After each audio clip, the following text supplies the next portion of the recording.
Hey guys, welcome in. Sundays are always fun because I have like 5 days worth of prep ready to go.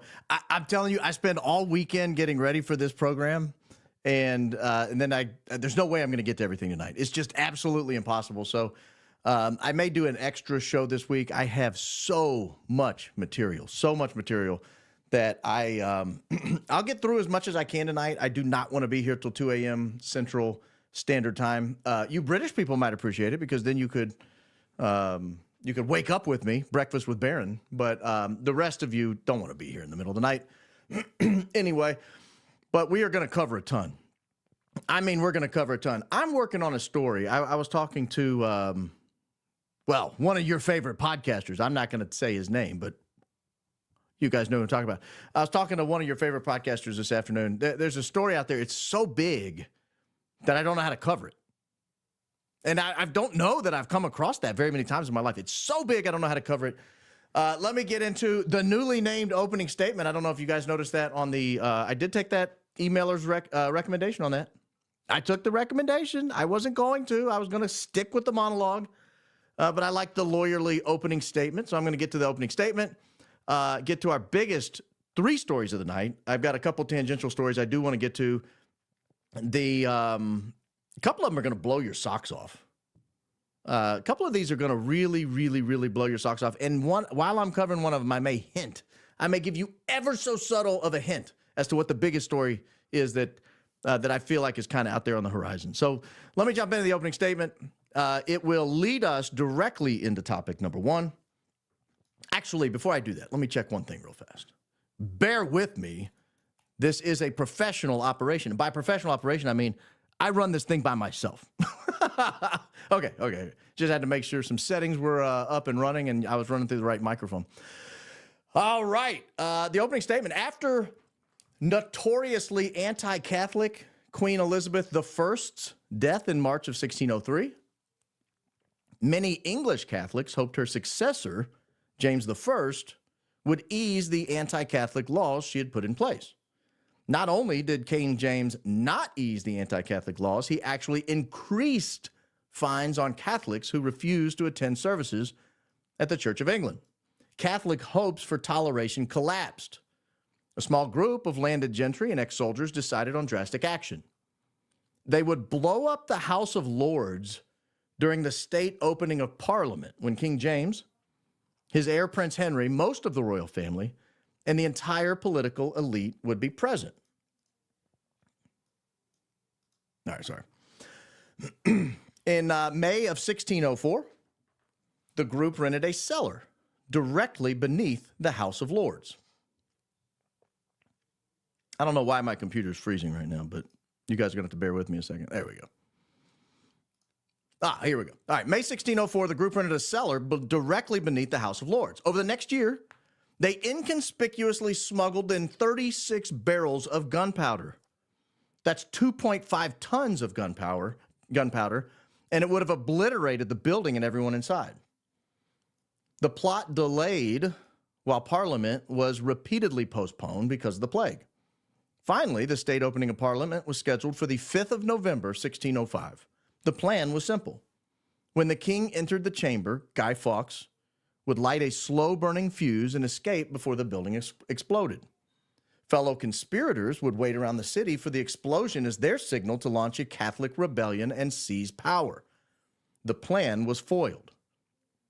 A couple of weeks before the big night, on October 26, 1605, an anonymous letter urged William Parker, the 4th Baron Monteagle, no relation, the 4th Baron Monteagle, to stay away from the state opening of Parliament.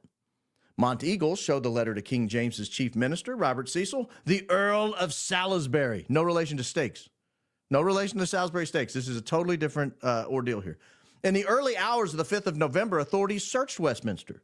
They found Guy Fawkes in the cellar with the gunpowder, with the matches, and with a slow-burning fuse. He was arrested on the spot. Guy Fawkes folded under the pressure of torture and gave up the other co-conspirators.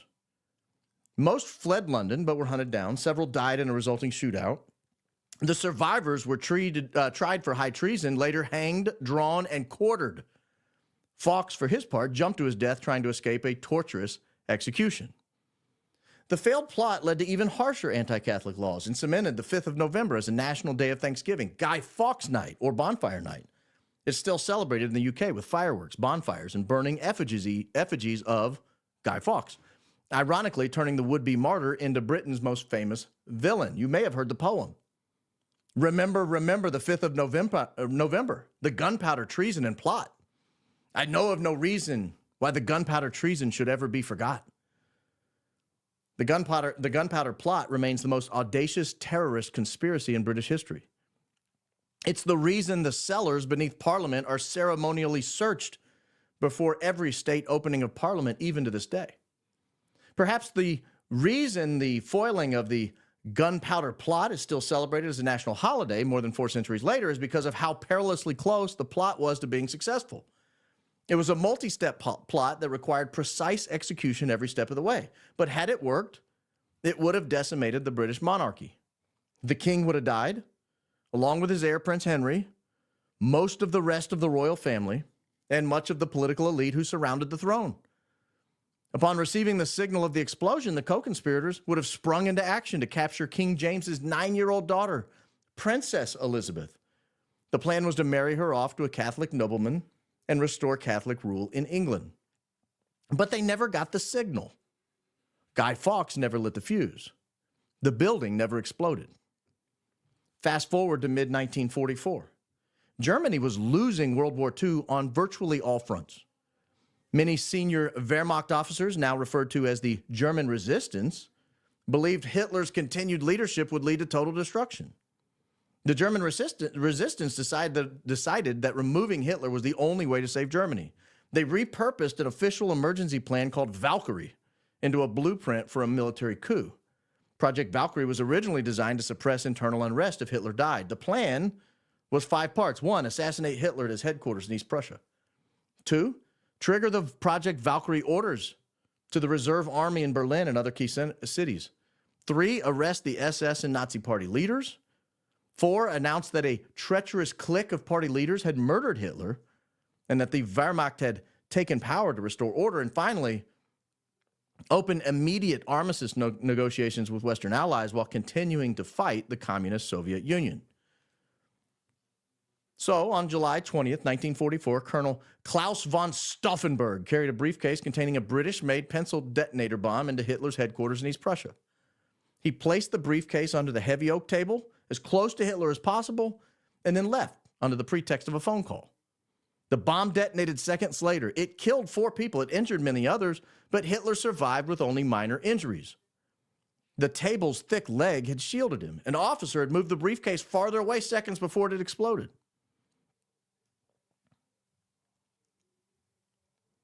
Stauffenberg flew back to Berlin believing Hitler was dead. At 4 p.m., the conspirators activated Project Valkyrie. Orders went out to arrest Goebbels, secure Berlin, occupy key installations. That afternoon, the news came that Hitler was still alive. Goebbels put Hitler on the phone with the commander in Berlin. The coup was crushed. Conspirators were arrested that evening. There was a general, Friedrich Fromm. He had played both sides, hastily court-martialed and shot the coup leaders shortly after midnight, covering his own complicity. Over the following months, roughly 5,000 people were arrested, almost 200 executed. The Nazi salute became compulsory in the Wehrmacht, and all remaining independence of the military was destroyed. That project remains the closest anyone came to killing Hitler, ending the war early. July 20th, now commemorated in Germany, as a day of resistance against tyranny. Much like the gunpowder plot in 17th century England, Project Valkyrie was a multi-step plot that required precise execution each step of the way. But had it worked, it would have decimated Nazi rule in Germany. Hitler would have died, and much of his top leadership would have been captured or imprisoned, perhaps even killed. Unlike the gunpowder plot signal that was never issued, the Project Valkyrie explosion did happen. It just didn't accomplish its objective. Hitler survived and extinguished the coup. The lessons from these examples, along with countless other lesser-known examples, is that large conspiracies often require a signal to coordinate action. The signal can be any number of things. It can be a word or a phrase, such as the phrase, "the kettle's boiling."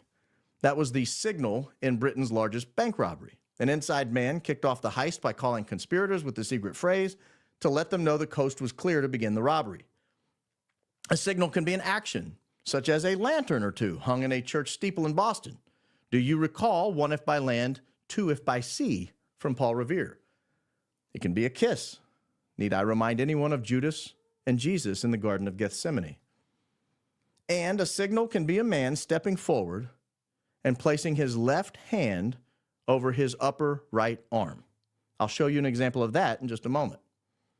And tonight I want to cover a few things, including what I am now convinced, in my opinion, is a clear final go signal milliseconds before Charlie Kirk was neutralized in Utah. I've reviewed footage from a TPUSA event several months before Charlie Kirk's death that leads me to believe in the firm opinion that a signal was made to go forward with neutralizing Charlie Kirk. We'll review it in detail tonight. I also want to review new evidence that one of the planes in Provo, Utah, the day Charlie Kirk was neutralized, has been used recently by Egyptian President Abdel Fattah al-Sisi after Charlie Kirk was taken from this life. We'll review a couple of specific flights that plane has taken since leaving Provo and demonstrate once and for all that this is not a random Egyptian jet. This is a massively important jet still used by the Egyptian president. And tonight I want to look at a massive story that's flown under the radar involving an eyewitness to the Kirk neutralization, I almost said the A word, who accepted an offer for free counseling to deal with the trauma of having witnessed Kirk's death. The story is so bizarre, it must be considered when evaluating whether the death of Charlie Kirk is part of a larger plot. The story allegedly involves the supposed counselor, a firearm, and a kidnapping. You do not want to miss this story. But first, the signal. Large plots need a signal. We've been gaslit so many times in so many aspects of the Charlie Kirk investigation. Have we been gaslit on whether there was a signal at the exact moment or milliseconds before the purported shot rang out? My opinion is yes. We have. We have been gaslit that there was a massive signal just before the shot rang out. And I'm going to show you right now a little clip I have pulled up of an event at Texas A&M earlier in the year, maybe late last year. I'm not exactly sure when this was. I think it was like 4 or 5 months ago, 3, 4, 5 months ago, somewhere in that neighborhood. You will recognize, let me set the stage and give you some of these people. The guy on the far left, that's Charlie Kirk if you're new to the investigation. That's Charlie Kirk. The guy on the far right, rando college kid asking questions. Don't know him. Don't know him. He is so pretty, though, if you read his shirt. The guy in the middle, the tall fella with the sunglasses on, black shirt, gray slacks, that is Dan Flood. Dan Flood is Charlie Kirk's, or TPUSA's, I guess, chief security officer. And I want to play this clip, and I want to replay it, and I want to give it some context. And then I want to play what happened on September 10th, and I want to use this video as context for what happened on September 10th. And I want to ask you the honest question. Do you still believe what happened on September 10th when Dan Flood stepped forward and touched his right bicep with his left open hand? Do you still believe that was an accident? Do you still believe that was a coincidence? But I don't want to ask the question yet. I want to play this video first, give you a little context here. This guy is asking a question about diversity and inclusion, DEI. And Charlie Kirk is going to say, hey, if you're not all reading from the same song sheet, sometimes you get things wrong. Listen to what he says here. Is me being diverse from someone in the crowd here, us getting different call signs? Well, I mean, again, it's a metaphor, well, right? yeah, but you use a metaphor to explain. Right, so for example, I've done something terrible, guys. I got to back it up. I have not backed it back up from when I was listening to it the first time. So let me back it back up here. Whatever. So, all right. I've heard you say before that you think diversity is a weakness. I just want to ask you why you think diversity is a weakness. Well, think about it. Unity is a strength. Diversity is not. If you're trying to create a team, for example, if you guys want to win the SEC again, of which I am pulling for Texas A&M to win an SEC championship again. And you wonder why he's considered a wizard everywhere he goes. I can assure you he doesn't care whether Texas A&M wins an SEC championship. I can absolutely assure you. Nevertheless, the guy's a wizard. He knows what's important. I'm sure he got a talking point. Hey, mention football. Every single player is getting different call signs. That is definitionally different. Did you catch it? Did you catch it? If every single player is getting different call signs, look at the look on Dan Flood's face. Do you see the smile? Do you see the laugh? He's not looking randomly to his right. He's looking at someone. He's looking at someone right there. And what did he do seconds before that? Milliseconds before that? He did the sign. He did the sign. Watch it again. Championship again. And every single player is getting different call signs. That is definitionally different, and unity is what creates a good football. If everyone is getting different call signs, guys, he steps forward, he does the same sign he did half a second or less, maybe 300 milliseconds, 0.3 of a second before Charlie Kirk was neutralized. He did that movement in response to the word call signs. In response to the word call signs. If you guys are getting different call signs, ha, ha, ha, ha, see, call signs, he's talking about our stuff. This is when we spring into action. Ha, ha. I'll play it again. I don't think this can get enough play. Because when we play the video from the 10th, notice the look on his face. Notice the step forward. Notice the arm grab. Notice he's clearly saying this is a sign. Every single player is getting different call signs. That is definitionally different, and unity is what creates a good football team. I'm just telling you right now,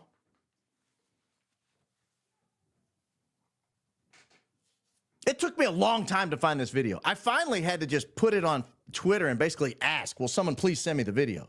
Then they were sending me a clip of the video, and I had to go back through all the Charlie Kirk archives to find it. And you know what I noticed? There's a whole lot of content missing from the Charlie Kirk archives on YouTube. We'll cover that another time. We'll cover that another time. There are a lot of Charlie Kirk videos that have been taken down off of YouTube, off of his personal page and off the TPUSA page. Which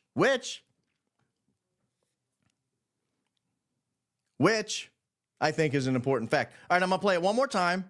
I want you to pay attention. I'm going to get a little more context. I want you to pay attention because the next time you see this sign is going to be when I switch web browsers or Windows, whatever it is, and you see him doing the exact same thing on the 10th. It is a clear call sign. It is clear to me that he is listening to what Charlie is saying, and we know they listen to what Charlie's saying because Brian Harpole, when he had his interview with the Sean Ryan Show, he confirmed they listen to what Charlie Kirk says. He confirmed they listen to what Charlie Kirk says. But it's clear that he's talking about a sign. He's looking to somebody to his right. He's looking to someone to his right, and he steps forward and does the exact sign, as if the team knew that was a sign. It was something they were all aware of. So here it is one more time. Diversity is not. If you're trying to create a team, for example, if you guys want to win the SEC again, of which I am pulling for Texas A&M to win an SEC championship again. And every single player is getting different call signs. That is definitionally different, and unity is what creates a good football team. All right. Now you're going to see it. All right, don't forget to like the video, subscribe. That pushes us to the front of the YouTube algorithm, so other people will see quality content.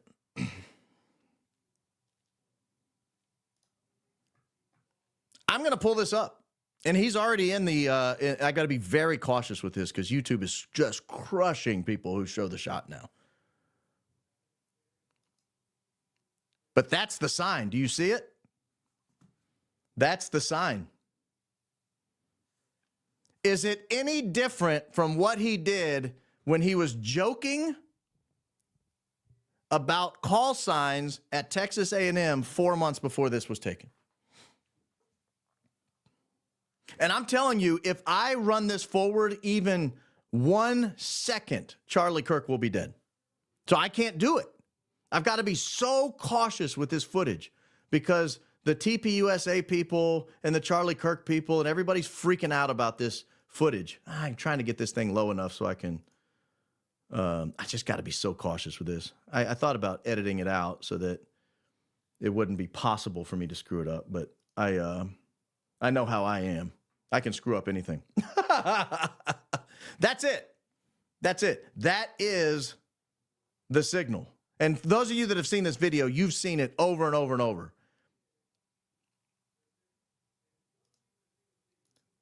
Okay. I can't go forward any more than that. That's as far forward as I can go. But he steps forward. The shot has already rang out.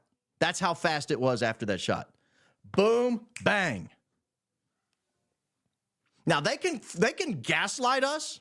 They have gaslighted us on so much. They can gaslight us and tell us it's not a signal. They can send Brian Harpole on the Sean Ryan.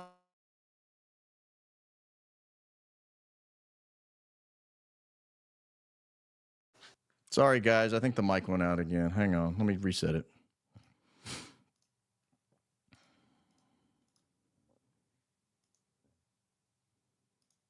All right. Let me know if you don't have any mic. Is it back? I think it's back. Okay. They can gaslight us. They have continually gaslit us again and again and again and again and again. They continue to gaslight us. They continue to gaslight us about absolutely everything. They're gaslighting us about, about actions that were taken under the table after he was shot. They gaslight us about who was even in the room, where, who was watching. They're gaslighting us about who was there for the first time and why. Oh, we're just trying something new. But they gaslit us about this signal. They totally 100% gaslit us about this signal. This is it where I shared it on Twitter, basically saying, someone give me a good explanation for what this is. And then I finally viewed that video and I said, hey, I've got such a firm opinion now. Now, again, it's just an opinion. I cannot state beyond a reasonable doubt. I can't state beyond firm evidence. I cannot say it's 100% a fact, but I can tell you it's the exact same thing he did on Texas A&M 4 months before. It's the exact same motion. And he laughed about it and he joked about it and he looked at somebody. It 100% is a signal. The question is, what does it mean? And is it related to the fact that there was a gunshot less than half a second after he does it? Are those two facts related? You can gaslight me on whether it's a signal. That's fine. I don't believe you. I have a firm opinion that's a signal. The question is that signal related to the gunshot? Because if it's related to the gunshot, that's a conspiracy, boys and girls.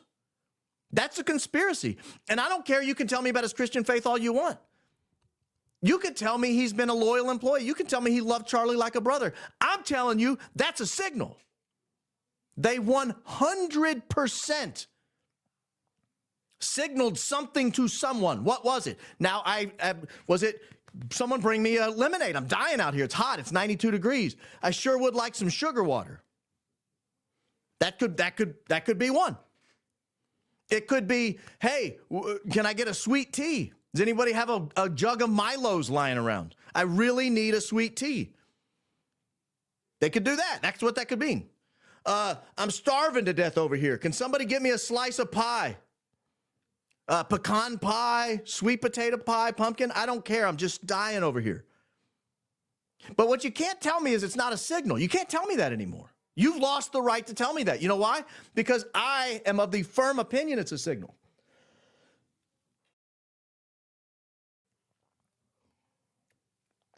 And I'm of the firm opinion of it's a signal because Dan Flood seemed to tell me it was a signal. And so now we have some facts converging. Fact number one, you'll recall just before the shot, you heard somebody on multiple of these angles say, stay down. You remember that, right? Well, it makes a lot more sense if someone's screaming, stay down, and they're doing this. Now we have to ask, where did he get the idea to send the signal at that exact moment? Because he didn't come up with this on his own. Someone had to signal him. And what did he do just before the signal? Let me see if I can pull that up. He stops. He looks to his right. He looks down. He looks to his left. And then he steps forward as if he looked at 1, 2, or maybe 3 different items before he made the signal. But you cannot tell me it's not a signal. You cannot tell me it's not a signal. Now, it's coincidental that Mikey McCoy was to his left, where the last place he looked before he stepped forward was to his left. And perhaps that's just a coincidence. I think I found a way to share this in a little more detail without showing the gruesome nature of it.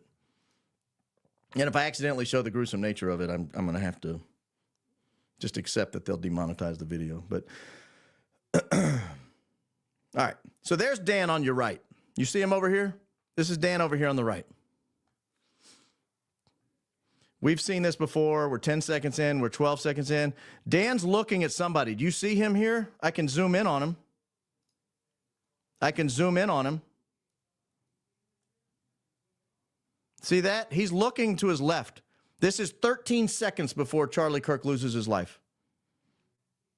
That's 13 seconds before Charlie Kirk loses his life. Dan's looking at somebody to the left. Now, is he looking to somebody to his left about the pending shot that's coming in 13 seconds? I can't tell you that. I have an opinion on that in light of what I've reviewed, but I don't have an opinion of that. So let me back out. Let me scroll forward slowly. We're at 13 seconds, 14 seconds. So now Dan's looking. Dan's looking. Dan's looking. He looks down. This is 8 seconds before Charlie Kirk passes away from this life. He's looking. He's looking. I don't know if Frank Turek is grabbing his hat as part of the let's go. I don't know. And I'm telling you what, because they gaslit us about the signal on the arm, now I'm wondering, were we being gaslit about the signal from Frank Turek? I don't know the answer to that. But in light of the video from Texas A&M, in light of the fact that it is 100% obvious to me, at least in my opinion, that that's a signal from Dan Flood, probably signaling it's time to go.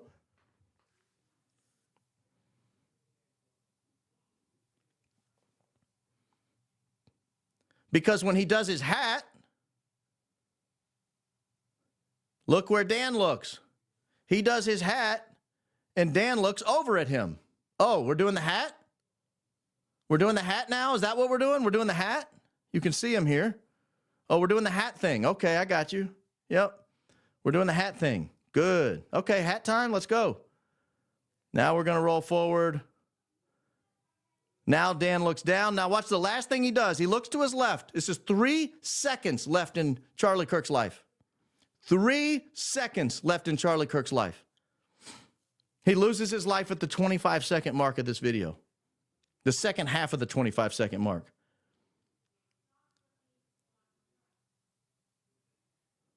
And then we roll forward. He looks to his left, Dan does. Now he takes a step forward. He doesn't just grab his arm. He takes a step forward, and then he does the reach. Then he does the reach. And I'm telling you, I've got to be very cautious because in half a second, there'll be a gunshot. You can tell me anything you want to tell me. But I'm telling you right now, in my opinion, that's a signal. Again, I can't tell you what it's a signal for. I can't tell you that it's a signal that Charlie Kirk is ready to lose his, take Charlie's life. I don't know that. I can't tell you that. But you know what I can tell you? It's a signal. In my opinion, allegedly, it's a signal. And if it's a signal, we have to ask the question, what is it a signal of? And they owe us a public explanation of what it's a signal of. They owe us a public explanation of what is being signaled. Because what I will not accept is that it is not a signal. Again, it could be a signal that I'm thirsty, I'm hungry, I'm tired. But I mean, we're 2 questions into the program. Charlie just came in, he threw some hats, he sat down, he talked to a guy named Henry Dell, I think was his name. He talked to him for 10 minutes or so. Henry Dell leaves. Hunter Kozak comes up. Hunter Kozak's on his second question. I mean, we're 10 minutes into the program. So if he's hungry, tired, or thirsty, or has to go to the bathroom and is asking for a replacement, you know, in football, you touch your helmet. In basketball, you pull on your jersey. That's the, hey, coach, I'm tired. I need a break. I need a breather. Maybe this is the I need a breather movement. I don't know, but we're only 10 minutes into the program, sir, and you're a pro. And I've seen you, I've watched a lot of these videos. You stand there for hours all the time. That 100% is a signal, in my opinion. 100% is a signal, in my opinion.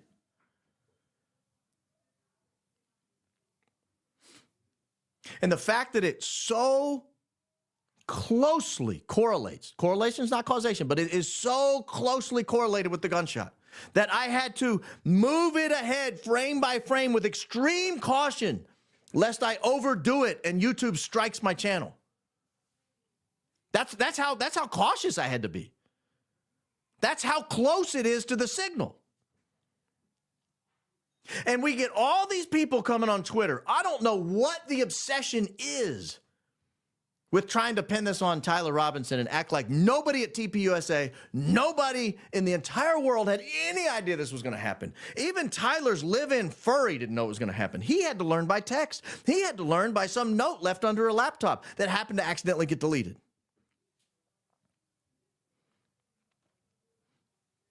But the fact that we continually are told time and time again, it has nothing to do with it. Tyler Robinson act alone. He's the only guy. Hey, guess what? The more I'm told that and things like this come out, which are very obviously, blatantly a signal to me, in my opinion, the more I don't believe anything you guys say. Don't gaslight me and tell me it's not a signal. Tell me it's a signal for something else. And it was just really bad timing. Tell me it's a signal for something else and it's just really bad timing. Tell me that. I'm willing to accept it. I probably would have accepted it on the first week when somebody said, what the hell's he doing? Stepping forward, touching his arm. What is that? What is that? Now I have some things I think it could be. Because I don't think he was shot from a 30-06 off the Losi Center. And if that's true, if he was not shot from a 30-06 off the Losi Center, then you would need to coordinate the loud bang with whatever it is that killed him. Bang! There would have to be coordination.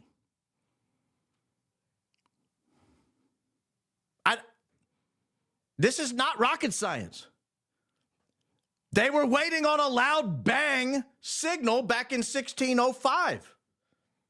Remember the 5th of November. They were waiting on a loud bang signal in 1944 on Project Valkyrie. They're not the first people to give a signal that results in a loud bang, and that loud bang puts everybody into action.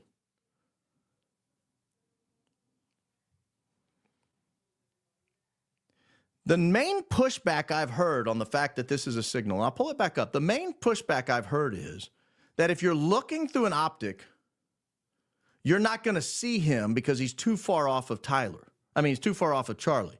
So, and you know, if Tyler Robinson shot him from the Losi Center, or if anyone shot him from the Losi Center, that makes a lot of sense to me.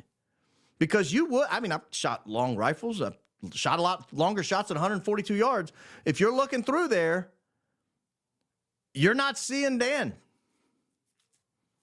But that's assuming you're trying to shoot him, that you're shooting a live round and you're trying to make contact with a target downrange. If you're just looking at Dan with a blank and it's just going to make noise, then you don't need to worry about what Charlie's doing in that moment.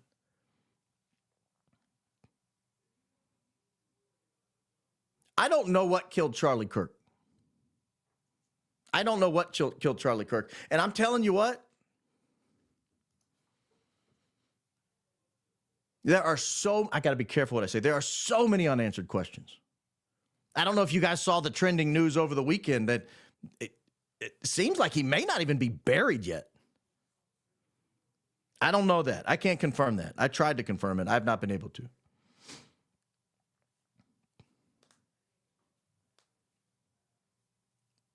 But I refuse to believe Tyler Robinson did it. And when someone says, what's the evidence that Tyler Robinson didn't do it? Show them this picture. This is the evidence Tyler Robinson didn't do it. We now have evidence he didn't do it. Up to this point, we've just been flying around in the dark. They say, well, they got the right guy. No, they don't have the right guy because the right guy wouldn't have seen this signal. The right guy would have been looking through an optic directly at Charlie Kirk, and he wouldn't have been able to see this signal. He wouldn't have been able to see this signal and then get on target in under half a second. And so that's the evidence right there that Tyler Robinson didn't do it, because if that was, in fact, Tyler Robinson on the Losi Center, which I highly doubt, I don't think Tyler Robinson could get down from the Losi Center in the manner that the person who got down got down. That's very athletic maneuver. At one point, do I have that video? I usually keep it pulled up because I refer to it so often. Let me see if I can find that video. At one point, he is hanging with his entire body weight. His entire body weight by his left hand. Now, if you've ever hung somewhere with your entire body weight from your left hand, I have. I do it often. It's not easy. Here it is. I want to play this again.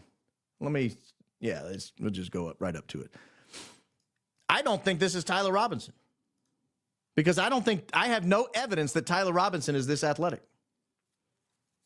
There's Tyler Robinson, top left. He's now behind this large structure on the roof. He's going to pop out the other side of the roof here in just a second. Boom, he's out of the roof. Now you see him running across, whoever this is, running across the roof here. Now watch, they'll zoom in. He will put so he's facing the parking lot right now. He puts the bag or whatever it is down. They're telling us that's a gun. It doesn't look like a gun to me because it's bent at a 90-degree angle right there in the middle, but whatever. I'm not arguing that point right now. Watch this. He now that's his left hand on the ledge of the roof. His right hand is up. It was holding that bag or towel or whatever that is. He now has his left hand down and his entire body weight at this moment. His feet are not in the ledge. Can I zoom in on that? I don't know if it'll let me. No. His feet are not in that ledge right now. They are free falling. His right hand is hanging off like this. His entire body weight is being held on a ledge by his left hand. This is just not true. I've gone through and checked every car. Every car is identical. I just want to dispel that right now.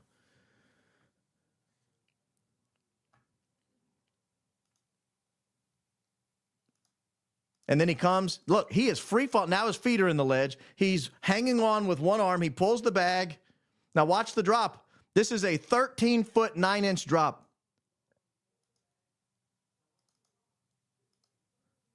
Does that look like some rando that lives with a furry? No, it doesn't. No one believes that. Nobody believes that. Not even the people that are trying to sell you on it believe it. Not even the people that are trying to sell you on it believe it. So we have now new evidence, a sign that could not have been seen by somebody looking through an optic from 142 yards on Charlie's neck. We now have a highly athletic, very skilled person dropping from 13 feet 9 inches, according to Google Earth. I'm willing to say it's a foot either way, so 12 to 15 feet maybe. At one point, holding his full body weight up while he swings, but holding his full body weight up with his left hand. and then dropping 13 feet 9 inches or thereabouts into a deep squat, an A to G squat, a hiney to grass squat, and then running off unharmed.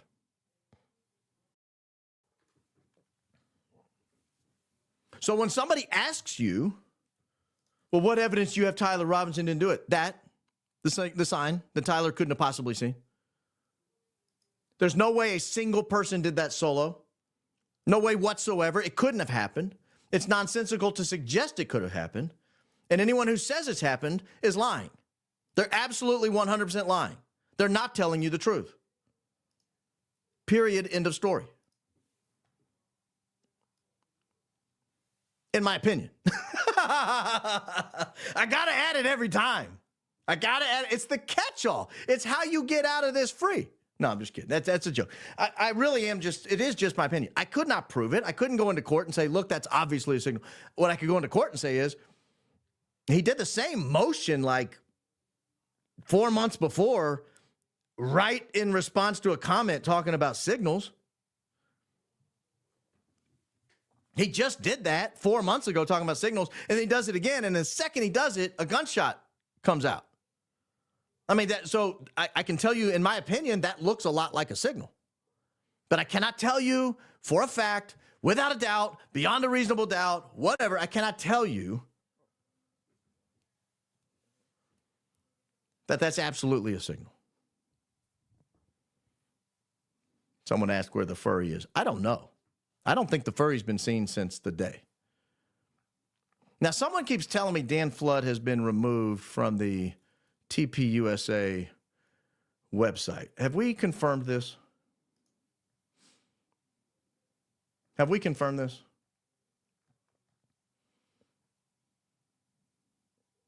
Because I would be shocked by that.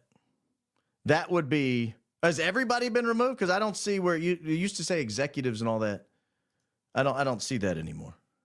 TPUSA.com, Dan Flood. Have they just removed everybody from the website? Or am I not looking at the right spot?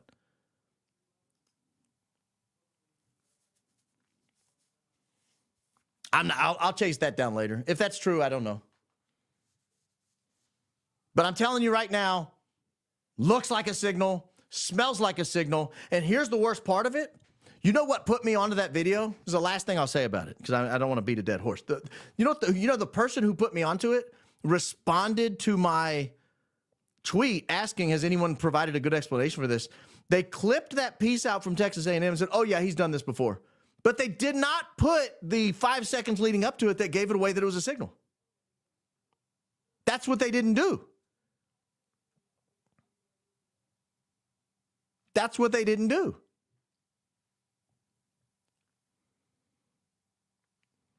That's dishonest. That's a lie by omission.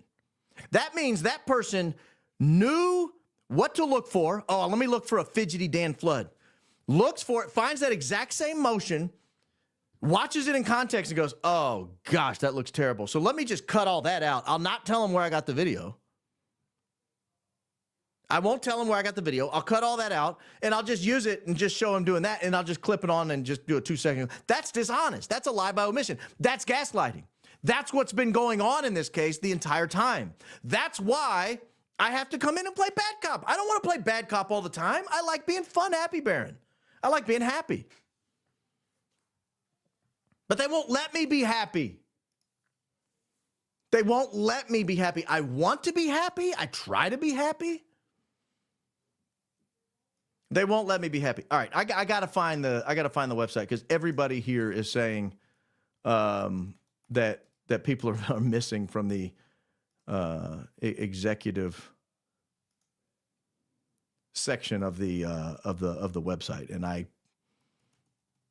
if this is true, this is a remarkable team. Here we go.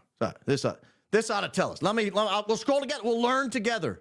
We shall research together. A lot of you wanted a research team. We've got it. That's weird. No offense, but he ain't on the board of directors. Now, I'm not talking about Mike Miller. I don't even know who that is. I mean, I understand Charlie's the founder and all that. Oh, let me say this. I heard. So I watched the Tim Pool interview that everybody's talking about with Milo. I watched it yesterday or last night. I can't remember which. And towards the end of the conversation, they were talking about how obvious of an answer it was to put Erica Kirk as the CEO of Turning Point because it was Charlie's company. That ain't the way nonprofits work. I'll come back to this in a second. I got to make this point. That's not how nonprofits work. That's not the law of nonprofits, and it's morality. It shouldn't even be nonprofits. Nonprofits require in all 50 states, it doesn't matter where you're chartered, in all 50 states, nonprofits require a board of directors, some sort of board, so that there's not one person in charge of all that money, all that tax-free money. Everybody treats this like Charlie was a one-man operation. That's not the way it works. If you've ever advised a nonprofit, I have. If you've ever worked for a nonprofit, I've advised a nonprofit. I don't think I've ever worked for a nonprofit, have I? I've been the president of the board of directors for a nonprofit.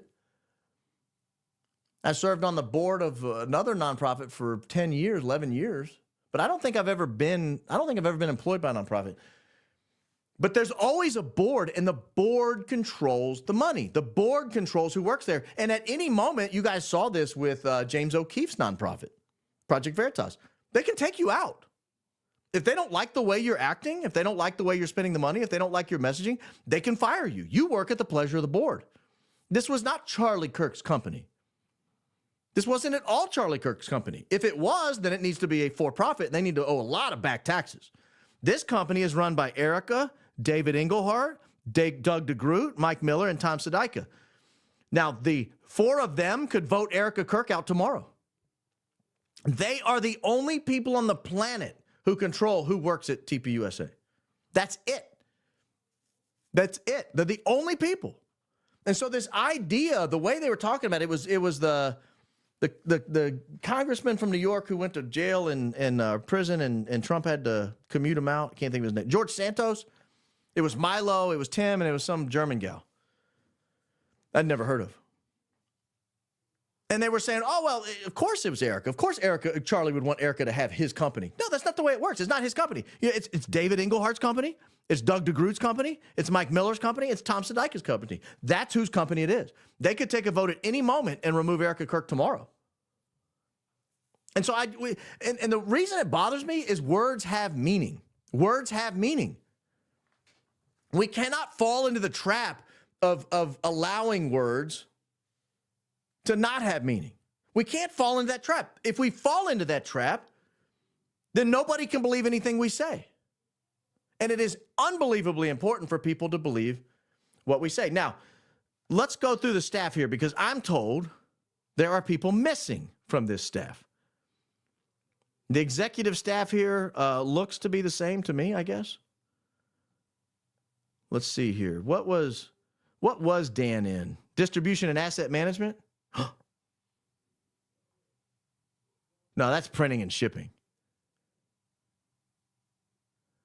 Productions? Is he not on the, was he on the website?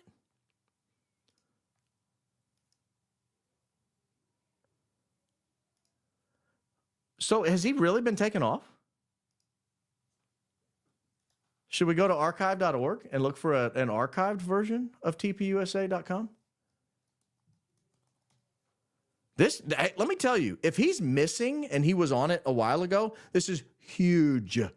This is an absolutely huge story. So let's go to an archived version from before the shooting. Let's just go September 1st here. I've got one pulled up. This is huge. This is not what I intended to do. So if this feels like a big waste of your time, I apologize.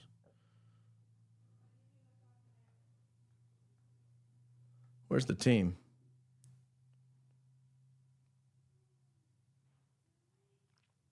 Resources? Shop? Get involved? I don't know. I'll have to do this when I don't want to waste live time on this. I don't want to waste your time. This is an archived version of the website, but I don't know where the team is. I just found it on the new version, but I don't know where it is on the old version. There it is, our team. Boom. Found it. Hold, please. All right, so this is before Charlie Kirk was shot, which is why Erica Kirk's not on here. And apparently Frank Carney no longer is on the board of directors than he was at the time. So now let's go to staff. The executive staff. Dan Flood was on there.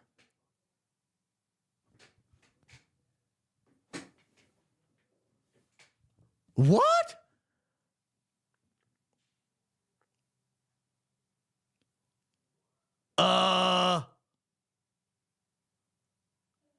Guys?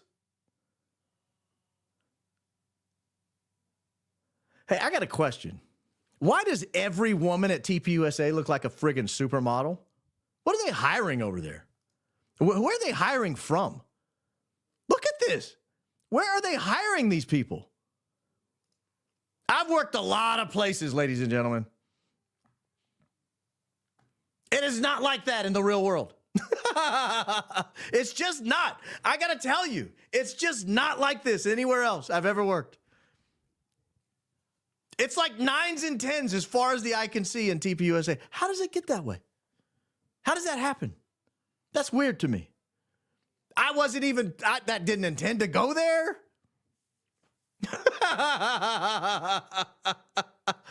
All right. Allegedly.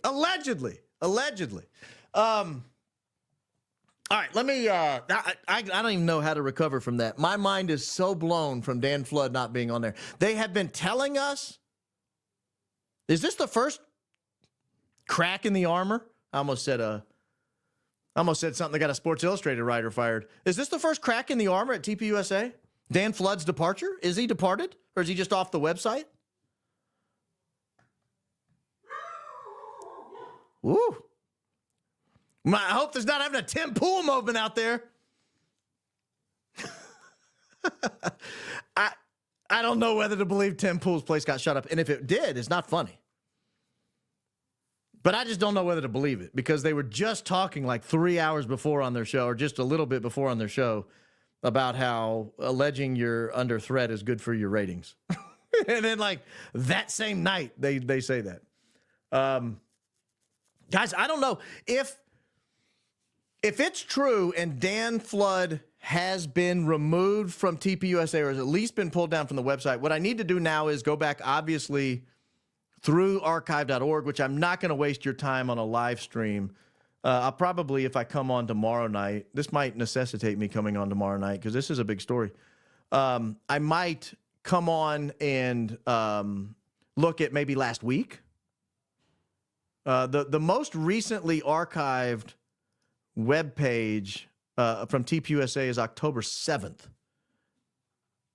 Oh, that one's been pulled. That's weird. Let me try it again. I'm sorry I'm doing this in real time. I'm a research junkie. I can't stop it. I try to stop it. I try to get it under control. I think I'm not going to do it today. I'm going to do other stuff. Nah. I don't. I sit here all day. And I research. All day long. Oh, Dan Flood was there on October 7th. Guys, this is big. This is big in real time. Dan Flood was on the TPUSA website. This is a screenshot from October 7, 2025. Dan Flood was on their page. Head of Risk Strategy, Executive Protection, and Cybersecurity. He is not there anymore. Now, he might have left voluntarily. I will say this. That would shock me. He was making like $250,000.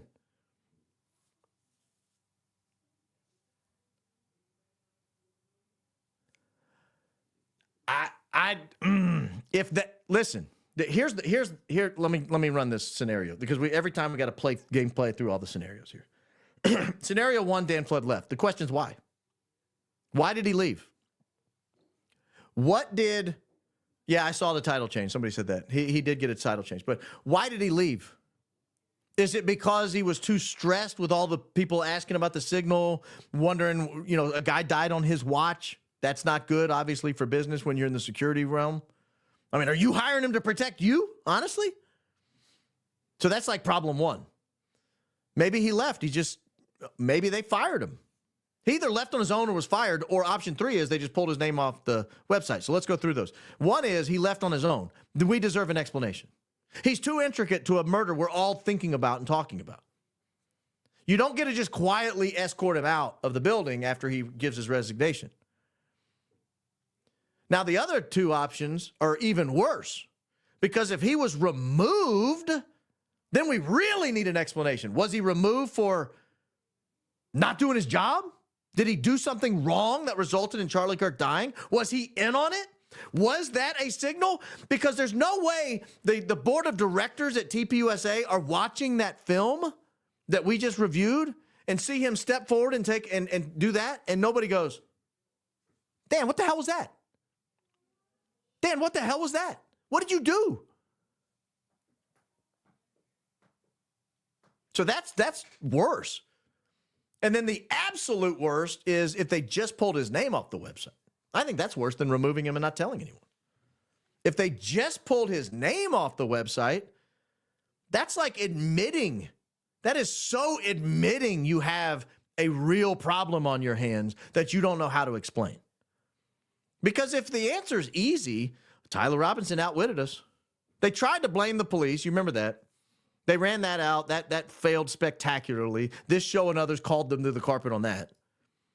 Actually, I don't think a lot of other shows did, but this show called them to the carpet, and then it quickly became a narrative shortly after we covered it a few days after the Brian Harpole interview on Sean Ryan's show. I read the tweets and said they gave him everything they wanted. They blocked off the roof directly above Charlie Kirk, and they allowed TPUSA to put one of their 13 assets up there. Now, it's possible they just pulled him down. Someone just said Mikey McCoy's not listed either. So they may just pulled him down. That's cowardly. That's really cowardly. All right. I didn't intend to go through all that, so it took a little more time. I want to go through, how do I want to cover this? I think I want to bring this spreadsheet back up. This is going to be short. This will be a 5-8 minute story here. So bear with me if this bores you. Shouldn't bore you. This is incredibly important detail. This right here was a chart I made. I don't know if you guys remember me. Anything red means this jet is not in the United States. Anything green means this jet is at rest in the United States. And any of these white ones means the jet is traveling during that month. And that travel is in the United States at some point. Okay, so that's how you read this. The key here is the Provo right here, the lower left. I can try to make this a little bigger. I know if you guys are at least as old as I am, some of you. There you go. See, the key is this Provo, this PVU. So if we do a Control F for PVU and we start rolling through, you'll see the first PVU sighting. This is Provo Airport, is April. And this is a flight BTU. We'll be back to that flight in just a second. The second is this flight here, BTV, and it's right here in May. The third is right here. This is BGM. This is a flight that was in Provo for all these months at rest and then woke up in April. And then so that's 3 planes. This is the 4th plane right here. This is BND. This is the plane I believe Candace was calling the blue plane. It's either blue or yellow, but I think it's the blue one. This was in May, and it stayed there for months and departed in September. And then the final plane that was in Provo is this bottom plane here. This is BTT. It came into the United States in July, flew in and out, and then finally left for good in September. And no planes have been back to Provo after September. So they started showing up in April, except for the 2 that were already here because they were, for whatever reason, or 1 that was already here, excuse me. This BGM was already here. It was at rest in Provo, probably getting repaired. So let me tell you why this is important. I have been scrambling around looking for evidence that these are important jets. Because if these are just regular passenger jets or regular government jets, their presence in Provo from April to September of 2025 is not really that meaningful. It could be anybody on those jets. And so I looked and I thought, I need evidence that these planes are important. The first piece of evidence I came across was this. You guys have seen this. I've shown this on this program. This was a photo taken of flight BTV going into SU-BTT, heading into Wilmington. This is landing. You see the gear down. This is landing in Wilmington, and there is an old man in the window. A very astute viewer of the program emails me and says, I recognize that guy. And I said, that's impossible. You can barely see him. So let me show you the larger pictures. I actually blew it up a little bit. I thought, you can't possibly recognize this guy. But I put on Twitter, does anybody recognize this guy? That's my birthday right there, December 2nd. And so you can see it is a little bit bigger of a picture, and you can kind of make him out here. Oh, we got hammered down there in the lower right. Sorry, not mean to do that to you guys. But somebody emails me and says, hey, I think I know who that is. And I said, who? And they said, I think it's this guy of all people.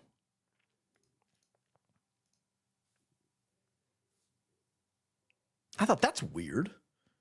Why would it be that guy? But then I go back and look at it. I'm like, I mean, I see why they're saying that.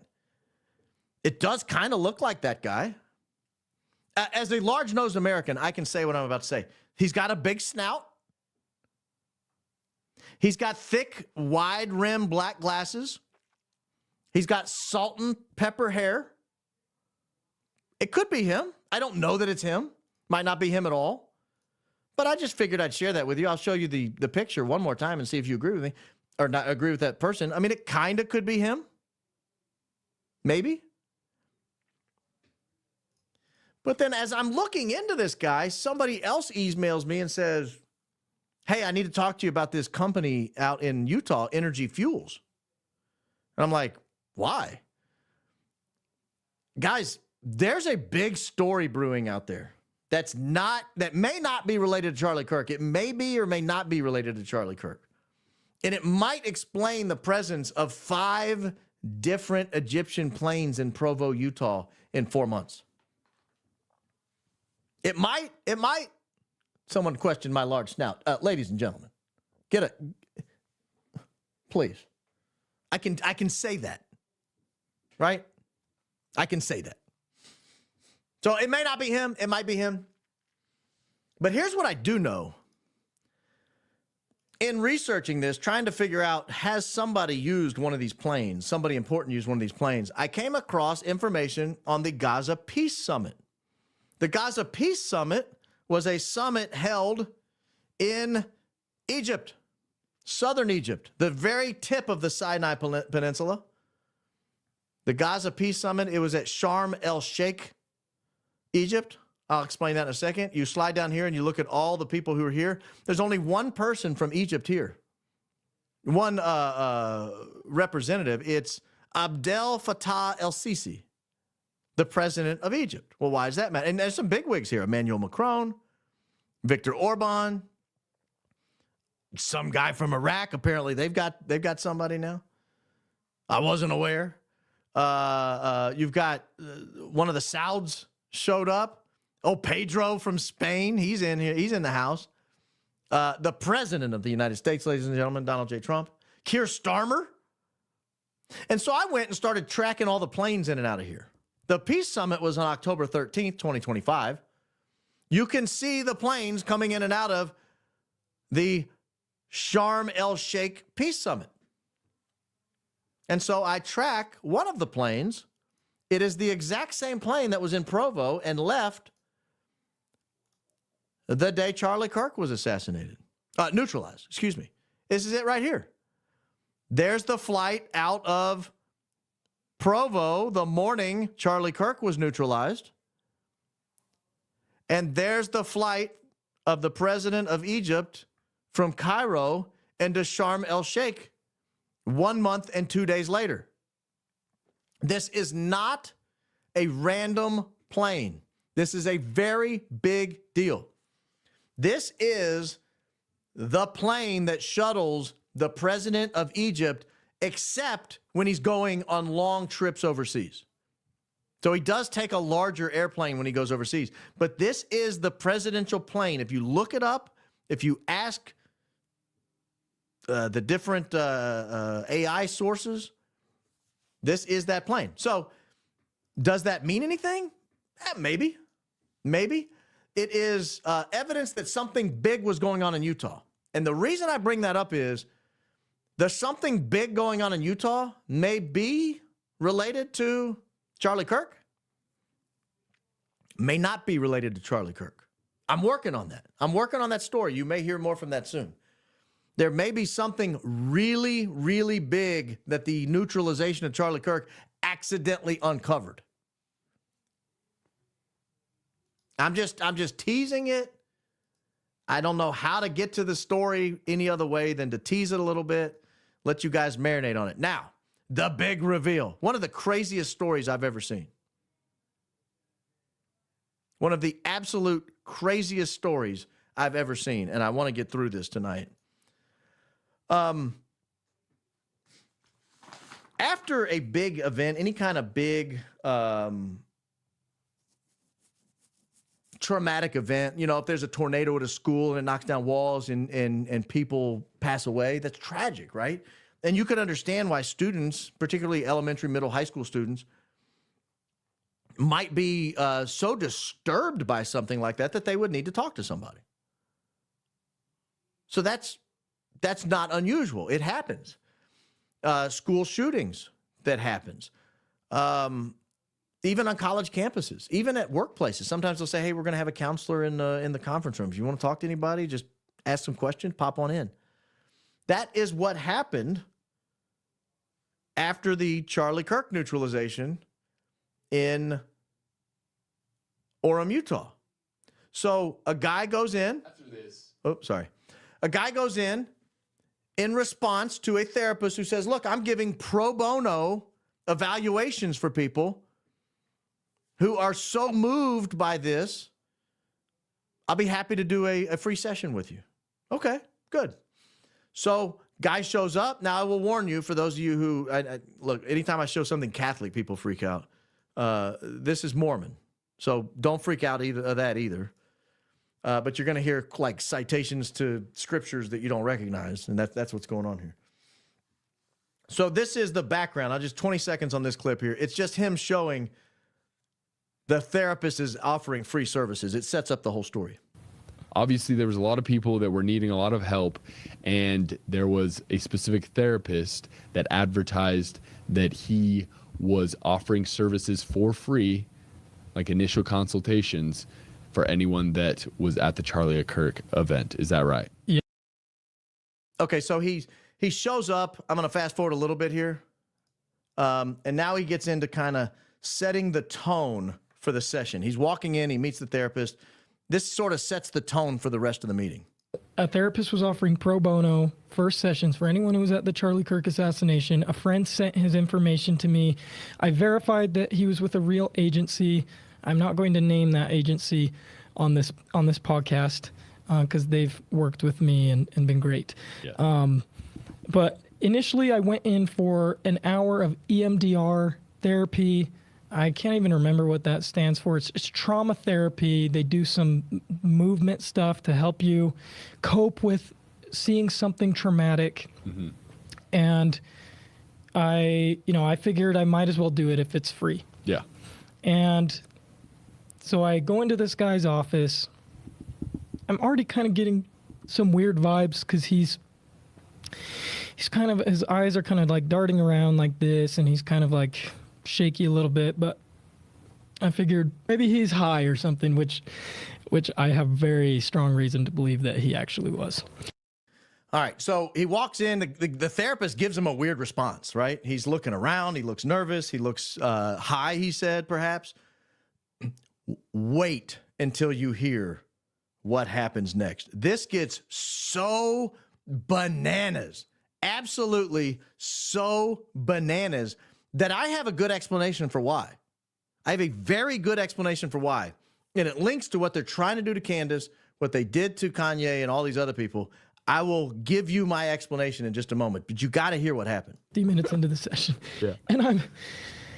And so I'm pretty just fed up at this point, so I just give him some short answers. I asked him, are we going to do this EMDR therapy? And he said, no, we'll do that the next session.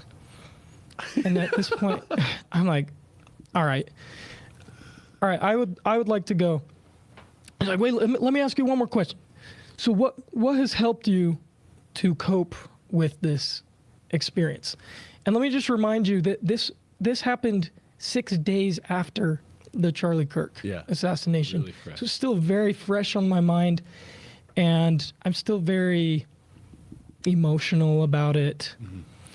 So I told him, well, right after the assassination, I was approached by all of the major news networks, and I appeared as an interviewee to talk about the experience. You can go see those online. And talking about it really helped, kind of just realizing that it was real, that it really happened, not trying. Okay, so he goes in and he's talking to his counselor, and the counselor asked, I think, a pretty reasonable question. I mean, if you, I'll speed it up. Someone asked me to speed it up. Let me do 1.5 speed. Two speed is, even for my ADD brain, I have a little trouble with it. But he goes into the counselor and he says, hey, I need to talk to somebody. And the guy promised some kind of nouveau treatment, some kind of eye movement treatment to get rid of it. Okay, well, great. So he sits down with the counselor. The counselor kind of wastes his time for an hour. If you watch the whole interview, the counselor goes on. He's talking about smoking weed. He's talking about listening to music. Like, his counselor's a little weird. But then he kind of says, well, what's helped you? And he said, well, I did talk to the media. That helped. Watch the response once the counselor realizes this guy is telling his story publicly of his experience being 15 feet away from Charlie Kirk during the neutralization. Because up until that point, the guy was a little weird, but he wasn't scary. Once the counselor gets a breath of word that this guy was 15 feet away from Charlie Kirk when Charlie Kirk was neutralized, and he's talking to the press about it, listen to the response from the counselor. To stuff it down, So I told him that, and then he just flipped the switch. Yep. He then told me that because I was on these major news networks, that I was the next target, that I was in mortal danger. Yep. He started pacing around the room, telling me, "Oh no, this is not good. This is not good. Oh my God. You are in serious danger right now." And I start to get flustered and paranoid because I don't know what he's talking about. Yeah. And I just saw someone die, and I'm being told now I'm going to die. At this point, it's 2:00. It's time for me to leave. Yeah. And I said, listen, I know that you're concerned, but I would like to go now. I have things to do. And he said, hold on just a minute. It will just be a minute. I'm going to go out of my office, and I'm going to get a second opinion about this from another therapist. And I'm sitting here wondering, what is he talking about? So I just, again, go along with it. He leaves, and I hear the door beep and latch. He locks you in. So that's what I'm convinced it was. I never went and tested it because, and I have to also say that I'm emotional. I'm not really thinking totally clearly. I'm not dissociated, but I'm not thinking totally clearly. So I'm just going along with it, hoping that it will just be over soon. Yeah. So the counselor leaves and locks him in there and goes to talk to someone else. Locks him in the room and goes to talk to someone else. All because he said he had talked to the media. Now, I'm going to skip ahead because I want to get to the diagnosis, and we've already been going an hour and 15 minutes, and I don't want to keep you guys here all night. But at one point, he reveals that the therapist told him he had a gun. The therapist had a gun. So not only is he locked in there, he's locked in there by a man with a gun. You can watch the whole thing. You can search the title up there at the top if you want to see it. This is one of the more bizarre things I've ever seen. I do have an opinion of what this is, and I do have an opinion of why this happened. But I want you first to hear the diagnosis they gave this guy. This gets to the key of how this all works, because this kid right here in the interview, I say kid, he's married with kids, but this young man here and the interviewer, they're laughing about it like, oh my gosh, this guy must have, hang on, someone knock her out of here. She's driving me nuts. Yeah, Mad World, knock her out. They're joking around about it. They're they think, oh, this must be a counselor that's trying to run off the rails. Hey, it's not a counselor that's run off the rails. No, because if it was a counselor that ran off the rails and he was he wouldn't put in the guy's file what he puts here. He's setting up that this kid is insane. He's setting up that this kid is an absolute lunatic. That's what he's setting up. So watch him explain. Now, this is a guy who's married, who has a kid, who just saw Charlie Kirk neutralized 6 days earlier, thought, you know, I'm having a little trouble processing this. Let me go talk to a therapist. Here's what the therapist said about him in the case notes. Letting him go, and they sent me the case note that this guy had written about me. Oh my gosh. And it is the most egregious and defamatory thing about me that I have ever read or heard anyone say about me. And I was just laughing as I was reading it because it is the most insane report ever. And some of the things he wrote, well, first of all, he got some of the basic details about me wrong that he's writing down in the moment while I'm telling him to show he's clearly not listening. He thought I had like a 7-year-old kid. He said I lived somewhere that I didn't live. Yeah. Like some of these more basic details. And then he claims on the report that I was completely dissociated from reality and that I have substance use disorder. It's rated 10 out of 10. Yeah. I don't remember talking with him about any substance abuse. Yeah. So I'm reading this going, there's no way it can get worse than this. Like, it's worse. It's worse. He then has a diagnoses section of the report. He diagnoses me with complex post-traumatic stress disorder. Mm-hmm. He diagnoses me with dissociative identity disorder. Yep. He diagnoses me with autism spectrum disorder. I love my autistic friends. Yeah, you got at least one right. Oh yeah, he got that one. He got that one right for sure. Yeah. And then the last one he diagnosed me with, and I'm sorry for you viewers, this is going to get a little bit dark. And as I was reading it, my jaw just dropped to the floor. Yeah. He diagnosed me with necrophilia. Which, if any of you don't know, it is a sexual fetish with dead bodies. Exactly. Which is insane. Just a crazy thing to add on the end of that report. Where the heck did he get that from? Yeah. From the 5 minutes he allowed me to talk, suddenly I'm Ted Bundy, dude. Oh Just obviously he knew he was probably gonna get fired, and obviously he wanted to take me down with him somehow. So these guys don't understand what's happening here. They're laughing about it. They think it's just a kind of a crazy therapist. That ain't what's happening, bro. You know what they're doing? They're doing two things. One, they're trying to get him to shut up. They're scaring him. Oh, your life is in danger. You should have never spoken to the media. You should have never said what you heard. You should never repeat it again.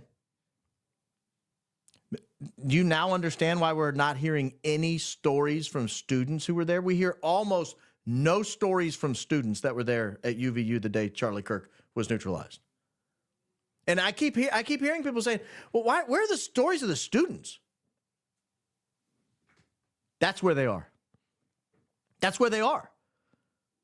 So that's one. Two, if he won't shut up, what's going to happen to him? If he won't shut up, what's going to happen to him? Well, he could be committed, potentially. He could be tarred and feathered. Say he has to testify. Say Tyler Robinson, his defense team gets word of his testimony and it's favorable to Tyler Robinson. It proves the shot came from somewhere else. Maybe he saw something going on back in the area behind where the cars were. Maybe he saw some signals. Maybe he overheard something. Maybe he saw Hunter Kozak practicing his face before. Now they've got it on the record that he's nuts. Now they got him on the record that he's crazy. He's not going to be able to testify. And if they try to get him to testify, guess what's going to happen to him? He's not going to be free. He's a necrophiliac, drug abuser, dissociated from reality. He can't be trusted. That's all they're doing. That's all that these things are. Now, listen. It's kind of like this thing, right? You can gaslight us. You can gaslight us into believing some people apparently believe Tyler Robinson was a lone shooter. But if they have these files on every kid who went in for the free counseling, and they told every kid who went in on the free counseling, you're not safe. You should never speak a word of this. Don't talk. The people who've spoken to the media, we've had to warn them their lives are in danger. You should never talk. Don't answer the phone. Don't talk to the media. Don't reach out to them. If they reach out to you, run away. And in the meantime, they're writing in your case notes that you're a nutcase. They're writing in your case notes that you're a nutcase.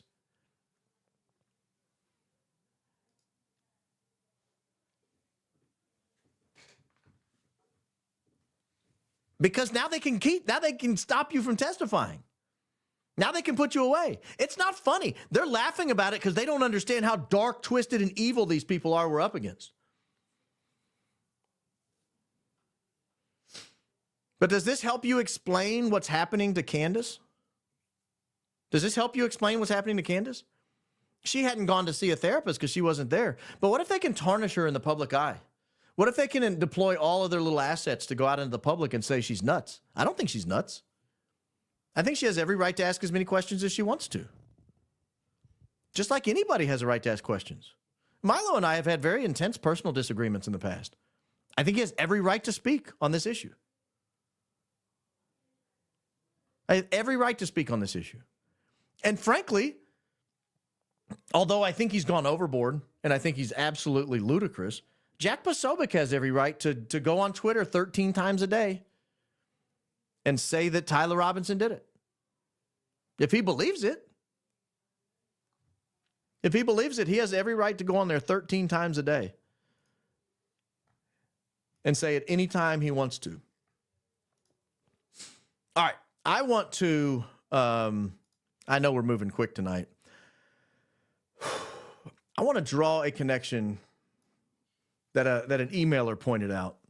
And I'm doing it in the context of Nick Fuentes had an interview with Steven Crowder, and a lot of people are asking, why would Nick have gone on with Steven Crowder of all people? Steven Crowder is not, he's more of a mainstream guy than Nick is, right? He's more of a mainstream guy than Nick. But I want to point you back to a tweet Steven Crowder made, and everybody wondered, how in the world did this guy get this information on September 11th at 7:35 a.m., the day after Charlie Kirk was neutralized? And he even shows a screen cap here from a DOJ Teams message. And here's what it says. Let me see if I can make that bigger for you. Exclusive, meaning they gave it to Steven Crowder. They didn't give it to CNN. They didn't give it to Fox News. They gave it to Steven Crowder.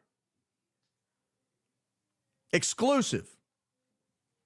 My team received an email from an officer at ATF. Your team, Steven Crowder. If I'm ATF and I'm trying to get messages out, I mean, I've heard of Steven Crowder. He's got 2.5 million followers on Twitter. But I mean, is that the guy you're going to? I don't know. The email included a screenshot from what appears to be an internal message describing a weapon and cartridges located by the ATF. This was the original message that got the 30-06 out. This is why everybody started talking about a Mauser 30-06. This is why everybody started talking about engraved bullets. That didn't come from New York Times. That didn't come from AP. That came from Steven Crowder, of all people. And I kept thinking, why Steven Crowder? Like, Steven Crowder's fine. I don't dislike Steven Crowder at all. But why Steven Crowder? Why would they have run it through Steven Crowder? This is where a very, very astute viewer of this program pointed me to one of our early shows. Do you guys remember way back on October 14th? Way back on October 14th, 2025. So what was this, like almost 2 months ago? I'm kidding about the very early show. But you're going to see your humble host with Adam from Life is Driving. Do you remember the famous Life is Driving interview? If you haven't seen it, go find it. Look for my bad haircut and black sweatshirt. Or maybe that's a blue sweatshirt. That'll give it away. It's this one. Tyler Robinson's lawyer in Google Trend searches overseas. Adam from Life is Driving jumps into the chat. He starts begging to come on the program, or however he did it. I let him on. I was very polite to him.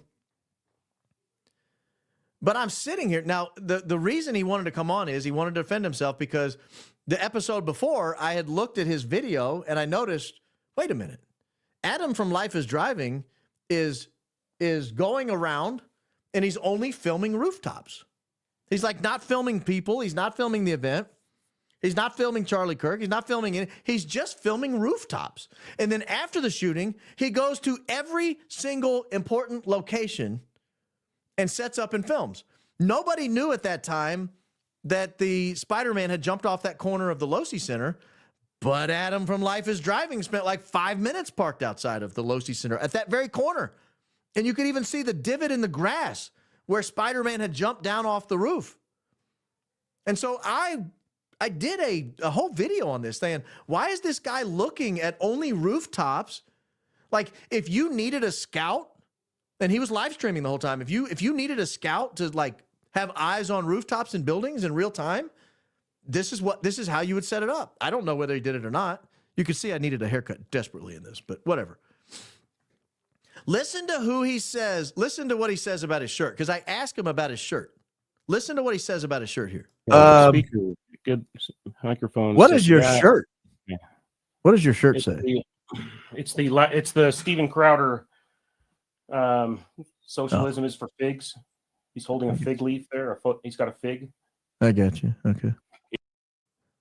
My man's wearing a Steven Crowder shirt. So the most suspicious videographer in the entire place. Now, look, he just threw that shirt on over something else. It does not look like he was laying around in his house with it. The most suspicious videographer in Orem, Utah that day was a guy named Adam Bartholomew. He runs the Life is Driving channel on YouTube. It was a great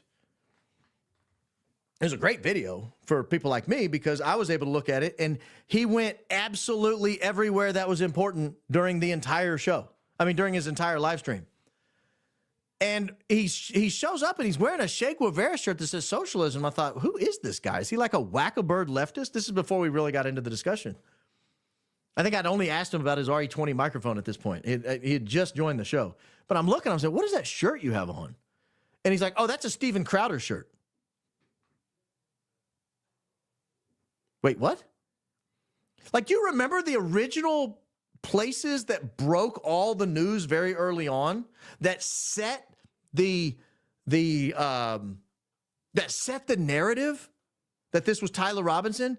It was the video from the house where Phil Lyman was, where the suspect walks in front of Phil Lyman's car and what looks to be like a Toyota RAV4 right next to it. Probably coincidental, but he walks right by it. And that video is the first video we have of the suspect, and it makes it to TMZ of all places. So that's one. The second thing was the Steven Crowder thing. So the first two news sources that broke this were TMZ and Steven Crowder. And I had totally forgotten that Adam Bartholomew showed up in a Steven Crowder shirt. I'd totally forgotten that. A listener to the program, I guess, was watching old videos. Be careful. My wife was watching an old video of mine from like 10, 15 years ago. And I walked in, I had a big fat alcoholic face. I'm glad I quit drinking. Made me ugly. Drinking makes you ugly. People don't realize it. It does. Hard on your body. Hard on your body. All right, a couple more things I want to show you here. Hold on, I got to pull up the transcript. I can't remember why I opened this video.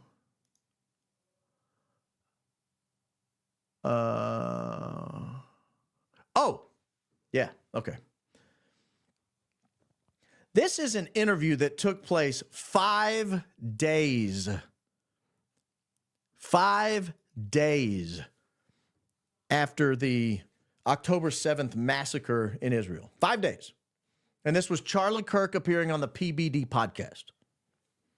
So this is long before any of us know what's going to happen over there in response.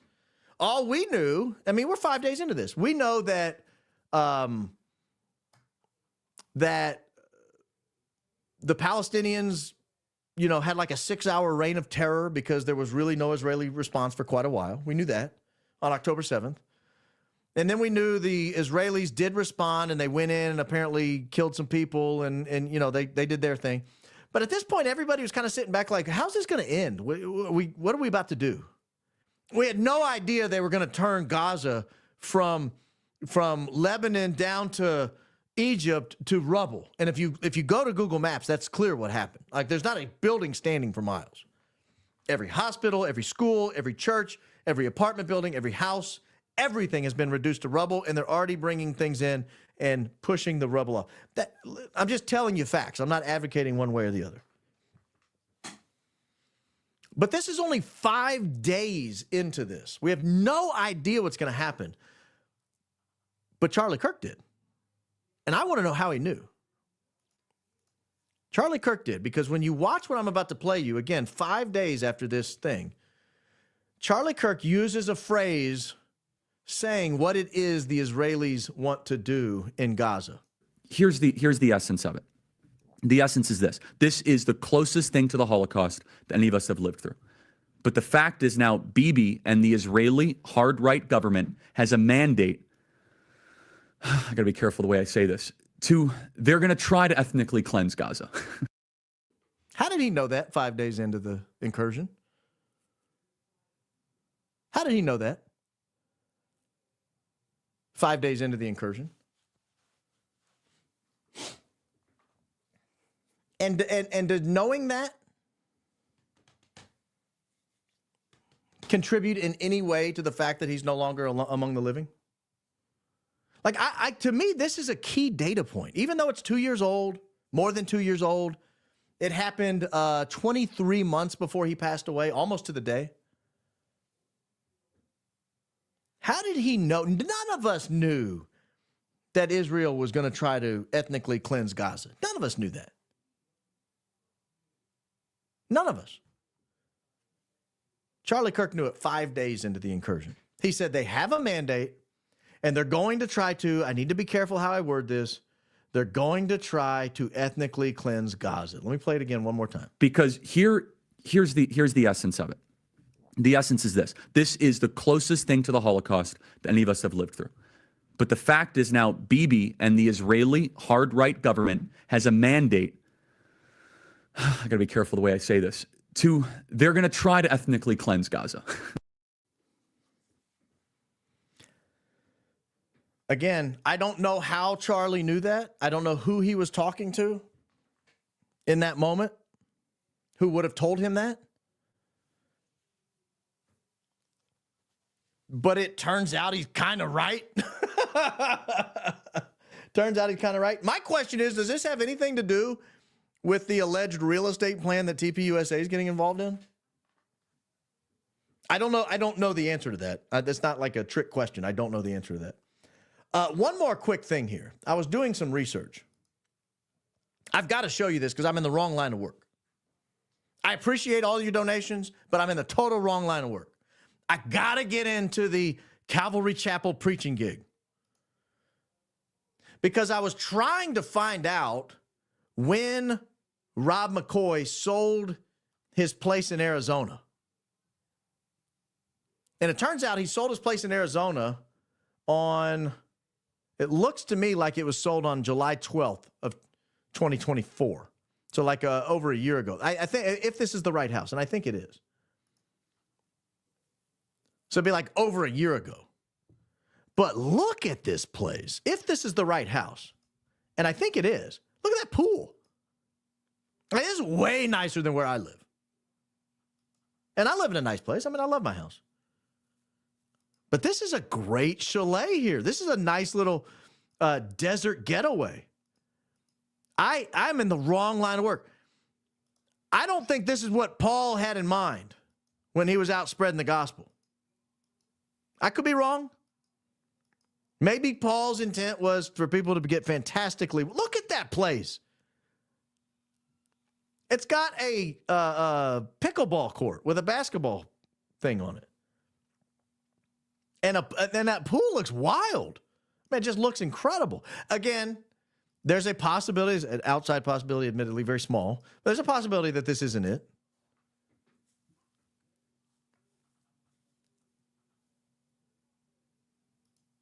But I was looking for, because I thought, when did they buy that place and when did they sell it?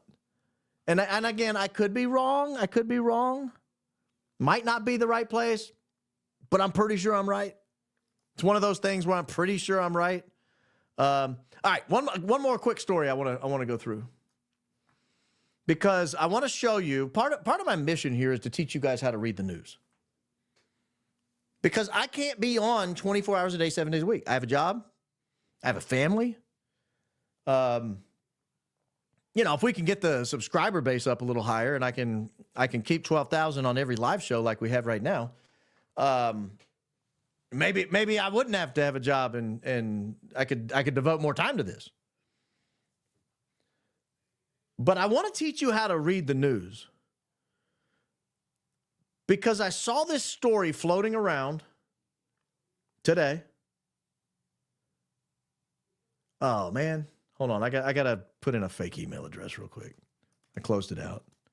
blankyou@blankoff.com. Subscribe for free. Okay, good. I'm in. All right. I don't know who's going to get that email. If that's your email address, you're in real trouble. You just got on the Axios spam list. So here's the scoop. I saw this going around. This was from 13 hours ago. This has been flying around today. And I saw somebody pointing to it. See, Candace has to be crazy because Egypt and Israel don't even talk. They haven't talked in 2 years. She's so stupid. I'm going to teach you how to read the news real fast. A lot of you already know.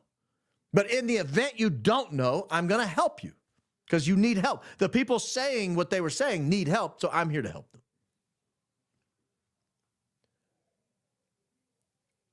This is the scoop from Axios. U.S. discussing potential Sisi Netanyahu summit. That's the president of Egypt, Sisi, and obviously Darth Vader here, Netanyahu. All right. Why it matters. The big picture. Let me get to when was the last time they said they've talked. Hold, please. Accidentally. Now let's just read. White House ready to broker a summit between Israeli Prime Minister Benjamin Netanyahu and Egyptian President Abdel Fattah al-Sisi, who haven't spoken since before the Gaza war. So that's the headline they're wanting us to see. They haven't spoken since before October 7th, 2023. And if Benjamin Netanyahu and Abdel Fattah al-Sisi have not spoken since before the Gaza war, what could they not have conspired to do? Well, they certainly couldn't conspire to neutralize Charlie Kirk. That wouldn't have been possible if they're not speaking. They certainly couldn't be conspiring to neutralize Candace Owens. That wouldn't be likely. They certainly wouldn't be using Egyptian planes to fly all over the world and in and out of Israeli territory and to deliver packages and people all over the continental United States and into Paris and into. They couldn't be doing all that because they haven't spoken since before the Gaza war. That's how I've seen this treated today. Now listen, I'm going to point out how to read the news. First thing you got to do is say, who's writing this? Oh, that's Barak Ravid. Well, I can zoom in, I think. I think that might be too small for some of you to read. Ah, there it is, Barak Ravid. Well, who is Barak Ravid? Well, let's go find out, shall we? Who is it who Axios has hired to develop news here in these United States? Who is it Axios wants us reading from? Who is it Axios thinks is in the best position to deliver American news to American people? Barak Ravid, an Israeli journalist who serves as a political analyst for CNN. Well, he's a journalist, Baron. I mean, yeah, he's Israeli, but I'm sure he's unbiased. He is, after all. He previously worked for Walla News, Channel 13, Haaretz. I mean, these are normal, mainstream Israeli publications. Why on earth would you think this guy? Oh. At age 18, he was drafted into the Israeli army, serving in the Signals Intelligence Division of Unit 8200. Oh. Well, what's Unit 8200? Well, let's go find out.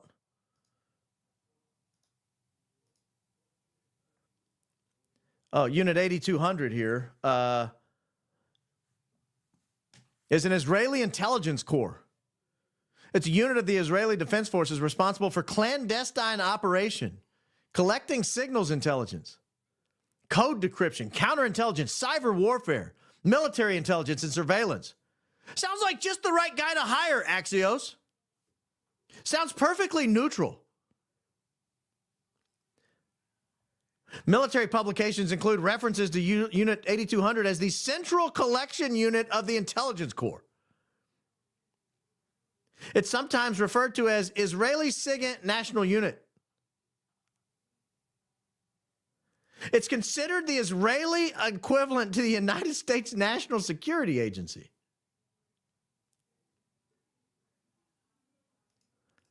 So we've got a Unit 8200 guy running this op on us in our own American publication, telling us that Sisi and Netanyahu haven't spoken in over 2 years. Raise your hand really high if you believe anything Barak Ravid tells you. Anything at all Barak Ravid tells you. If it's noon and I'm on the equator and it's June and Barak Ravid tells me the sun is shining, I'm going to check. I'm not taking his word for it.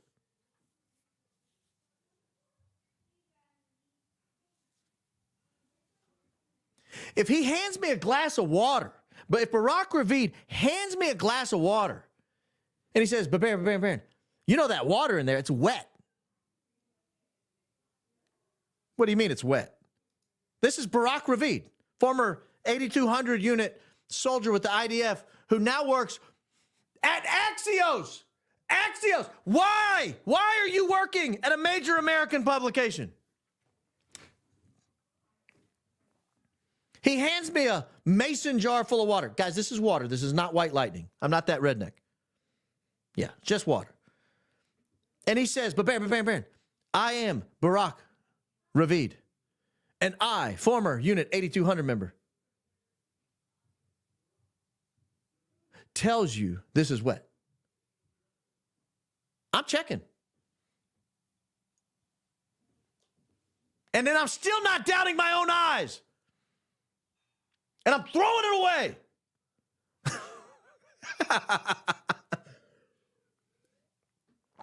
I'm refusing to drink it. I'll have no part of it. This is the state of American media. This is the state of a mainstream American media publication. It's being written by Unit 8200. And you wonder why your boomer grandparents believe what they believe. Because they don't know. They don't click on Barak Ravid's name. They don't open up Wikipedia and ask, who is Barak Ravid? They don't click on the Unit 8200 thing and say, what is Unit 8200? They don't have a clue. They just read it and go, oh, they hadn't talked in 2 years. Hadn't talked. I guess they don't speak. I take their word for it. That's Axios. They wouldn't lie to me. All right, let me get through. Let me get through some of these. Go, brother. I am trying, sir, ma'am, sir. Yeah, Pete, you guys, you don't understand how small the screen is where you guys are. So if I get you, ma'am or sir, someone really got offended the other day and they emailed in and I can't believe you don't call me a woman. Buddy, you had long hair. I can't, it's all I can see. My latex spouse, go Baron, go. Cheers from New Orleans. Speaking of my spouse. So I walk in about 10, 15 minutes before the show kicks off today, and she's in the kitchen, and I was getting my mason jar full of water, not from Unit 8200 reporter Barak Ravid. No. I was getting it out of the Middle Tennessee tap. Filtered, of course. And I said, hey, you were in the chat today earlier. And she was like, what? And I was like, well, I opened that chat up like 5 or 6 hours before I kick a show off, and you were in it. And she said, I wasn't in it. And I said, well, somebody named... Then I gave her name. I said, someone with your name was in the chat saying you were my wife. And she was like, no, it wasn't me. Guys, don't imitate my wife. Please. Please. I'm doing my best over here. I got a tough spot for New Orleans because I'm a Colts fan, and I have a little trouble getting over bad losses.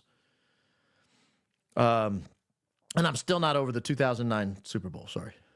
What's the difference between a chickpea and a garbanzo bean? I've never had a garbanzo bean on my face.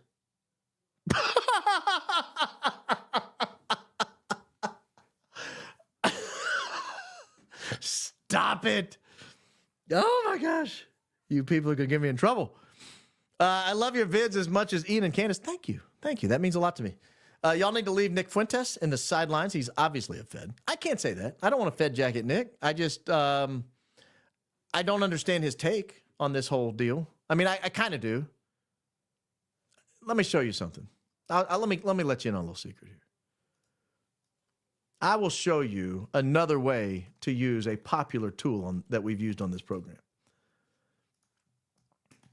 I am going to open up a search real quickly on our friend Nick. This is a 24-hour search in the United States. Let's go back 7 days. You'll see it's kind of neutral there.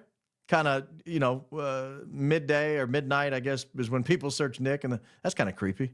He peaks in the middle of the night. What, people like putting Nick in the bank or something? What is that? Anyway, so we go to the past 30 days, and see what's happening here? He had his little generational run. There was a little moment where he had this 90 days ago, this little generational run, and he was on Tucker, and he was on Patrick Bet-David. He was everywhere. And then he sort of fell off a little bit. Well, this can be addictive, and you can be trying to get that back. But even if you put it in broader context, look where he was before he kind of got mainstreamed. 3, 3, 4, 3. This is 3% of the searches he got when he started getting mainstreamed a few months ago, shortly after the Charlie Kirk neutralization. You remember it was a day or two before the Charlie Kirk neutralization, the New York Times came out with their piece on Nick Fuentes. And I knew months before, man, I don't want to say months. I knew maybe 6 to 8 weeks before that piece was coming out, that piece was coming out. And I thought it was going to be a hit job. In fact, well, I got to be very careful what I say here. I thought it was going to be a hit job.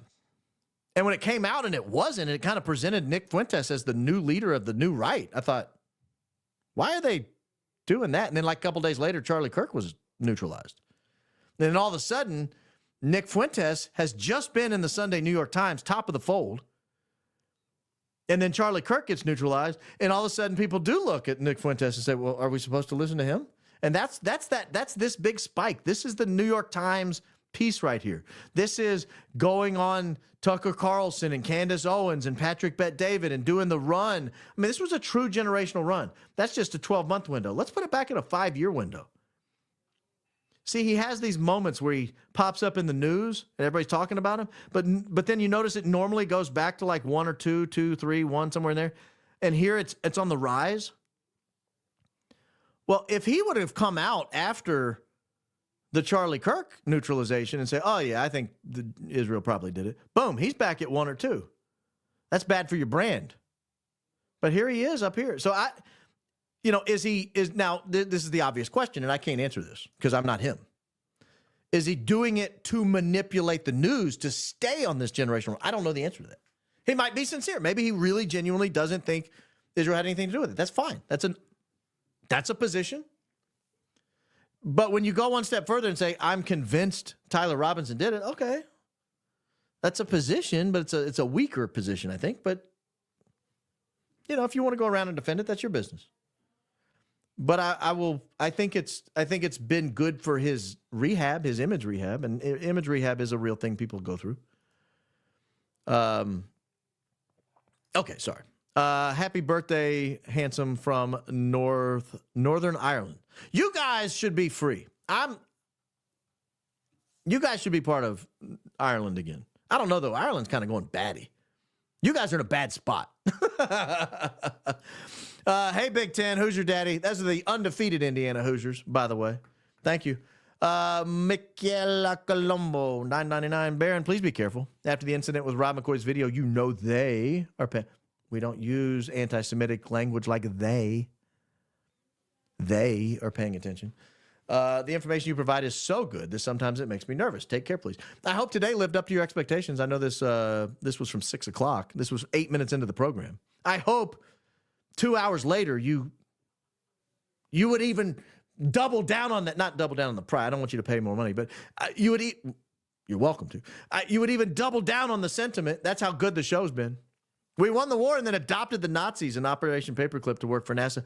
Hey, not just work for NASA, work for all kinds of industry. The best thing I can say about World War II is Germany lost the war. The Nazis did not. Germany lost the war. The Nazis did not. Ask Nick when we can tune in to him eat that hat, since we weren't bungholes. Told him he may need to catch up. Well, in Nick's case, man, I don't know what you're talking about. I'm not familiar with any hat eating. These are dangerous times, but I feel brave and ready to stand up for what's right. Happy Advent, Baron. Yes, we're on our second week of Advent. 2 candles today. Hey, don't forget tomorrow. You sound Catholic. Tomorrow you got to go back to Mass. Unless you went tonight for the Vigil Mass, but you didn't because you're watching this program.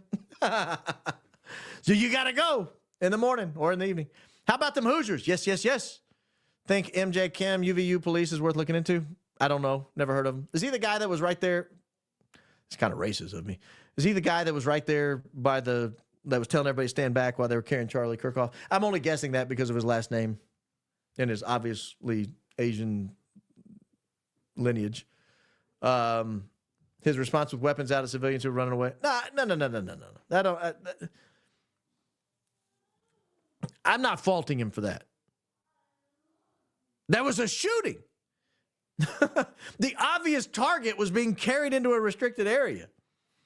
I don't have a problem with that. I don't think he needs to be looked into. Not based on that. Maybe other ways. Maybe other reasons. Mail lady, I read earlier TPUSA removed Dan Flood from the webpage. Good to see you, Baron. I did not know that until the middle of the program. We learned that together, many of us on this here program. Thank you, mail lady. Curious Joel, Nick is attacking Candace and allies like Ian because he knows they have access to info that they shouldn't. He is scared, acting out of emotion, exposes himself. He's a Fed. I don't want to Fed jacket people on this program. I really don't. Because I don't know who's a Fed and who's not. I do believe the old adage, if you hang out in extreme circles, right or left, most of the people you hang out with are probably federal informants. So don't hang out in extreme circles. I don't hang out in extreme circles. Nick probably doesn't know it. I've actually met him twice. Once in Atlanta and once in D.C.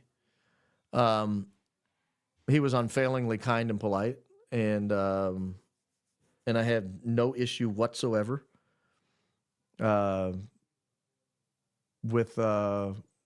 We were at an event with the same people, and I had no issue at all with him. So I'm not mad at Nick. I'm not angry at Nick. Nick can have his opinions. He's allowed to have his opinions. I don't like this. Everybody attacking everybody. My monologue, if I go tomorrow or Wednesday, whichever one it is, or tomorrow or Tuesday, whichever day I go, it's going to be one of those 2 days. My monologue will deal with that, the attacking each other, because it reminds me a lot of 2016. It reminds me a lot of the conservative movement in 2016, and I've got a nice, I think it's nice. I got a nice monologue drawn up on that, and I think it'll be informative on where we are as a people. On the right over here. Did I finish your comment? Yeah. What is your take on Fuentes agreeing with the Tyler is guilty Fed slop? Love your podcast. I just gave it to you. He's free to have his opinion. I just don't agree with it. So call sign so busted. Yes, so busted. So busted. How much later was the shot fired? Under half a second. I've timed it out. It was like 300 and something milliseconds. Basically, that fast. Like, boom, bang. I remember the activating question was number of murders. I don't know what that means. Don't forget to like this video. Baron works hard. Please like this video. It's free. It costs you nothing. It pushes It pushes the video right into the mainstream. And don't forget to go like Billy and Brandy's show and subscribe to theirs as well. Brandy and Billy show. They do a great job. They're good interviewers. Their summaries are great, and they're entertaining. And their shorts are kind of funny. I don't do a lot of shorts because I read somewhere it's hard on your click-through rate, and I don't want to make my click-through rate any worse than it is. But I got a good click-through rate. I don't want to ruin my record. You know, it's like the guy that goes out and he plays one baseball game and he's like 3 for 4 and he wants to retire because he's batting 750. That's the way I feel with my click-through rate. I don't want to do shorts because of it. Love the opening statement. Thank you. Thank you. I work hard on those, guys. I do work hard on those. I appreciate you like that. History repeats, and now we have Barron, Ian, Candace, Coach Colin, Clint, Russell connecting the dots. Meanwhile, Nick is being faking gay. Nick is taking... Oh, I shouldn't have said that. Nick is really... oh, man, there's just no way to say this, and it sounds right when you're talking about him. He is really... angered a set of what used to, I think, be his base. I don't know whether he'll probably recapture it, but we'll see. Ian has put some great videos out dealing with him. Dan is standing on the opposite side he normally stands on the 10th. I always thought that was suspicious. It's an inconsistency that stuck out to me. I need to go back and look. Is he always on that other side? I'll do it later. I don't want to do it right now during the Supers, but is he always on the other side? Because most of the videos, you're right, he is on audience right, stage left. And on the day of the Charlie Kirk neutralization, he was on audience left, stage right. You're right. I don't know if he's always on that side, though. There might have been I don't know. That's weird. That's weird. Hey, pattern breaks are the thing. When you see a pattern break, your antenna should just go straight up in the air. Do you think the recent development of the January 5th pipe bomber reveals was a means to distract from the Charlie Kirk conspiracy fever pitch? No, I think it's total garbage. I think they got a patsy. Again, keep in mind, I think most of these people, like, I'm not saying this is what happened, but this could have been what happened. They caught this guy looking at kids, little, dirty images of little children. And all of a sudden... Do you want to go to jail for that? Or are you going to take this pipe bomb hit? I don't know. I mean, I just don't believe he's the one who did it because it would have been so easy to arrest this guy 4 or 5 years ago. Why did you have to put out a $500,000 bounty on this guy's head? Why did you have to put out any reward at all? You had his phone records. You had his purchase history. You had his cell phone pinging the right areas at the right time. My goodness, if the FBI can't arrest that guy, what chance do they have of finding the shooter? You know what I mean? So I don't think it has anything to do with that. I think the Blaze identified one of their own, and all of a sudden they found a fall guy, and they had a guy who knows. The video with Dan doing the signal after what Charlie Kirk said, if you were on the security team, you shouldn't even be able to hear what Charlie Kirk is saying. You're so focused on the crowd looking for any danger. Yeah, but I mean, they probably heard this stuff for long enough. But thanks for your comment, Adrian. I'm not discounting it necessarily. I'm just saying they probably heard these speeches long enough, and you can't help. I think Brian Harpole even addressed that. You're watching the crowd, but your ears aren't turned off. All your senses are always firing. I don't know, though. Well, I'm not going to say that. You're a verbal one-man army. Thank you. Hey, listen, I'm going to take that as a compliment. I'm 2 hours into the program, though. And when I go 3.5, 4 hours, it really does wear me out talking nonstop that long. I appreciate your analytical and communication skills. Thank you. Above all, however, you're a role model for how to lead an honest and fulfilling life. Thank you very much. I've had my moments where I've not been honest and fulfilling, but I try. And yes, it's the message of the gospel, right? All have sinned and fallen short of the glory of God. When you do, go fix it, right? Fix it, and hope it hadn't done too much harm. So thank you for your thank you, Real Orange Man, for your for your comment. Thank you for everything you're doing. May God bless you and keep you safe. Thank you. I appreciate that. I would like to stay safe as well. A-Bucks. It's wild how 4 of his security detail made 4 military hand signals 5 seconds before he was shot. The person asking Charlie the question does the same. I did notice Blake Bednarz has been pointing out that Hunter Kozak is right before he asked the last question, he looks off and does this with his glasses. Do I have glasses over here? Yeah. So Hunter Kozak is, asking the question, and he looks over, he goes, okay, let me ask you about, and all of a sudden, bang! It's like, hey, the target, it looks to me anyway, opinion. It looks to me like he's saying, hey, the target question's coming. And that set off I don't know. Here's what I don't believe. I don't believe Tyler Robinson climbed up on a roof, leapt off of it from 14 feet, and ran away. I don't believe it. The person asking, is it just a coincidence they all had such an itch within that same time frame? Hey, now I'm pretty wiggly. I would be, if I had been there that day, y'all would think I did everything. Yeah, but look at Barron. I mean, he was doing this in his chair. He was constantly readjusting his shoulders. He was picking at his beard, pulling on his hat. So, hey, I get it. There are some things that are natural. This is not. In my opinion, this is not. Thank you, mail lady. Surely to God, there's one high-ranked military man somewhere in this world that has a heart and knows Jesus and the cost of all this, that can confirm what we're seeing happen. Please speak up, reach out, we the people. That would be nice. Thank you for your generous donation. That would be very nice. Collectfully, Hannah. I don't know what collectfully means. They're going to take the internet away from us if we keep connecting the dots. Yeah, that's a fear. That's a legitimate fear. They have taken the internet from a lot of people, including Nick. I mean, I get why he's bitter. You know, people are trying to say, what's his motivation for this? I mean, he might just be angry at everything that's happened to him the last 10 years. Like, hey, where were you guys? I don't know. Like I said, Ian's done some great response videos. He did a great provocation that caused Nick to attack him, and he did a great response video back. So, you know, it's free speech, baby. Each side have their say. I'm a fan. Did you see my email, Girl Leans Right? It's about the white tee guy in the background and direct lie to Dan and the brunette girl who's right. I did. I saw that. I don't believe it. There are 2 narratives I will never believe unless somebody shows me incredible evidence to support them. One is, thank you, Joe, for your email and your A-Bucks.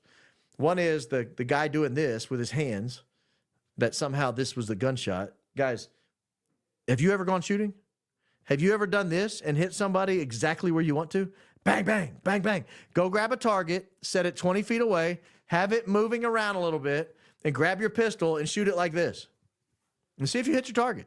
And keep in mind, you got to hit like a silver dollar because the neck is only so big.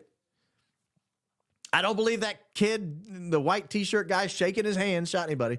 And I don't believe there was a palm pistol. Now, he was holding something. I've seen that high-resolution image where he is holding something, but it could be a pen, it could be a whistle. I don't know what it is. It could be a car key.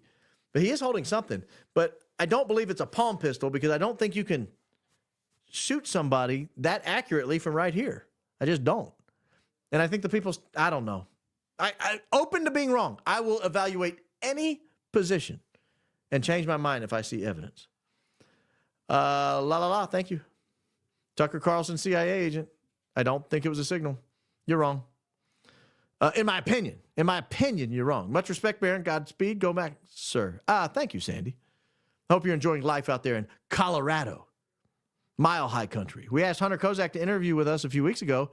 He responded and said, I'm not interested in interviews with non-reputable media sources who are conspiracy-driven. I bet he's not.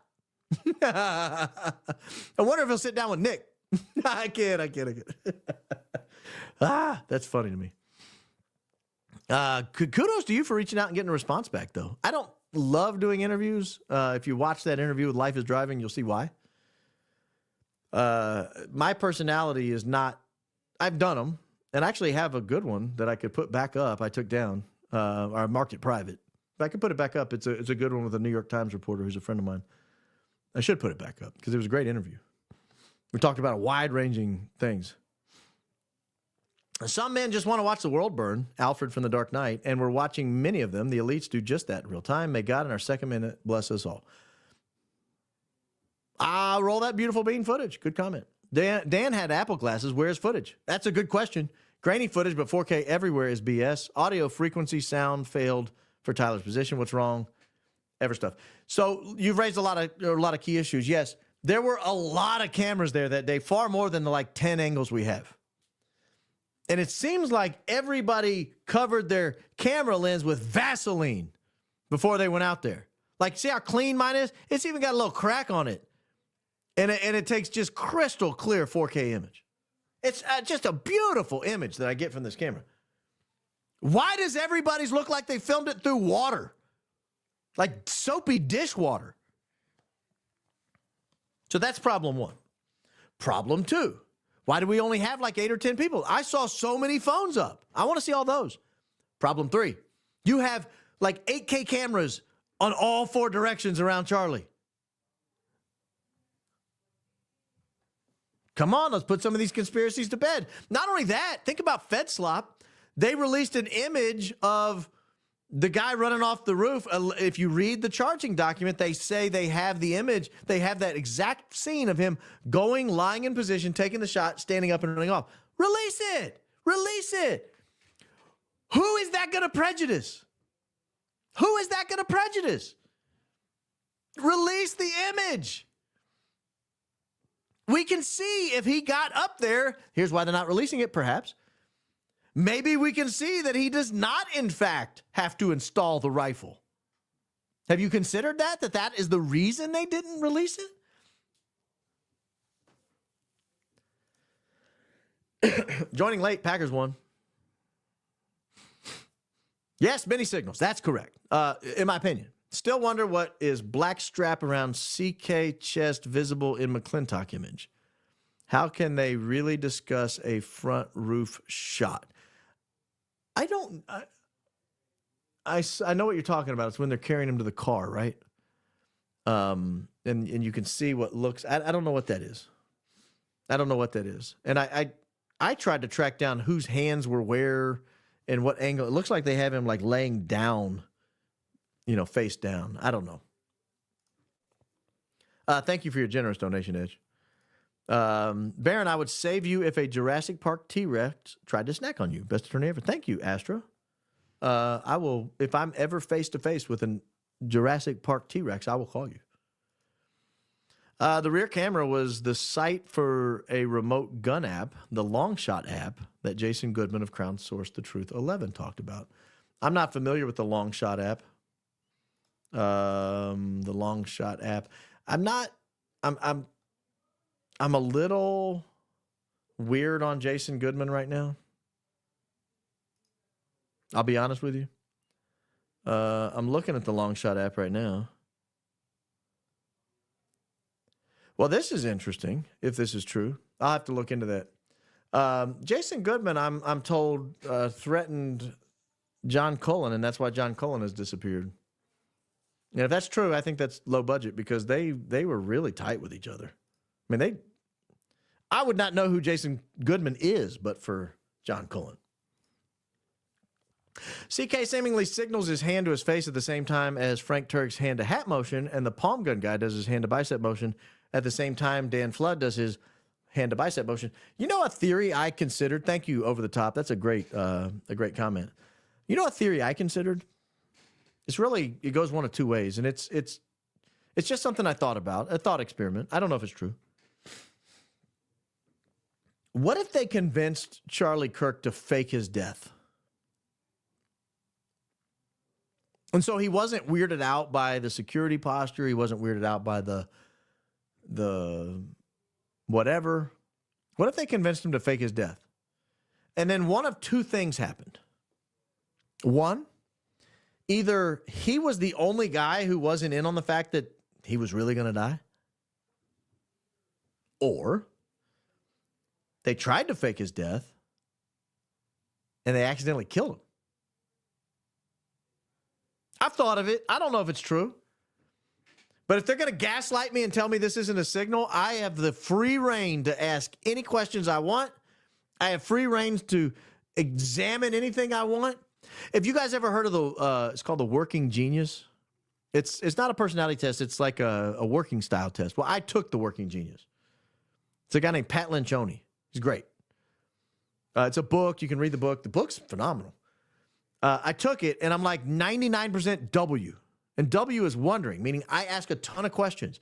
And that's how I research. I just start with a blank slate. I'm like, blah, blah, blah, blah, blah, blah, blah, blah, and I'm firing away, asking a million different questions. I don't come to a lot of conclusions. I ask a ton of questions. I'm a wanderer at heart. A wanderer. More than like on the other end with the task-oriented people. They're like box checkers. It's a cool test. If you and your spouse, if you're married, if you take it with your spouse, it may explain a lot of the friction in a marriage. My wife and I took it a few years ago, and I think our marriage is infinitely better. Not infinitely, but you know what I mean. So it's better. I sent you a signal. I sent you an email of the signal being universal and security. Don't approach. The rest is in your email. I saw that. Hi, Don. Yeah, you don't have to use a known signal. I mean, you can. But you can use any signal. I mean, he could have like gone, honk, honk. You know, the idea of a signal is it's only obvious to the people on your team. The problem that they have is he steps forward and does something so crazy that it raised everyone's suspicion that people start digging through old archive footage and find where he joked around about that being a signal. That was right after the monologue, if you guys missed it. Rewind it. It was kind of important. Could the white SUV at the parking lot pick up Mikey? I don't know what parking lot you're talking about. Because Mikey was in the back parking lot, not the parking lot where Spider-Man jumped off the building. That's a different parking lot. C. Tuttle, thank you, $5. Very generous. Watch the white SUV as soon as he lands. I did watch the white SUV. Did I shut that? Have I already closed that out? I think I did. Yeah, I already closed it out. Or I'd pull it back up. I did watch that. That is a Toyota RAV4. I'm 99% sure. I'm 99% sure that's a Toyota RAV4. Why is that important, you ask? Because the oh boy, am I ever going to be able to find it again? Because I'll never find it again. Was it an AP story that I had? I'll find it later. It's important because Candace released all those license plates that allegedly were rented out to Egyptians, and they were RAV4s, some of them. And that is a white RAV4 coming into that parking lot where Spider-Man jumps down. And if you'll notice, Fed slop. When they show us the image of Spider-Man jumping down, they zoom in purportedly to get a better angle of the Spider-Man jumping down. It's so you can't see what's happening with that white SUV because somebody got in or out of that SUV. You know how I know this? Because it came in when that scene opened, and it does not come back around through the parking lot for like 35 seconds. And someone is seen walking towards it. I wish I had it up now that I'm explaining it all. I should probably find it. I can't remember how I found it. FBI releases video of Kirk Duder. Ah, yeah, there it is. I'll pull it back up. Keep your pants on. You click out of their advertising. Goodness gracious. Yeah, so you can see here.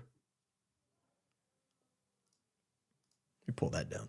This is it. This is on the left-hand side. See this only car in motion in the whole parking lot? You have all these cars parked. And then you have this white Toyota RAV4 right here. Now watch. This is at the 0-second mark. We've got to zoom in on Spider-Man. Again, they did not have to do that zoom. It provides you no better angle. The only thing that zoom does is take that white SUV out of the picture. That's all it does. Go back and look again. Do you think that zoom right there provided you any additional ability to see this guy? No, they would have zoomed all the way up like they do when he jumps off the building. But what's it doing? It's blocking at the lower left here. You see that shadow that's now moving? I think that shadow might have gotten out of the white SUV. It might be running over to plant a screwdriver, for example. We don't know. We can't know because they friggin' zoomed in. But now they zoom in even further. Why? Because there was somebody else walking across the parking lot. Can't see what they're doing. But watch, we're at 24 seconds, 25 seconds for those of you who have old eyes and need me to narrate. He jumps off. He runs off. Now look. Oh, hold on. Just assume he jumps off at the 25-second mark. They got to show a replay about 10 times so you can't figure out how long the... here we go. So he jumped off at the 25-second mark. Another 10 seconds goes by before the car drives by. 35 seconds that car spent at that location there at the end. We saw someone walking towards it, and we saw someone walking away from it. Why did they zoom in? Oh, because it's a Toyota RAV4. Oh, and because we gave Hertz gave a Toyota RAV4 to some Egyptians who flew in for the occasion. Oh, and those Egyptians seem to be camped out at the Quality Inn across the street. Probably unrelated. Zoom in so we can't see what's going on. Why don't you make it even shadier?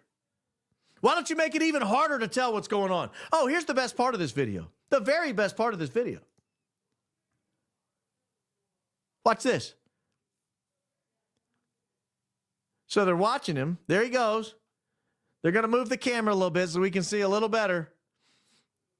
They're going to tell us that he walks across the street and dumps the gun, which I don't even see a gun, but no one else seems to see a gun. People driving. Like if you're driving by the campus and there was just a shooting and there's a guy standing at the street corner, all black, with a black mask and a gun, don't you think you'd stop or at least call somebody?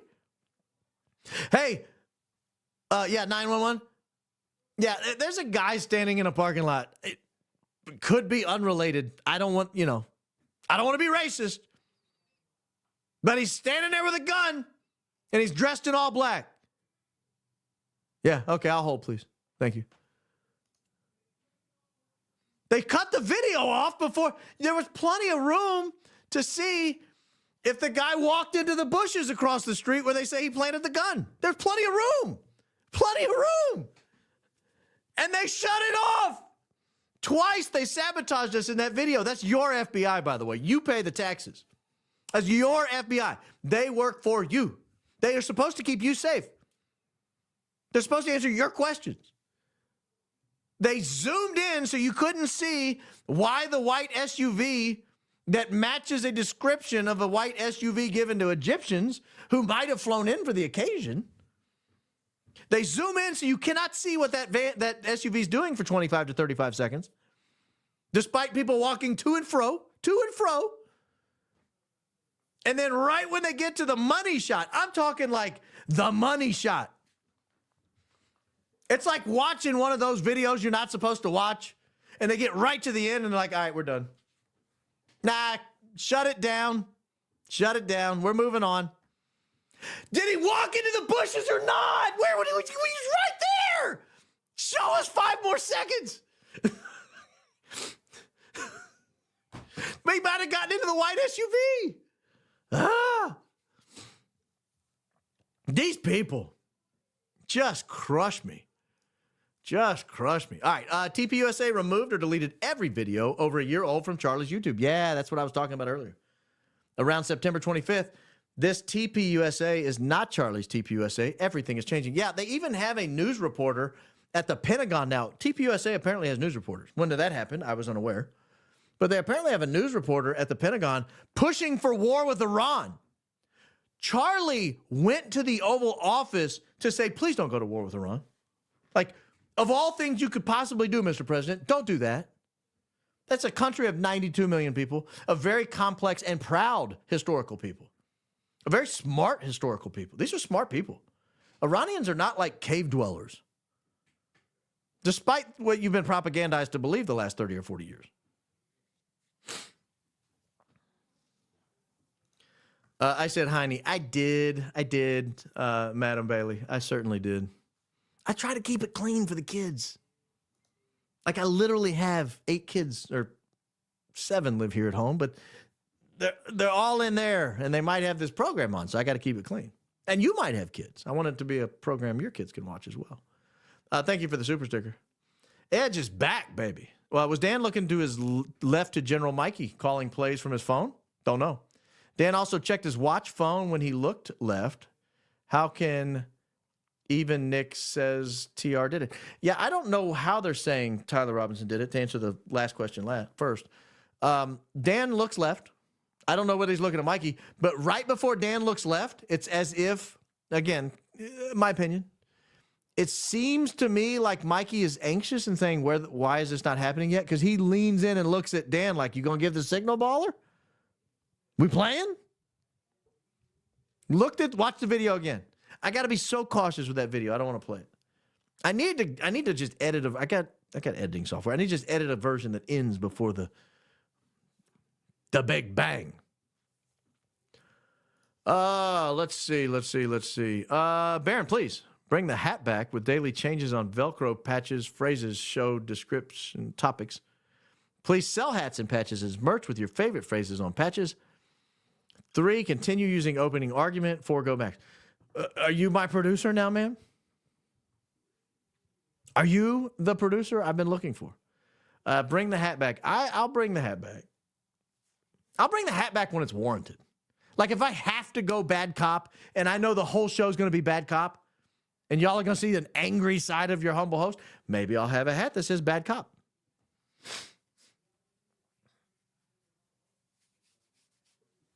Or I could have one that says, where's Dan? Dan is missing. He's not on the website. Where is he? Actually, I did get an email from somebody who was asking about advertising on the program. It's funny because he had some of these hats that came in. This is a hat I use to put my slogans on sometimes. This is that Richardson hat I was talking about. This is the 112 model. I also have the 115 model I like a lot. But he had his business on that hat, and it's really sharp. So that'd be a great idea. I could get that done. Oh, I got too much to do. I got too much other stuff to do. I can't take all these advice. Audio and physics analysts say the sound and math don't add up. I've seen that. I don't buy the physics theory, but I do think the shot came from a different location. Yeah. I think it came from I think the actual projectile that entered his neck came from very close. I do think there was a loud bang farther back. But I don't think the bang was necessarily the Losi Center. I think the bang may have been the Sorensen Center. FBI video, but look, that's just me guessing. Spitballing here. The FBI video has to be a recording from a previous date. That's not true. Before 9/10, there would be more people running around, cars moving around, parked for an event like this. The cars were the same, ma'am. I've looked at the Life is Driving video. I've looked at the aerial surveillance video that was released on X and TikTok. The cars are the same. I mean, I understand the suspicion, the skepticism that it doesn't seem right that a guy could jump off a roof right after a shooting, supposedly have a 40-inch long rifle in his hand, dressed in all black and not raise some bit of suspicion. That's why I don't think he had a rifle. I mean, it just doesn't make any sense that he had a rifle. Not only that, like, you jump from 14 feet with a rifle in your hand, there's a possibility you're getting impaled. It might not end well. Might not end well. And when he landed, you didn't see the gun go. I'm telling you, I challenge some of these TR believers. I want to see you on the roof. I want to see you with a 40-inch long Mauser 98 model 30-06 in your hand, wrapped loosely in a towel that's flapping around like a flag in the breeze. And I want to see you pull down on one hand, put your feet in there, jump to the ground, because I mean, let's be honest. Tyler looks like a nerd, right? Tyler's not out there playing linebacker. Whoever that was on that building was athletic. He was trained. I shouldn't be so sexist. Could have been a she. He was trained. There would be more people running around, cars moved around, parked for an event like this. No, Utahns are very, very generous people. They don't park up on the street. They park within the lines, and if there are no lines, if there are no parking spots available, they just go park in the neighborhood. That's what I've been told. Lindsey Graham, not the Lindsey Graham, another Lindsey Graham. I've been following Nick Fuentes for about 6 months now on Rumble. He's now muted me for asking questions. He's also deleting comments, so he's only free speech when it's something he agrees with. Here's what I'll say about that, because I do ask people, I did tonight, ask people to mute people sometimes. If you're ruining the experience for other people, that's where I draw the line. So if you're being hostile, if you're being rude, if you're being angry, if you're being repetitive, like the person that was tonight was telling me to stop explaining the video. Well, I'm playing 4 minutes of a 60-minute video. I'm going to do a little analysis. I'm going to do a little explanation. To begin with, if you don't do any analysis, now maybe this is the sneaky thing she was trying to pull off. If you don't do any analysis, you're ripe for a content strike. You have to do some analysis. You can't just sit there and play someone else's clip. Plus, my analysis is friggin' amazing. So I'll give him the benefit of the doubt there. I'm not saying you did any of those things, man, with your elbows. I'm not saying you did any of them. I'm just saying, I give people a little leeway. Collectively, Hand, I just sent an email about alternate ideas for a research team. I'll read it. Aurora, Baron, love your show. Thank you. Question: with how TPUSA is acting, do you think they will use Erica to shut Candace down? Candace said that only Erica and her hubs could stop her. If Candace doesn't stop, they will use it against her. I think that would have worked had Erica come out in the first couple of days and said, hey, Candace, we've got it. I think if she comes out now with all the evidence that's surfaced and is like, hey, Candace, I need you to stop. Woo! You think gaslighting us on hand signals is going to look bad? You think pulling Dan Flood down off your internet in the pitch black of night and not telling anyone, you think that looks bad? Try it. I dare you.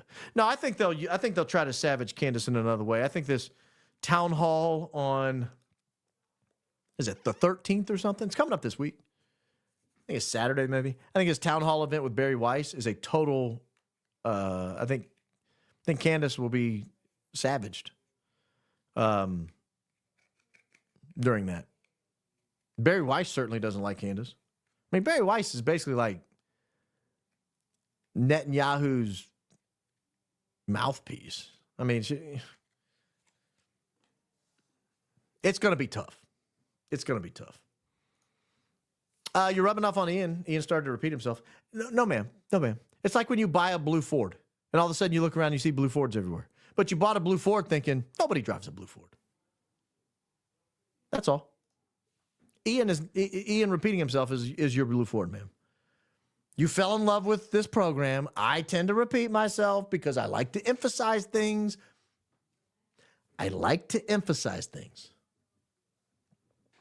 And when you emphasize things, people tend to remember longer. And now you're seeing that Ian probably has been doing this since he was a young pup. Let's see here. Brian Harpole interview with Paramount Tactical, must watch. Brian changes story on text to UVU Chief. Said it was from Dan and Chief, forwarded to him. Another pathetic interview, and exposed Dan as being the decision maker. I haven't watched it because I watched one. I can't dedicate more hours to Brian Harpole. Like, the guy's a clown. The guy's a total clown. He revealed himself, in my opinion, to not be super bright. Maybe I'm reading them all wrong, but he did such a bad job on the Sean Ryan show. And frankly, Sean didn't look great either, but everyone's entitled to a bad day, I guess. Maybe I'm being too harsh on Brian. Probably not going to watch it, though, be honest with you. I don't understand Gary's problem with me. That's what it comes to. Let me just, I'm gaslighting you guys. I don't know why Gary doesn't like me. And therefore, I'm not watching him. I'm not giving him a view. It's that easy. If I understood it, like if I'd attacked Gary at some point, but I haven't. And so I don't get it. Gary, I mean, if you're upset with me that I have a different conclusion, then you're weak. Like, that's sad. That's really sad. If you don't like somebody and you start attacking them because you have a different... Now, if you think I'm lying, give me my points. Which points am I lying about? If you just don't understand what I'm saying, that's a you problem. That's not a me problem. Heavyweight, $10. Hunter Kovac. Why are we all capping Kovac? Remember the unblank America travel around in 2024 solely as a counter to TPUSA. I have a video of Hunter practicing his reaction to a T before Kirk even arrives in the menus. Yeah, I have that as well. I might have played it on this program. I'm not sure. Thanks for your generous donation, and thanks for your note.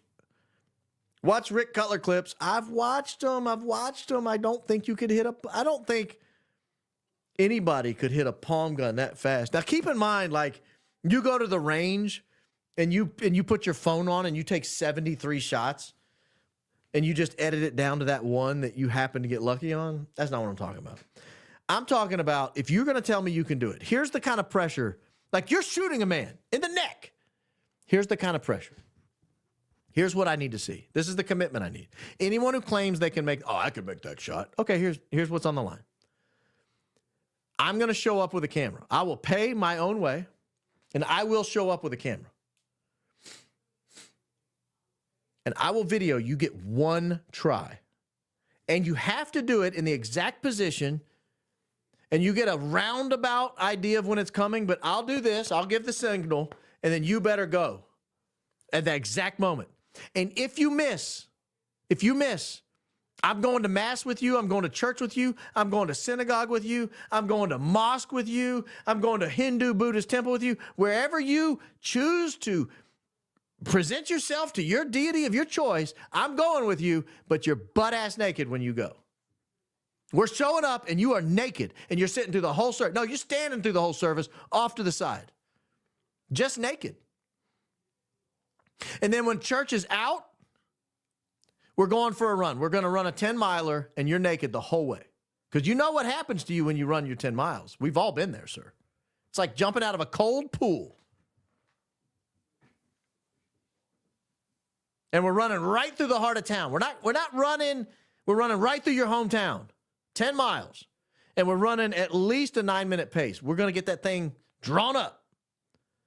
That's what's going to happen if you miss. Are you confident you can hit it? You ready to go to mass naked? You ready to run 10 miles through your hometown in the buff?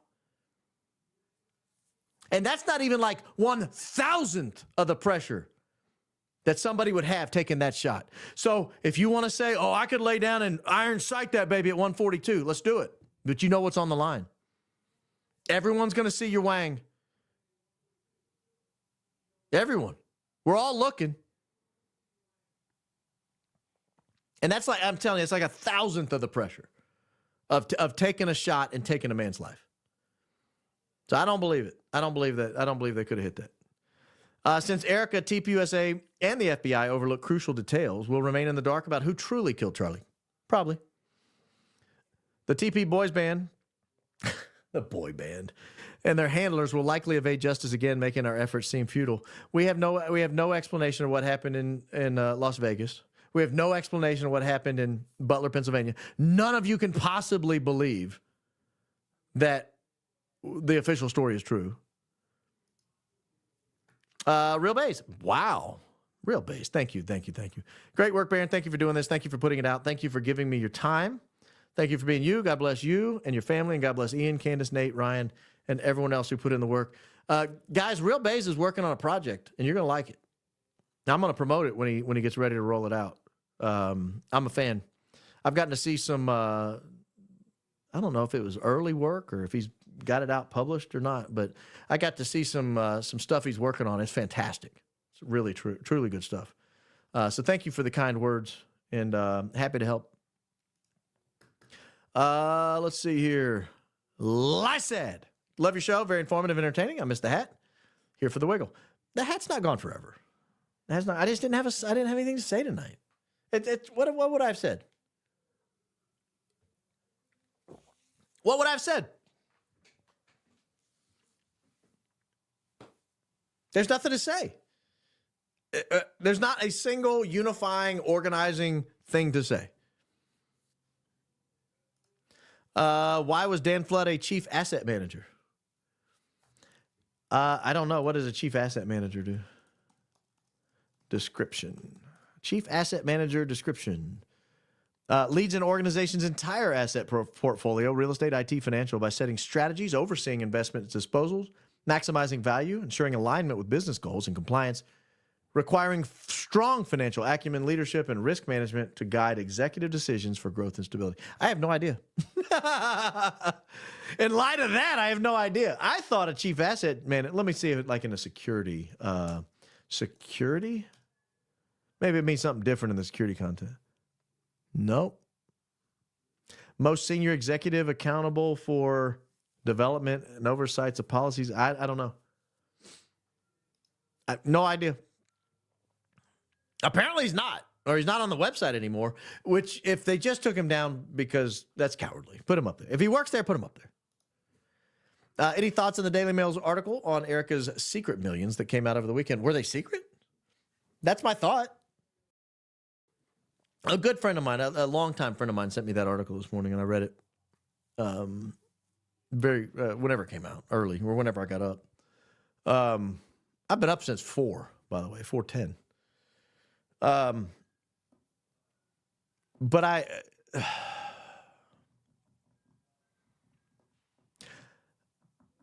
don't know that it was a secret that she's rich. Like, I think it's shocking, frankly, that you would run a nonprofit and end up with an 8-figure.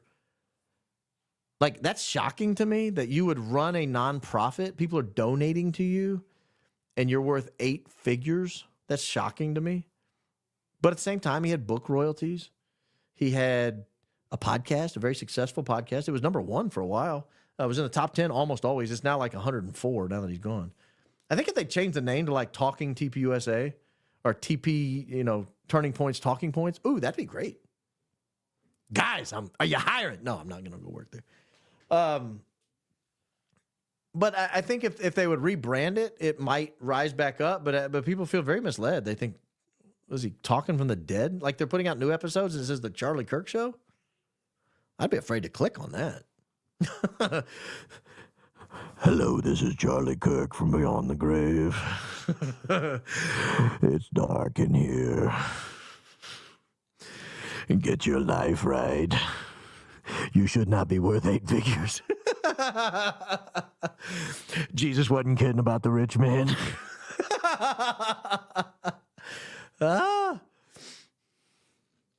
Jennifer McCray, $10. Did Dan ever stand as close to Charlie as he did on 910? The video showed he's standing farther away. Yeah, someone else pointed out he's standing in what looks like in a different position. I'm gonna have to analyze that, and I will, because now that 2 of you have raised the issue from 2 different angles, I'm very concerned, frankly. Rob McCoy's double is Alf. the alien that ate cats? That's amazing. When you carved Ben Shapiro a sharp little twit, I realized you're a descriptive genius. Love you, Baron. He is. That's the best description I could come up with. He's very sharp. But Mail Lady, you might as well do it now because they're pulling stuff in real time. We need to all download all we can, before it's gone.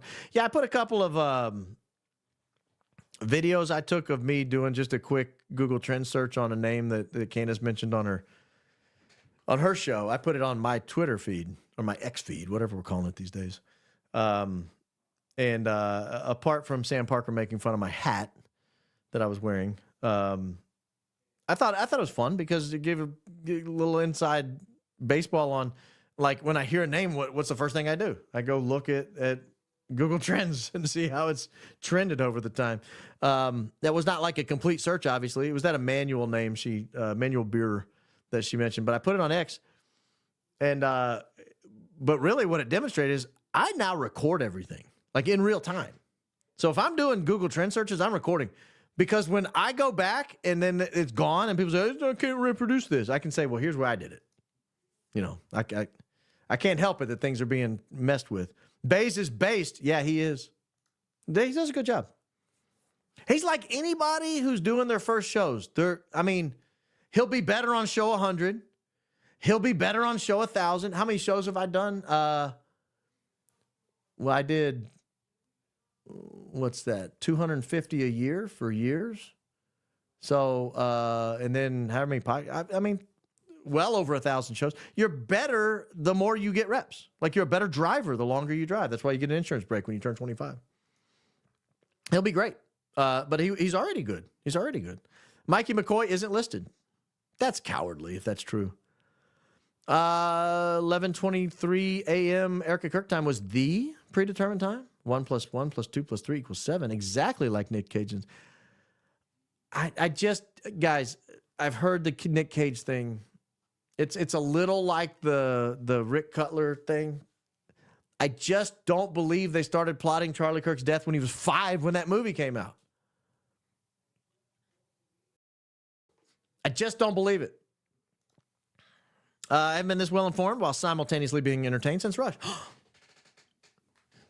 Well, that's a big compliment. You have a gift. Thank you. Love your work and style. Much respect. Go back. Thank you. Thank you for the compliments and the generous donation. We need a compiled list of questions before 12:15. Write an open letter to all. Send to TPUSA. They're not going to answer any questions. They were never going to answer any questions. That's the dirty little secret. If you go back and listen to their announcement and then they're double down on pulling the rug out from under Candace, they were never going to entertain anything she said. She was not going to have a say. They were going to sit her there. The reason they wanted her there in person was to sit her there, put a camera on her, and make her look ashamed and sad and embarrassed because they were going to humiliate her on camera. They weren't going to let her talk. And if she tried to talk, they were going to shout her down, tell her she's breaking the rules, make her look stupid. And they can't do that over the screen because she'll just sit there like, okay, well, I'll talk when you're done. They can't do that if she controls her own microphone, which is why I think the way she's doing it or planning to do it, my understanding is so much better. Just let them go. Let them do their presentation. Hit pause. They'll keep going, but everyone's watching you, not them. They'll get their side, and then they'll hear your rebuttal. And then you hit play, and you get the next. You just drag it out for hours if you have to. I'll stay and watch the whole thing. I'm canceling anything I got to do that night. I think. Let me see. What'd they say, the 15th? Yep, canceling anything I got to do. Done. Edge, research junkie too. Time flies. It does, man, when you're researching. When you're working on something, it seems to go slow.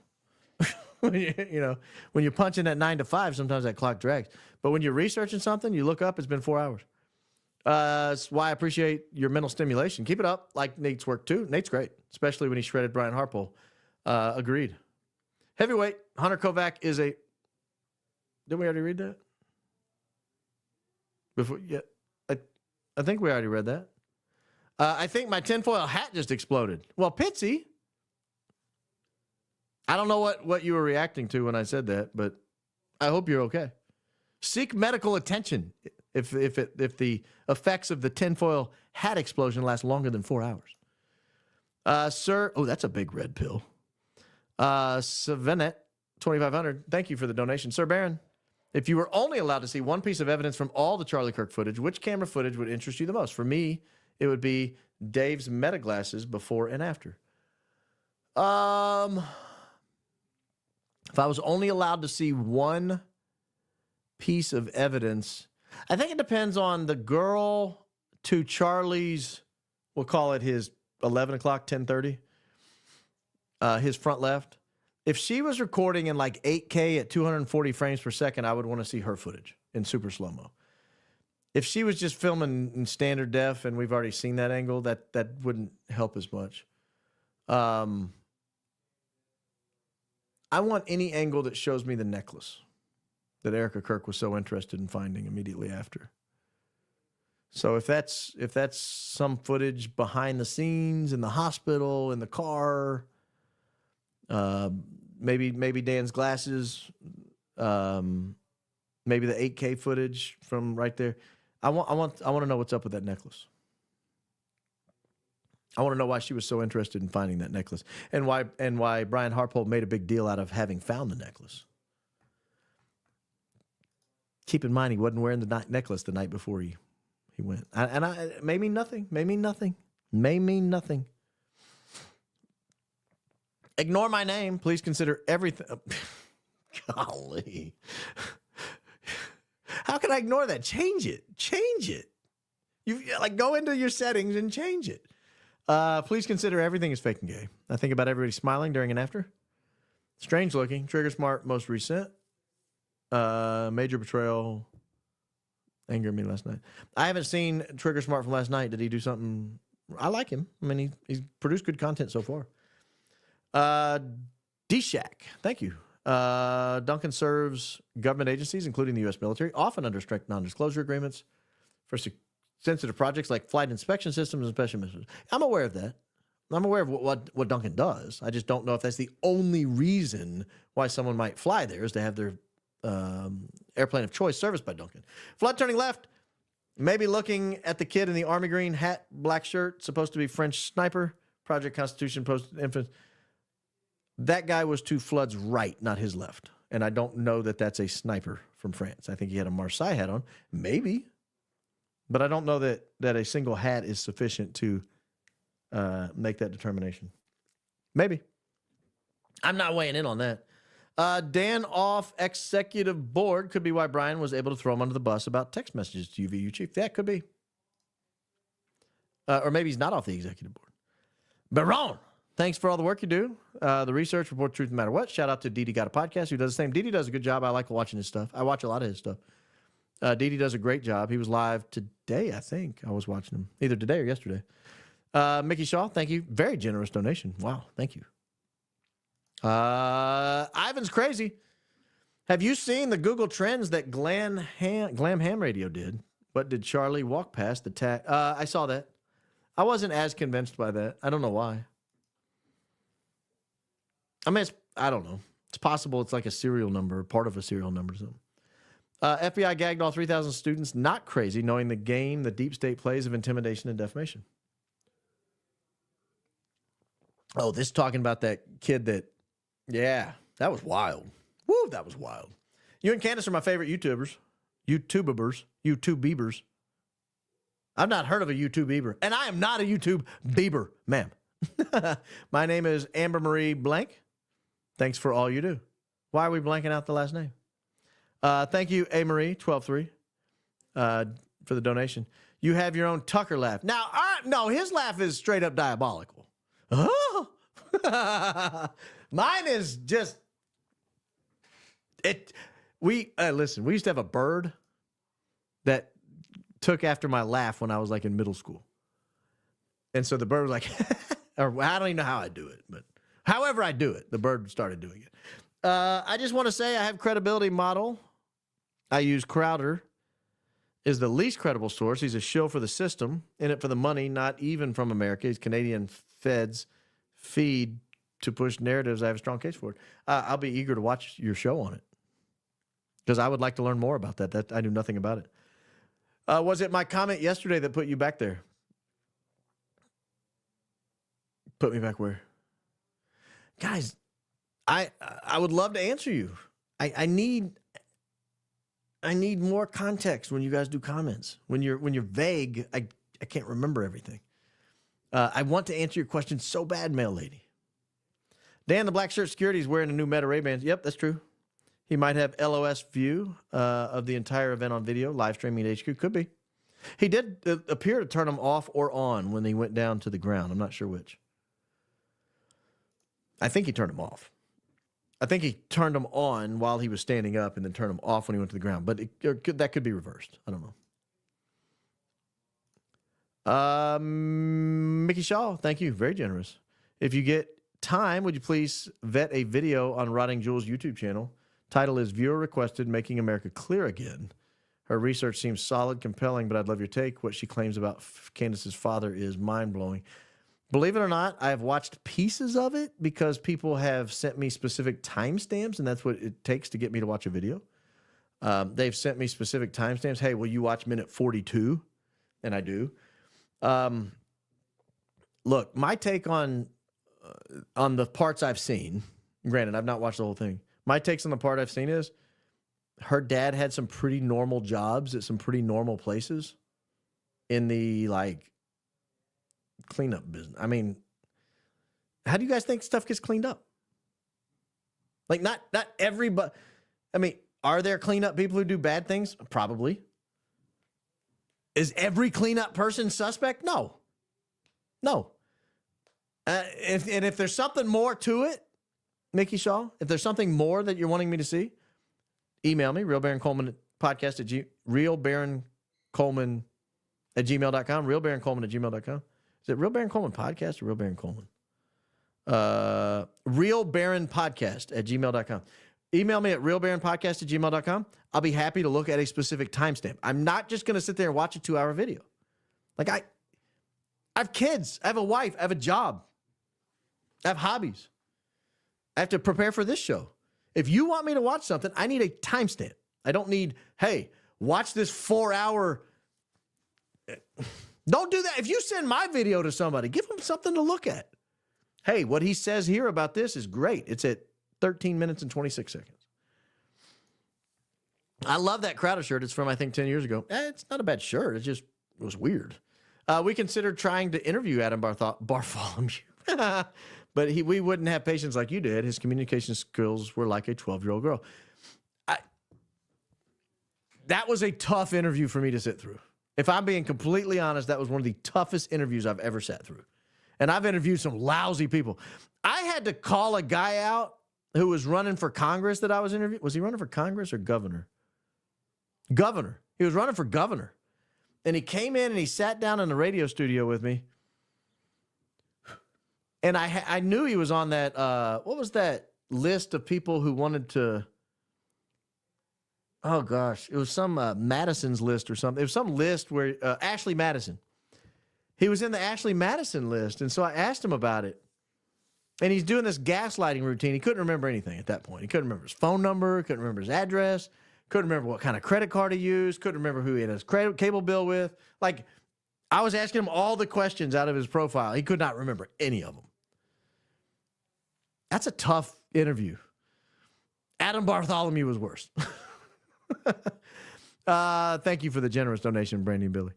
You have to remember early on they were saying the potential shooter fit the profile of a groyper. Could be why Nick flipped and flipped fast. Yeah, it could be. I mean, but I still think it's dishonest for anyone at this point to say they're 100% convinced Tyler Robinson did it. It's just, it doesn't make sense. It doesn't make sense. Does that mean they're not going to pin it on him? I mean, they might. He might die in custody. That would be convenient, quick, easy, and clean. That's what I would be terrified of if I was him. And the Sean Ryan Harpole interview at 1:37:42. Now, that's a timestamp, ladies and gentlemen, down to the second. Harpole says they did not use hand signs that day. Yeah, he lied about a lot, or he was wrong about a lot of stuff. This is my first super ever. I just accidentally somehow gave $19.99 on an older podcast of yours. Well, that was kind. Thank you. When I'm buying a gallon of milk for my kids, I'll remember you. Angela.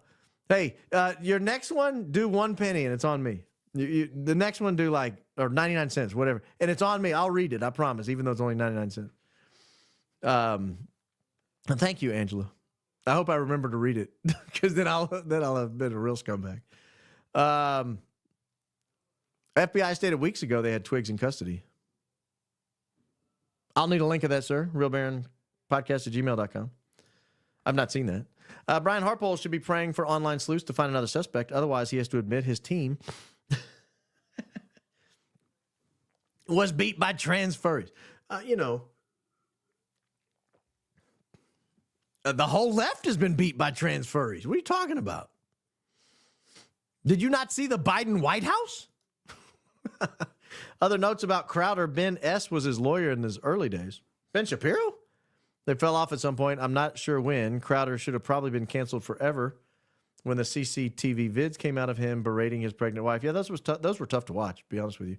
But I don't want to be judged by my lowest point either. And I'm not saying that's a proper behavior of a man towards a wife. It was not. And I think he would probably admit that. Maybe not. I hope he would admit that. And if he does admit that, then I don't want to be joined by my lowest moments. I don't want him to be, not joined. I don't want to be judged by my lowest moments. I wouldn't want to judge him by his lowest moments. I hope those are among his lowest moments because those are tough videos to watch. No doubt about it. I did not know Ben Shapiro actually practiced law. Did he really? I thought he went like straight into blogging or something. Did Ben Shapiro practice law? He entered private practice, yeah. The firm Goodwin Proctor. That's a good firm name for him. Good Proctor. Goodwin Proctor. Left after 10 months. That sounds about right. Let's see. What did he do next? Practice law? Oh, good. I'm looking for a keyword that I can find. There it is. As of March 2012, he ran an independent legal consultancy firm, Ben Shapiro Legal Consulting in Los Angeles. What year did he graduate law school? If he left after 10 months, he graduated from Harvard Law in 2007. He left. He practiced law for 10 months from 2007 for 10, and then what did he do for the next 5 years? Or did he run his own firm that whole time? Maybe, I don't know. Why am I looking up Ben? I don't care. Gary, thank you. Alex got mittens. These Protestant churches are geofenced and paid by the time. I saw where a lot of them were geofenced. Did you see there were like 1,200 pastors over in Egypt getting brainwashed by, not Egypt. Ooh, that was a Freudian slip. Over in Israel getting brainwashed. Who's the fat guy that used to be the governor of Arkansas? What's his name? Oh, gosh, I can picture his face. Plays bass guitar. Huckabee. I'll be your Huckleberry. Mike Huckleberry was over in Israel brainwashing like 1,200 of these pastors. You should have seen these clips I was watching. And I thought, man, some boomers are about to get fleeced. Like, I don't think anybody under the age of 60 is going to, maybe 55 is going to buy a thing these people are saying. But them old people are about to get hosed when those 1,200 pastors get back from Israel. Fascinated about the comment that TPUSA was interested in getting into the real estate business after the Gaza retaliation by Israel. Sounds like a whole podcast. Maybe, I don't know what, I just heard they were getting into the real estate business. I don't know where. I mean, I wondered, is it in Gaza? I mean, it might be like slumlording in Los Angeles. Who knows? Now that Charlie's gone, I don't trust any of them. Related to Rob McCoy's potential chalet. So that's what Blessing Israel looks like. Yes, ma'am. That was just one of like 4 houses. Like, he has a lot of real estate. I think my priest makes $1,400 a month, something like that. Now, granted, he gets living expenses. He doesn't get living expenses. He gets paid for housing. But if your priest lives in, I mean, if you're, well, they don't have a priest, what's he called? A pastor. If your pastor lives in a house that he sold for $1.3 million, I just question his commitment to the Lord. I don't know. Like, you're asking people to donate every day to Jesus, and you live on a golf course in Phoenix in a beautiful house with that crazy pool. Maybe that's not his house. Maybe that's my hope, is that that's not his house. Barron's better than Brock. Both of them that I'm aware of. Erica knew too when she asked how much she knew everything. That's what she said. She knew everything that her husband told her about Palestine, the cleansing, the money. I don't know what she was referencing when she said she knew everything. I don't know. And I'm taking it at her word that she thinks she knows everything. I want a sanctioned RBP whole please trucker hat. Hilarious. Merchandising. A trucker hat like this that said hold please on it and had my logo on it would look dope. Hold please. I didn't know I said it that much, but somebody emailed me saying they loved it every time I said it. and then I went back and looked at my transcripts. You know, you can pull up your transcripts and clicked hold please. I say it a lot. I did not know I said it at all. Baron, get this. I met some Israelis in 2014 in South Korea, and they bragged to me and a friend that they were planning to... What? What? They're planning to ethnically cleanse, I think is the word we're allowed to use. The Palestinian. What? All I can do is take your word for it. You know, I wasn't there unless you have it on tape or something. And in the realm of AI, I don't know, man. Some of that AI is getting pretty good. I'm beginning to think as Charlie began praying the rosary and going to mass, the Holy Spirit started convicting him about what he was part of. They couldn't let him convert and turn on them. I think that has a lot to do with it, good sir. I think the Holy Spirit has a lot to do with it. Have you seen the projectile that flies towards CK as soon as DF signals? I tagged you on Twitter. It would make sense due to cervical damage location, and the front view we saw could be an exit wound. That assumes they were able to pull a fast one on Candace, or that she's in on it, which I don't think she is, and that there is no visible entrance wound from behind, but somehow there is one. That's hard for me to believe. I've seen, even in hair, I've seen entrance wounds. You can see them. Like they bleed, especially the head. The head's bloody. I don't know when they cut that off. I was a long-time believer that he was shot from behind. And maybe still that would make sense. But I'm starting to have a difference of opinion on that. I really don't know. I don't know that it's important for me at this point to know how it happened. It's important for me to know how it didn't happen. Because right now they've got a man in custody saying he's the lone gunman. And I don't believe that. Jennifer, thank you. Look at Ned McCoy ties with all this. Who the hell is Ned? Why are there so many McCoys? Who is Ned? No one's really named Ned, right? CEO of Civica RX. This is all about pharmacy? I don't know that I believe this. I don't even. I can't promise you I'll look into this, but Ned? You expect me to believe a guy named Ned pulled all this off? I'm buying it. I refuse. Ned. When I hear Ned, I think Ned Flanders. And after a guy like Ned Flanders, you don't go by Ned anymore. You go by Netherlands or something. You change it. You go by something else. And my sincerest and deepest sincere apologies to everyone in the audience named Ned. Just by sheer numbers, there's got to be one of you, but I didn't mean it. I didn't mean it. The step forward with a hand signal could have been getting out of the line of fire in case the projectile went all the way through. He may have known how far he needed to move forward to be safe. Could have been. Also, I think it was just he knew where he needed to be seen. Knew where he needed to be seen. It was important that he be seen. Thank you for the generous donation, Mr. whatever your name is, and you as well, Stephanie. Awesome show, Baron. Do you remember many of the so-called first eyewitness pot up therapy and talking to a therapist? It was so strange. Seems like there are media and podcast teams that are part of the hoax. I do remember both, and it's becoming obvious perhaps why the kids are so silent. Yeah, absolutely.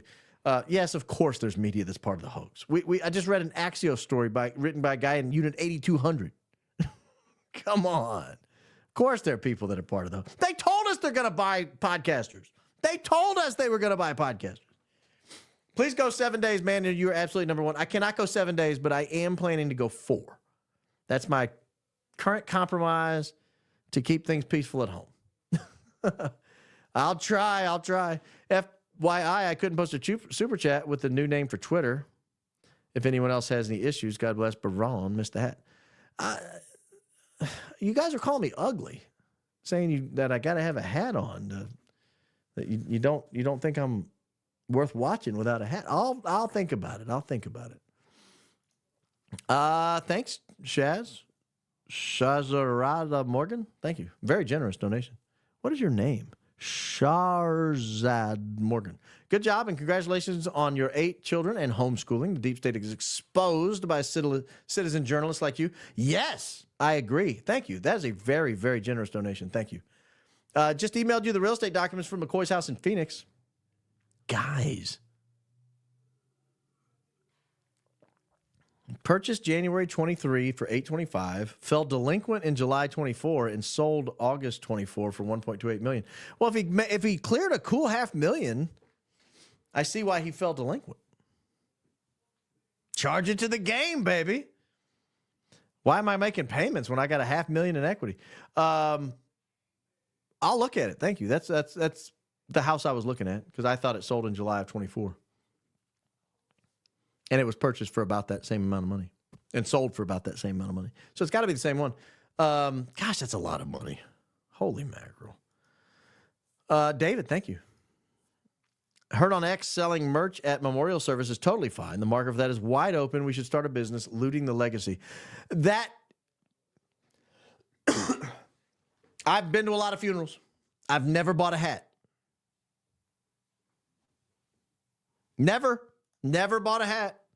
Think I'll change my tag to not your wife, just a leftist from Berkeley that loves your show. Thank you, Gary. You will never be my wife, Gary. It reminds me of a joke I cannot tell on YouTube. But it's a good one. It involves prison. Nick does his shows late at night at 1 a.m? That's ludicrous. Go to sleep. Congratulations to your Indiana Hoosiers. A Pitt alum, native living in Northeast Ohio. I can't wait to go to work tomorrow. You know your coach, Kurt Segnetti, is a Yinzer too? You, sir, are a rising star for truth. Thank you. I appreciate all that. Go Panthers. You guys the Pitt Panthers? I looked at going to law school at Pitt. No, I didn't. I'm sorry. That's not true. I lied to you. I visited the Pitt Law School. It's beautiful. Hi from SoCal. Love your show. So glad you were following this closely. Stay safe. Thank you. Quick, to the point, easy, nice. That was a long time ago, Baron. Sorry to see Jones go down today, 31-17.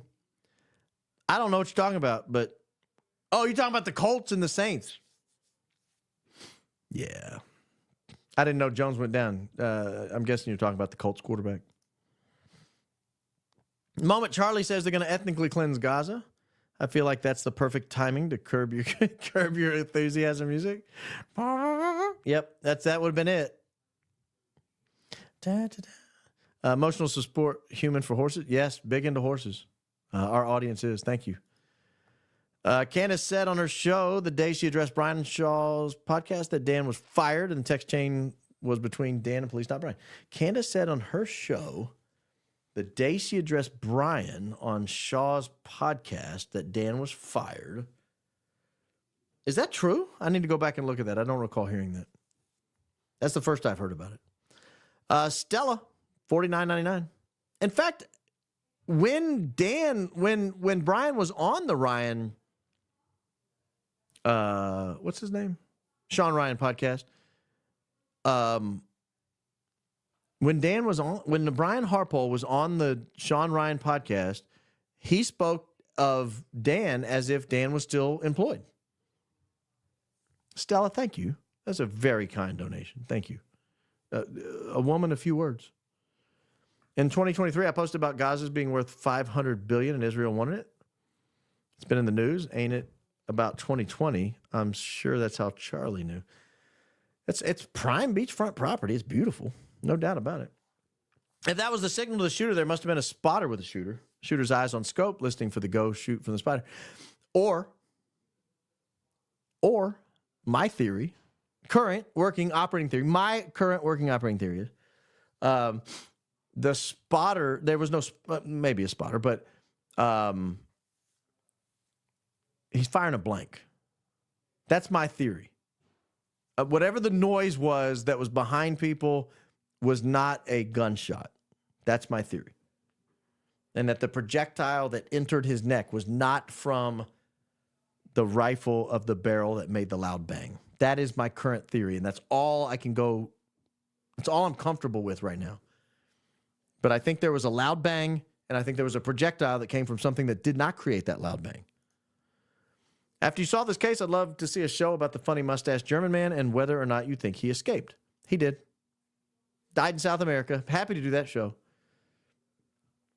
Absolutely happy to do that show. There's no way he sent all those top people out and did not have his own escape. Plus, didn't they uncover a tunnel that led right to the airport? And he could buzz over to Spain or wherever it was, some island. Yeah, he's gone. He's gone. And there's that picture of like a guy in Brazil that looks just like him 20, 30 years later. The idea we have about Nazi Germany was totally manufactured. Remember, U.S. was propped up by the powerful interest into being a key participant of the two major genocides of Christianity in the past century. I was with you on the first sentence, being that, not that Nazi Germany wasn't a horrific governmental structure. I don't believe it was like paradise, but I think I think that was a creation, a corporate creation. They created a hellscape so that there would be a reason to have another continental war on Europe. I do believe that. But that's not discounting that it was a hellscape. It was. Baron, I truly believe you're being guided by spirit in your tireless pursuit of truth. May God be with you. Thank you, lovely, brilliant man. Bless you. Thank you, Liz Rooney, 9669. And your A-Bucks all the way from Australia. Australia. Over there with Tia Toomey. Trans question, probably the cue they were waiting for. Hat tips, Dan steps up, signals, done. Trans rights shooter, blame ensues, all allegedly. Good show, Baron, came from Ian's viewers. I think that's right. I think that was the plan, was to have the story of the Charlie Kirk assassination being about furries and trans and leftist politics and all that kind of stuff. I do believe that. But I think it backfired because it was such a sloppy operation. It was just awful. Nobody bought it. Nobody bought it. I don't know Dan Flood's background, no. Someone might, but I don't. Thank you for the donation. There was a student that watched Tyler on the roof the entire time, said he never fired the gun, no recoil. I've not heard from that student. Can you send me a link to that interview, please? realbaronpodcast@gmail.com. realbaronpodcast@gmail.com. Put student interview in the subject line. That would be fantastic. You skipped my question about the necklace. I didn't mean to. What was your question? See, this is what I'm talking about. Like, if I accidentally skip your question, don't make me scroll back and find it and say, you skipped my question about the necklace, which was... I did not intend to, Sausage Biscuits. You've been a great commenter, a great participant in this program, and I would never do you wrong like that, especially as much as I love sausage biscuits. What kind of, you know what I like on my sausage biscuits? Just good old-fashioned yellow French's mustard. No reason to get, I like jelly on them, don't get me wrong, but no reason to get fancy. Good old-fashioned French's on a sausage biscuit. And we got like 9 different kinds of mustard in the fridge. Sausage biscuit gets yellow. The LDS witness story is creepy and interesting. Yes, it is. You should watch the whole thing. It's a fantastic interview. Again, a lot of scripture I've never heard of, but to each his own. What's your email address? realbaronpodcast@gmail.com. realbaronpodcast@gmail.com. I have information hoping will help Candace, you, and Ian. Well, I'll be happy to look at it. I don't think Candace checks my email. I've tried to send you messages, but it won't allow me to say certain words, strict censorship. Well, just be careful, ma'am. Be careful. Don't say crazy things. Thoughts on Cash's response to Megyn Kelly last Friday? I have about the same amount of sobriety, by the way, loving life now. Yes, I'll be 3 years in 20 days. I'll have a big celebration. What's the 27th? Am I on the air that day? That'll be my 3-year anniversary of sobriety. I will not be on the air because that'll be a Saturday. Maybe we'll do it Sunday the 28th. But yeah, I'll be 3 years in. So congratulations, Amy. And every day, just you wake up that morning, you say, today's not the day. Today's not the day. I'll worry about tomorrow, but today is not the day. My response to Cash on what? I don't know what it was a long interview. I would love to answer your question soberly, but I don't know what you're talking about. Guys, don't be vague. Be vague. Be specific when you need a question answer. That might be the lawyer in me coming out. You should see the people I work with. They hate me more than you. Cringe bromance, you and Ian. Not cringe. No, not cringe at all. Flintstones bros. No. Ian's got a girlfriend. Said it today on his live stream. Or you said it today on a video that came out on a live stream. By the way, the OD I mentioned the other day. I mentioned that I'm getting good at these. I'm getting really good at these abbreviations. I mentioned the Franklin cover up for your audience to pull the thread, not necessarily for you. Okay. I'm a big fan of people researching. Thank you for the donation. Hey, Baron, I've been following you since your first live after Charlie Kirk passed. Thank you. You've been around a long time.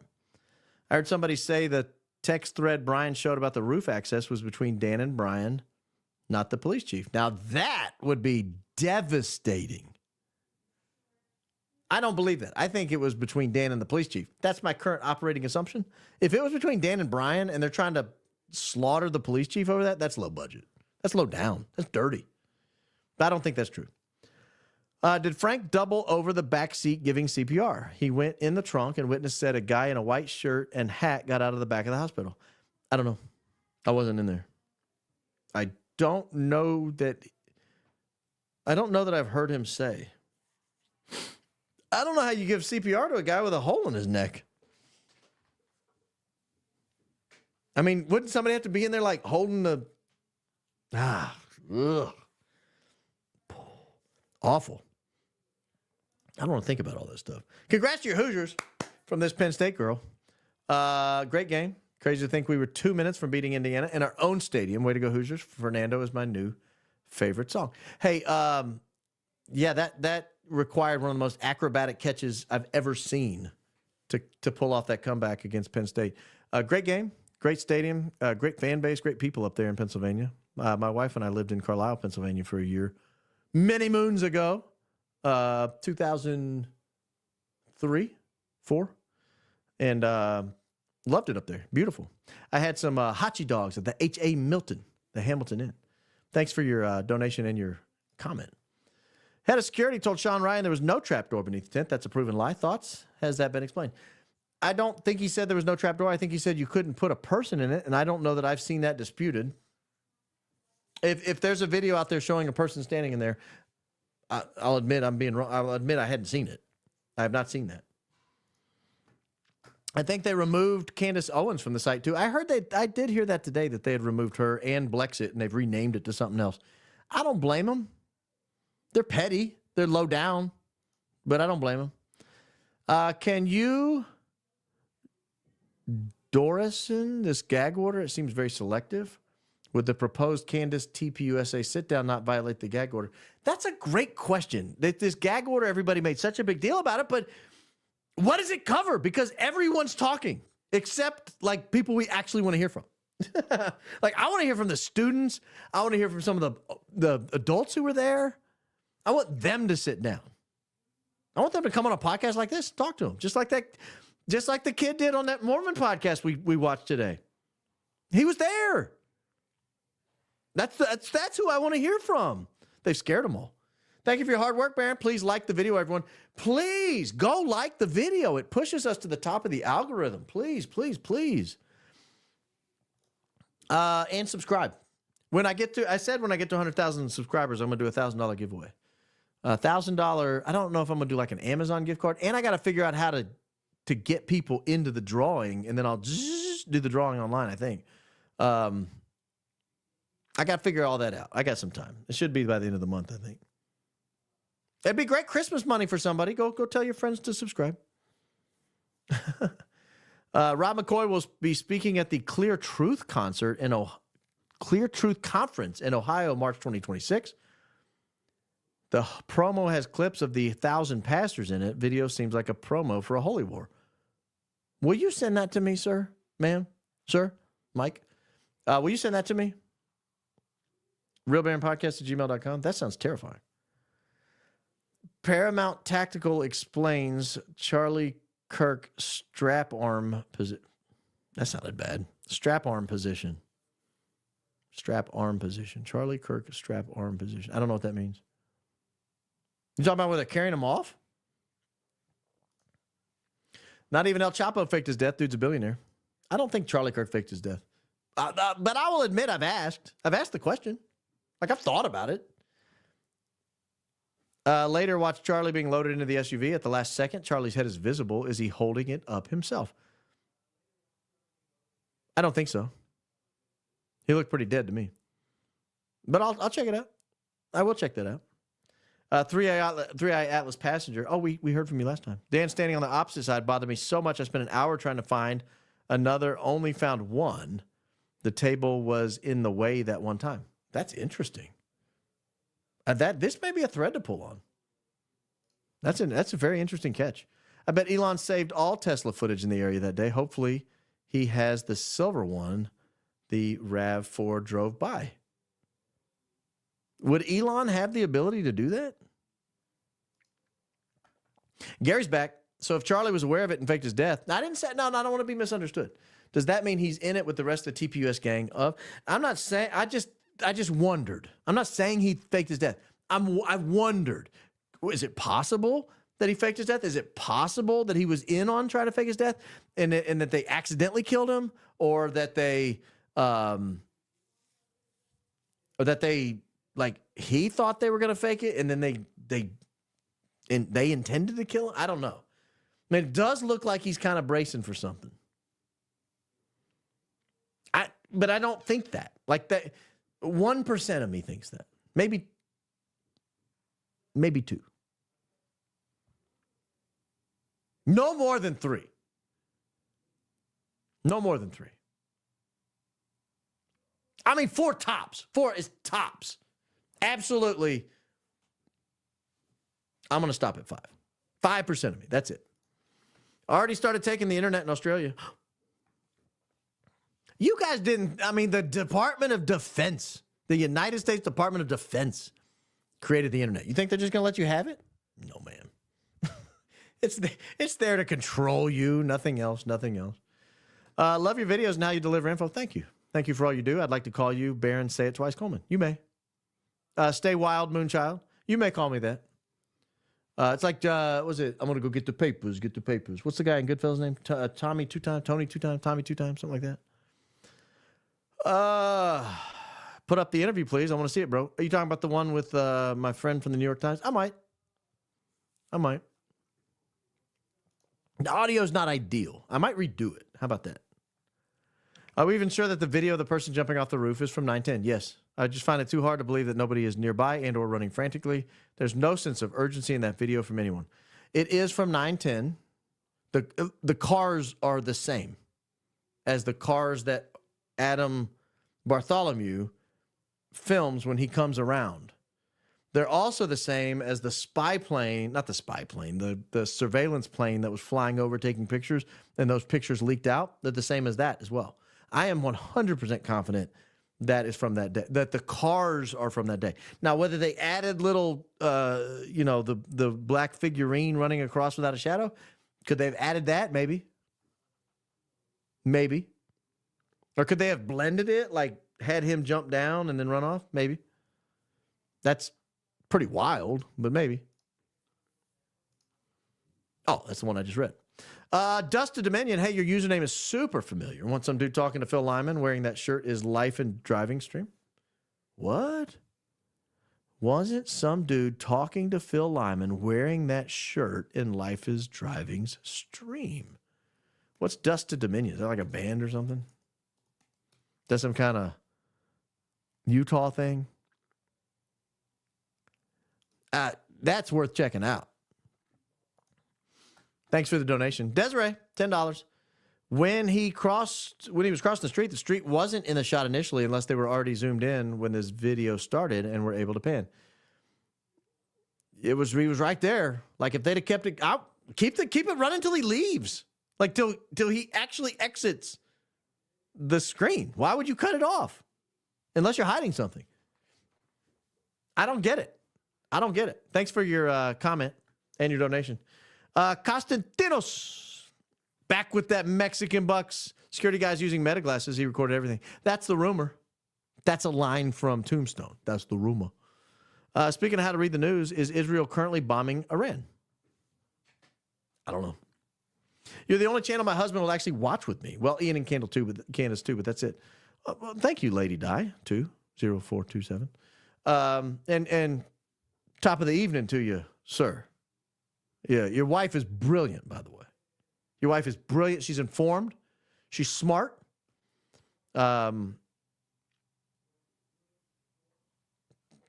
Pristine selection, sir. You had a lot of options. You chose a good one. And Jason, $20, thank you. Aside from the idea that someone had to be told when to fire a blank, do you have other theories about why a signal would have been necessary? I'm having a hard time understanding the need for any signal. Well, sir, anytime you need more than one thing to take place at the exact same time, you have two options. One is you can synchronize your swatches, right? You can have everybody go at exactly 10:04 a.m.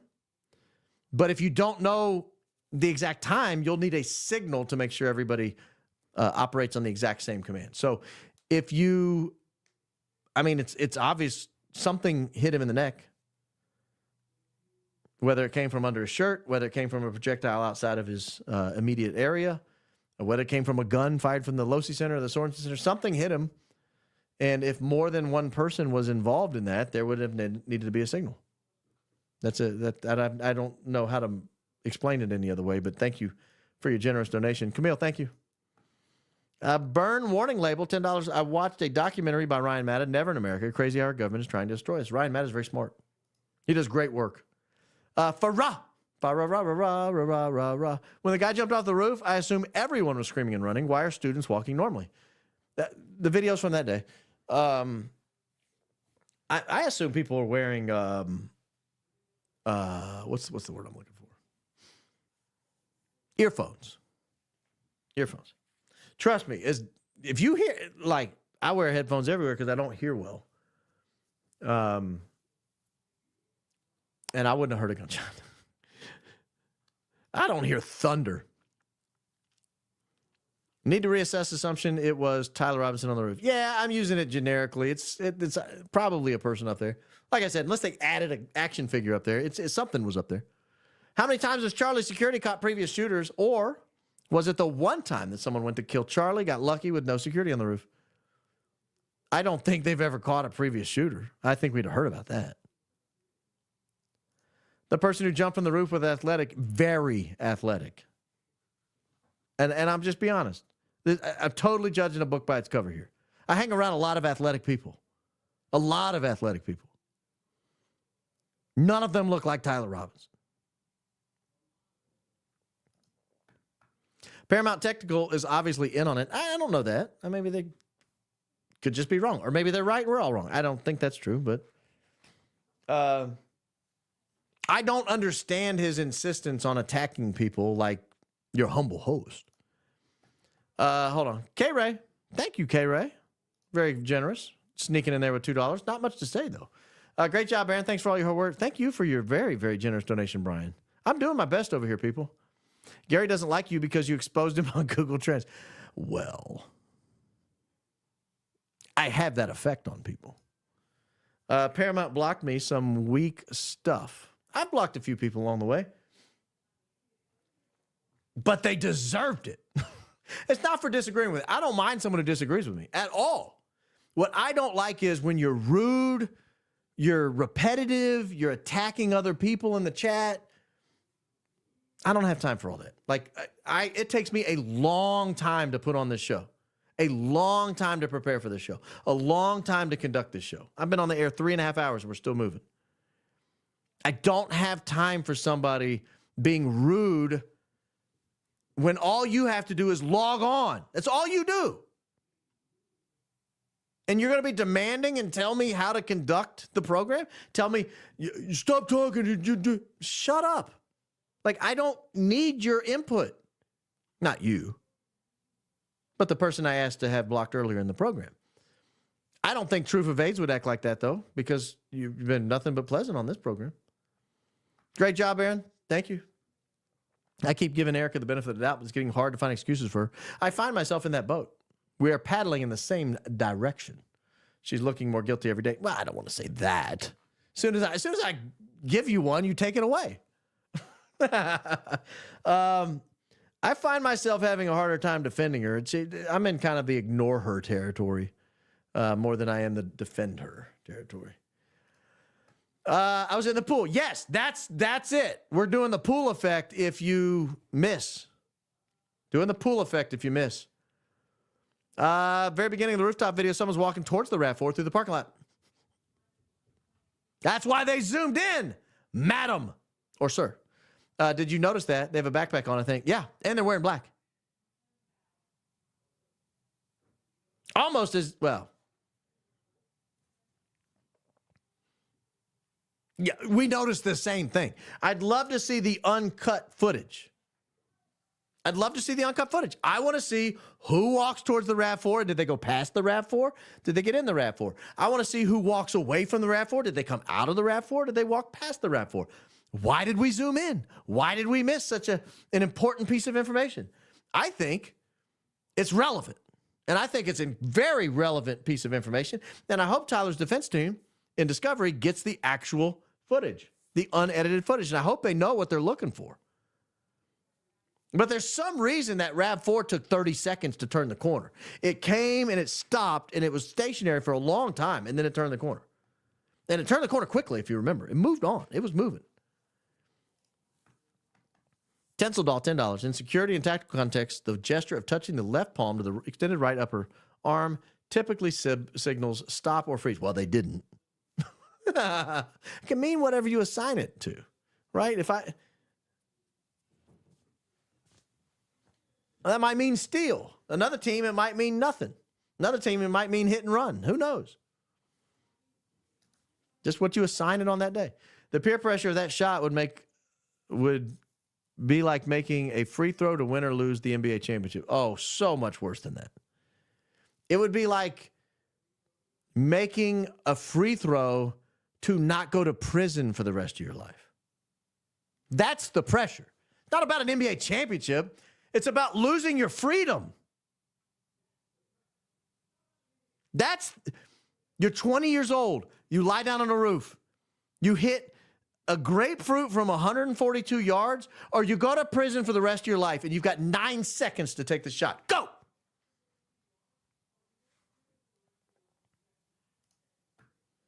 Army Sign Language, call leader or enemy. Yeah, again, it's cell leader, enemy. It's whatever you say it is. You would say it's a sign. I don't know what that means. But yes, it was a sign, I think, in my opinion. I watched the physicist theory, and it makes sense the way TPUSA and Erica are acting. Maybe it was all faked, and the bullet was shot into the trunk. I watched it on Trigger Smart. I saw that. I don't know that I buy it, but I saw it. And I do like Trigger Smart's content. Could have put water is wet on your hat. Ooh. Also, Google if water is wet really fast for a rabbit hole. I don't have time to go down that rabbit hole, ma'am. I do not have time to go down that rabbit hole, Lady Di.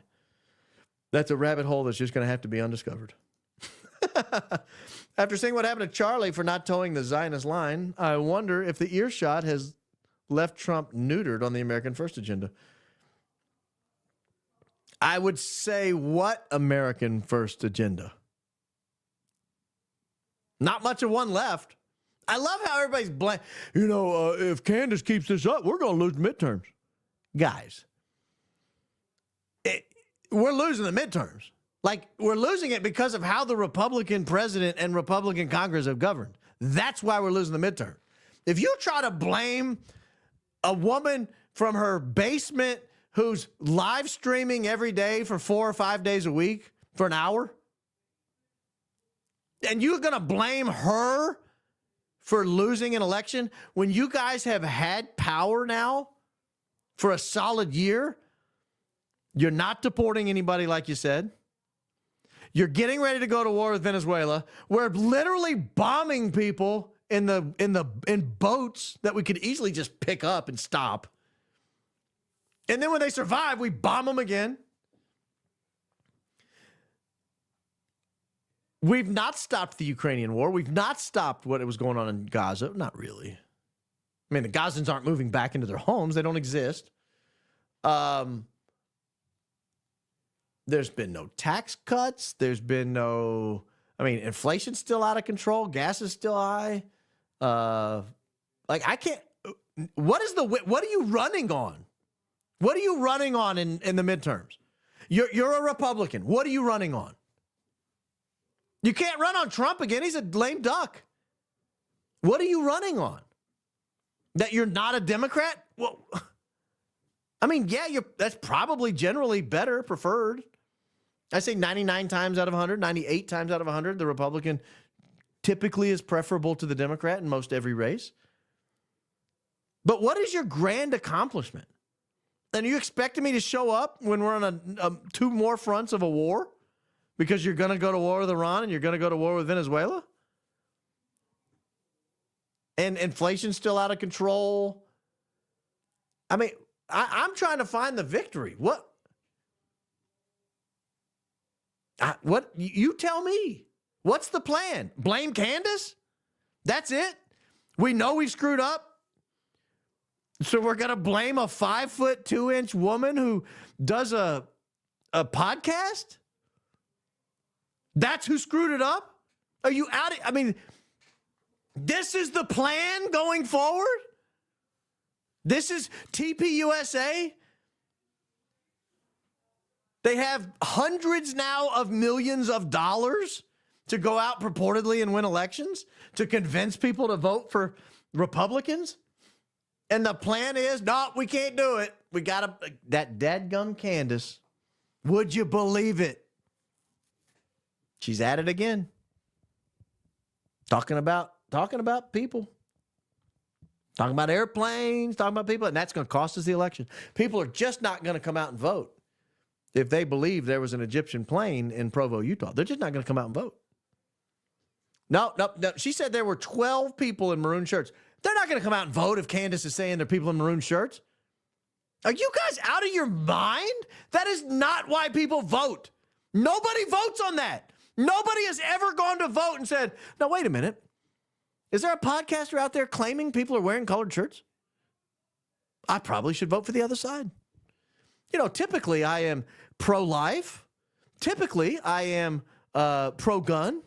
Typically I would like a border that's somewhat secure. But not if Candace is saying there are people running around in maroon shirts. No! Open the borders.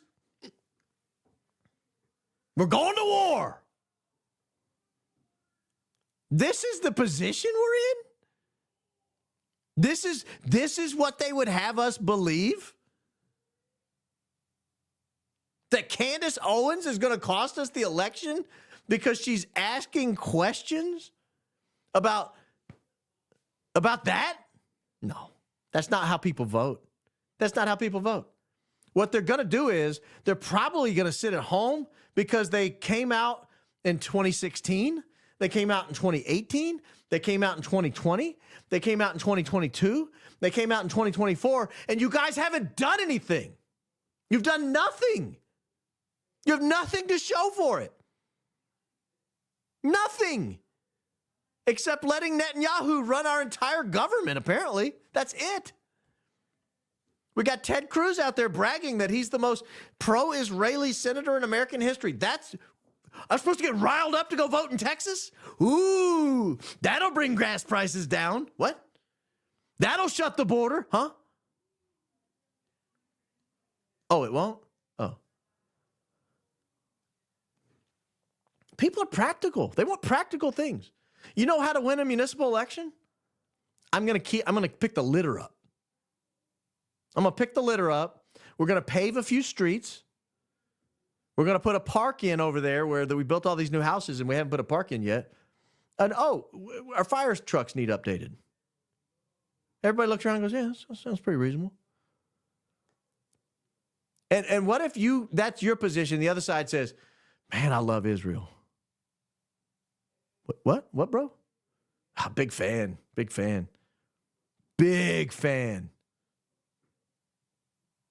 What about the park over on Main Street?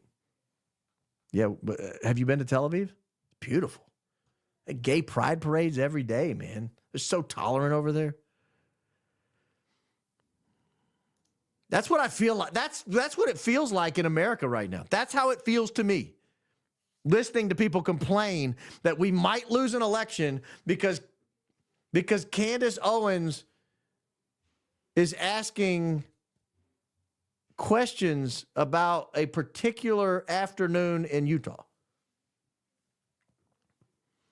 There's a video where Tyler's leg goes through a rock. That sounds painful. I've not seen that one. Dan Flood is standing outside the cover of the canopy so he can be seen from someone to his right when he makes the signal, I believe. Other times he is to Charlie Kirk's left under the canopy. So this is where I go back to Blake Bednar's.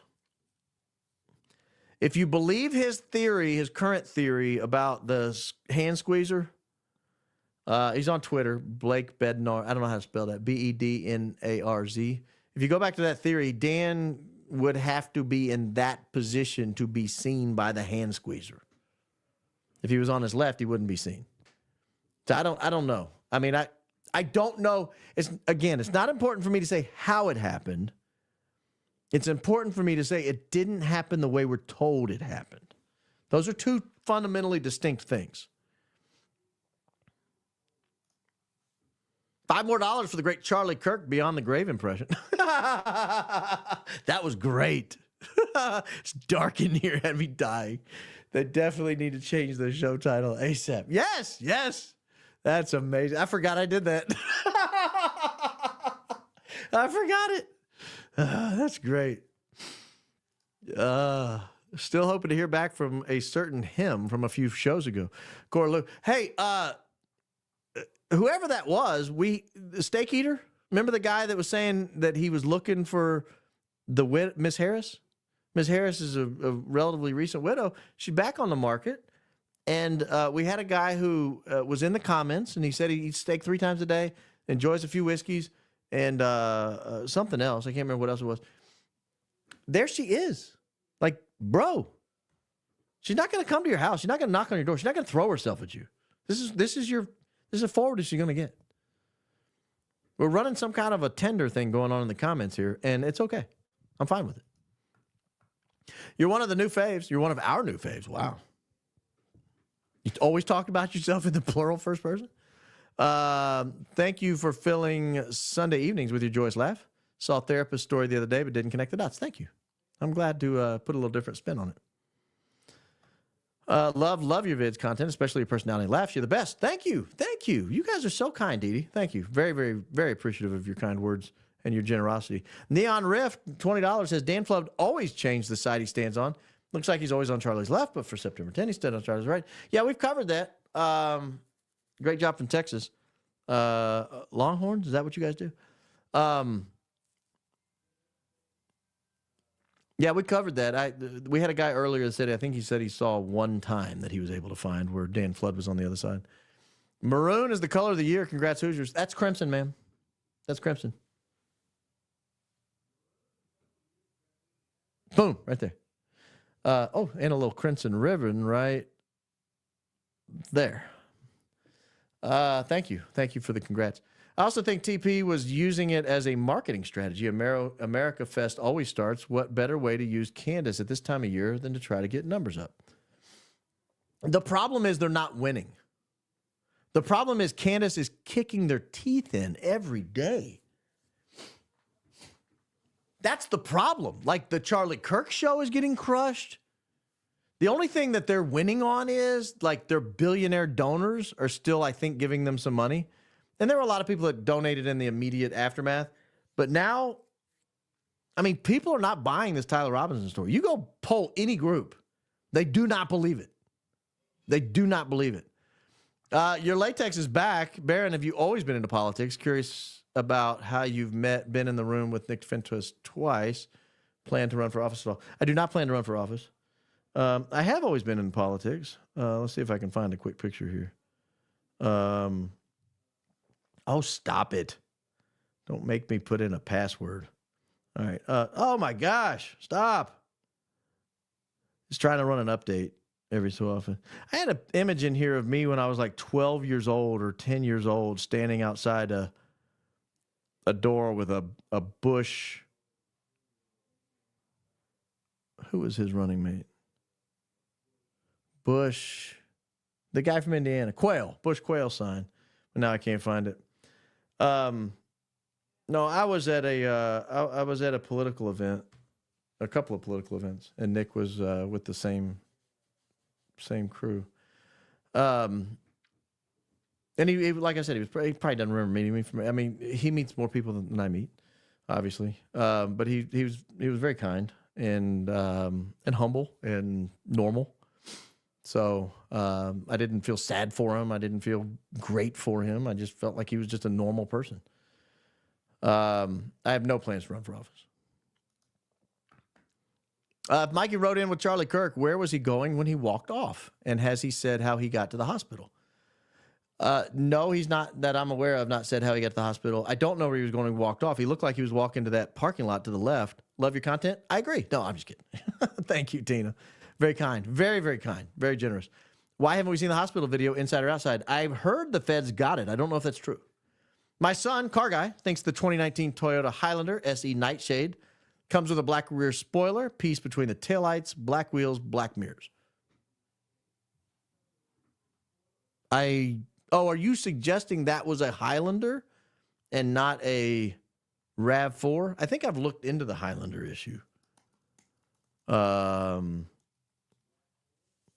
I think I've looked into the Highlander and ruled it out, but maybe I'm wrong. I've been wrong before, but I don't think that's a Highlander. I can't remember why I ruled it out. I'd have to go back and do that whole analysis again. I'm not interested in doing it, but I could be wrong, but either way, zoom out. I want to see what's going on. Yvonne, thank you. L-Bucks. Any chance we get a side-by-side with Rod McCoy and Alf? X-Post will be beautiful. You're making Rush proud, sir. Golden mic to honor him. I think actually, doesn't Charlie own the golden mic? Didn't he buy it when Rush passed? Or maybe it was gifted to him? I was a Rush baby. I listened to Rush when I was like 12. This is the early 90s on WLAC in Nashville. You are awesome. On X, you said Tyler isn't innocent. Correct. If you're being rigorous, what evidence exactly would you base your opinion on? Please elaborate and be precise. A young man's life hangs in the balance. I don't believe he took the fatal shot, but I don't believe he's innocent because I believe he wanted to be involved in a conspiracy to take a man's life. I do believe that. And the evidence is in the charging document. You know, his parents. This is tough. This is going to sound really harsh. You know, in some cultures, you find out your son is not what you wanted, and you kill him, right? Or it's an honor killing. I mean, there's cultures that do that.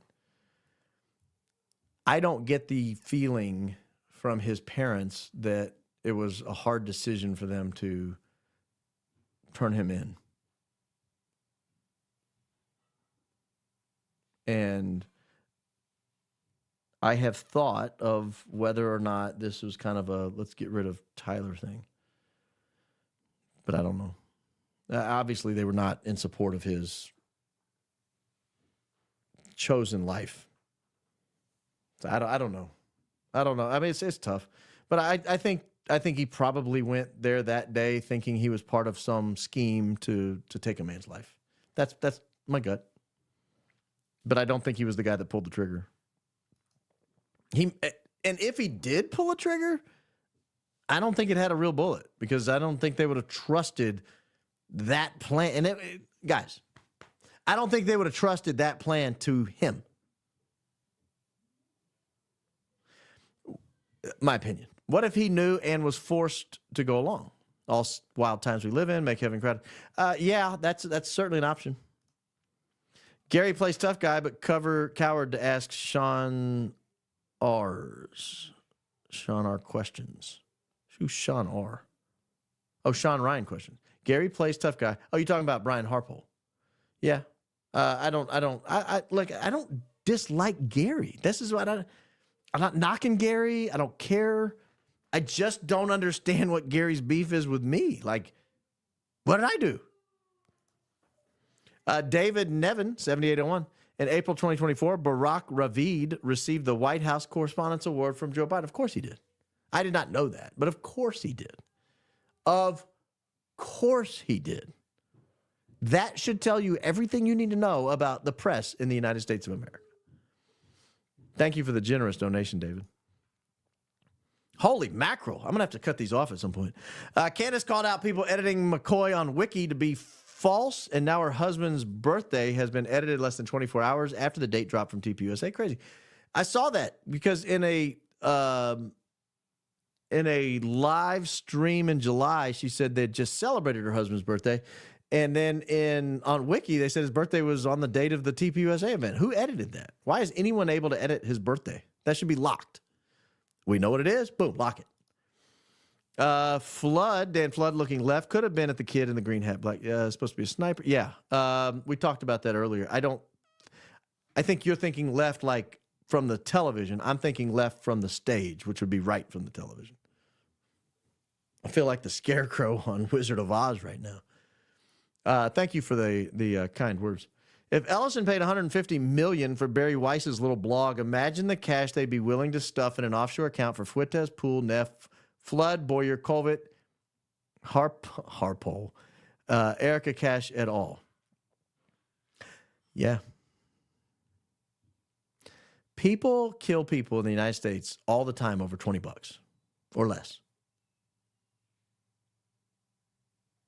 People do crazy stuff for big money. Crazy stuff. Hello from Birmingham. How you doing, Renee Vernon? Meta glasses take video for 2 minutes and stops recording. I think he starts recording and clicks the glasses again on the ground to resume recording once glasses stopped. I did not know that. This is new information to me and very helpful information. Did I tell you I found a pair of Meta glasses while we were walking one day? Actually, we were on a ruck. And then we had to carry him home, and then I had to put on Facebook that I'd found him, and then somebody had to... I think my wife dropped him off with him, actually, at the police station. You know, they got a little parking spot where you can park and sell eBay stuff.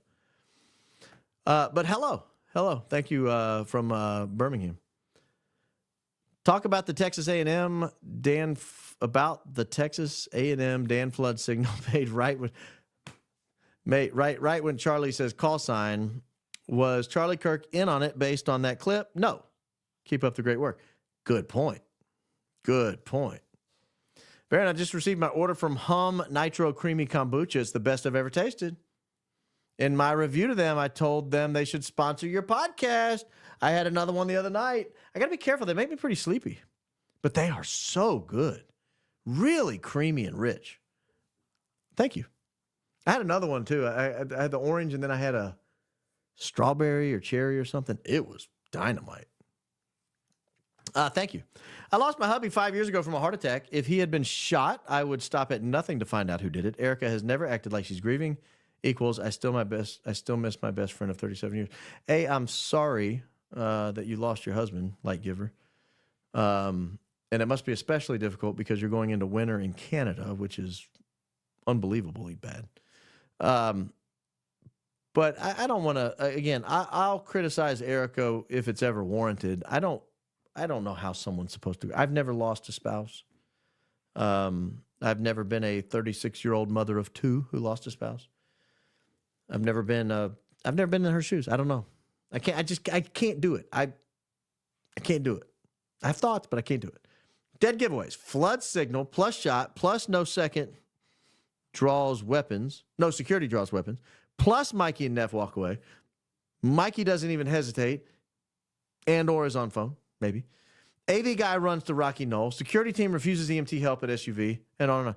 Yeah, I always forget about the AV guy running to the Rocky Knoll and taking selfies.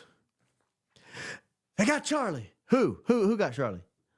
You know, Rob McCoy made a "they got Charlie" thing the other day too. He said they clipped Donald Trump's ears and then they got Charlie. Who, sir? Do tell. I'm listening. Great hat, kid pics, and info is on X Project Constitution. Seen last chat with this info. My bad. Sent last chat without this info. My bad. Are you talking about the guy in the Marseille hat? I'll check it out. Look into Superfeed. Erica's mother is a paid consultant for PTUSA. Follow the technology trail. I didn't know that.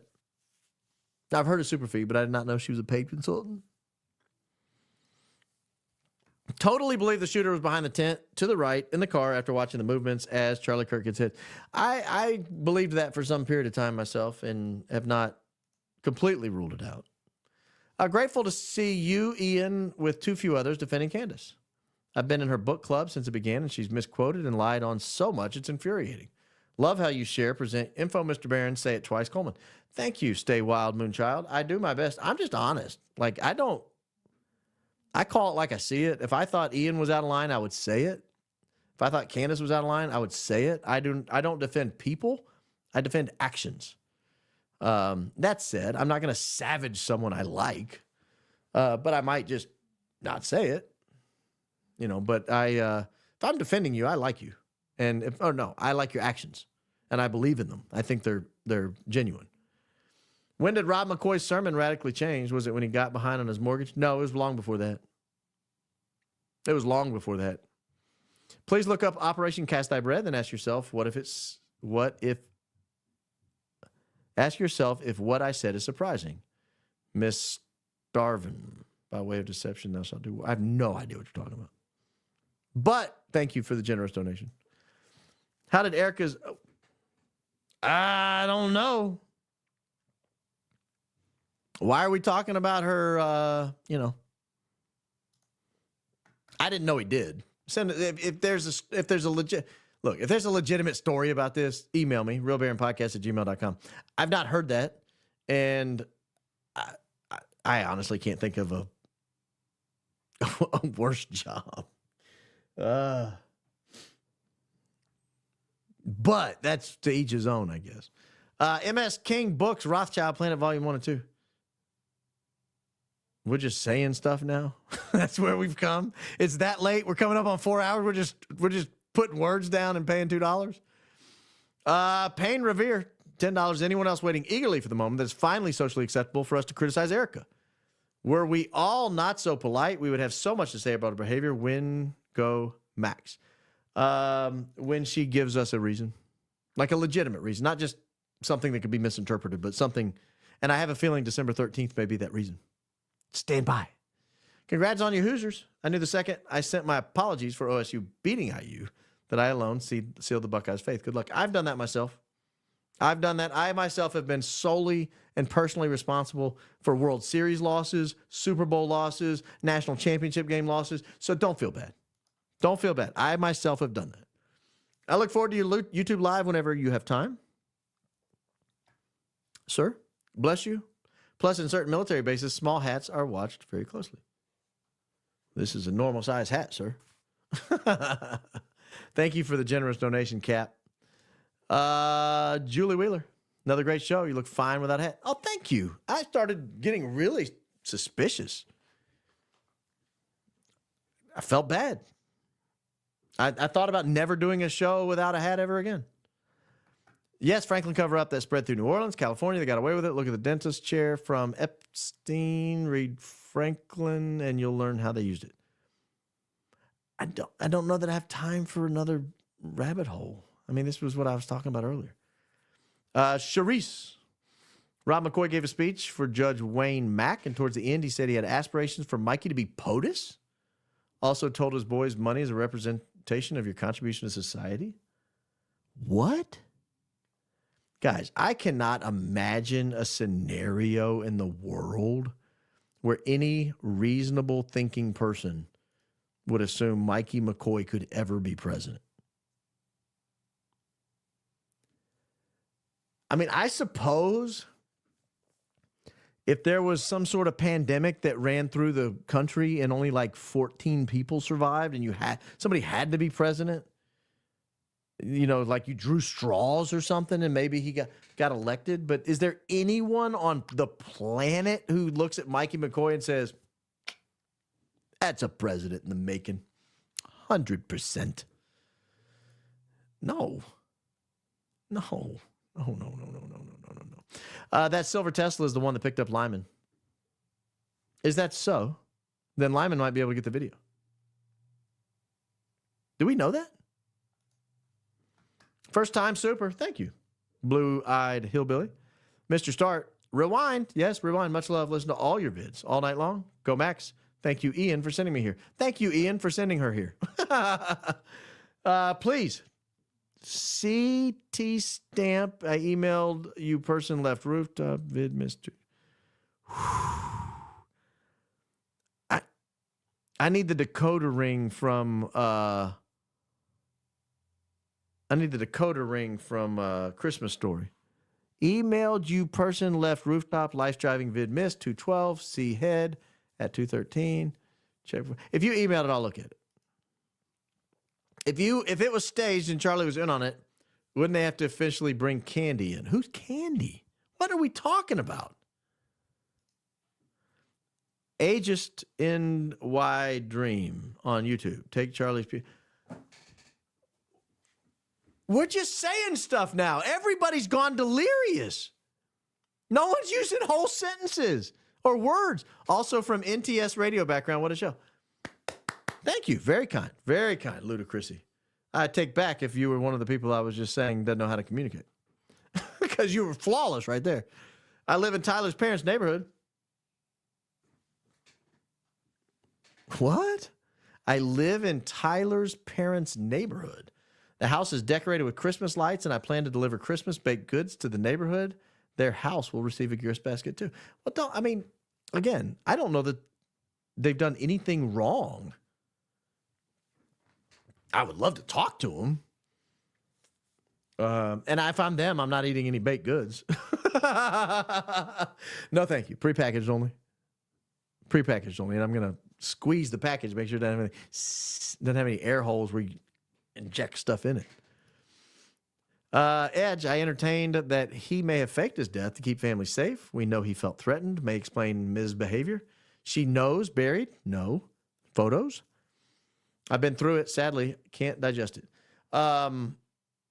Yeah, the whole realization he has not yet been buried is pretty weird.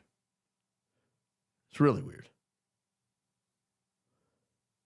And I tend to believe the people saying it. I don't know if maybe I shouldn't, but like right now I kind of do, just because there's so much weird stuff. Why not? Why not? TP and MAGA ain't got a Candace problem. They got a Flintstone problem. It's huge.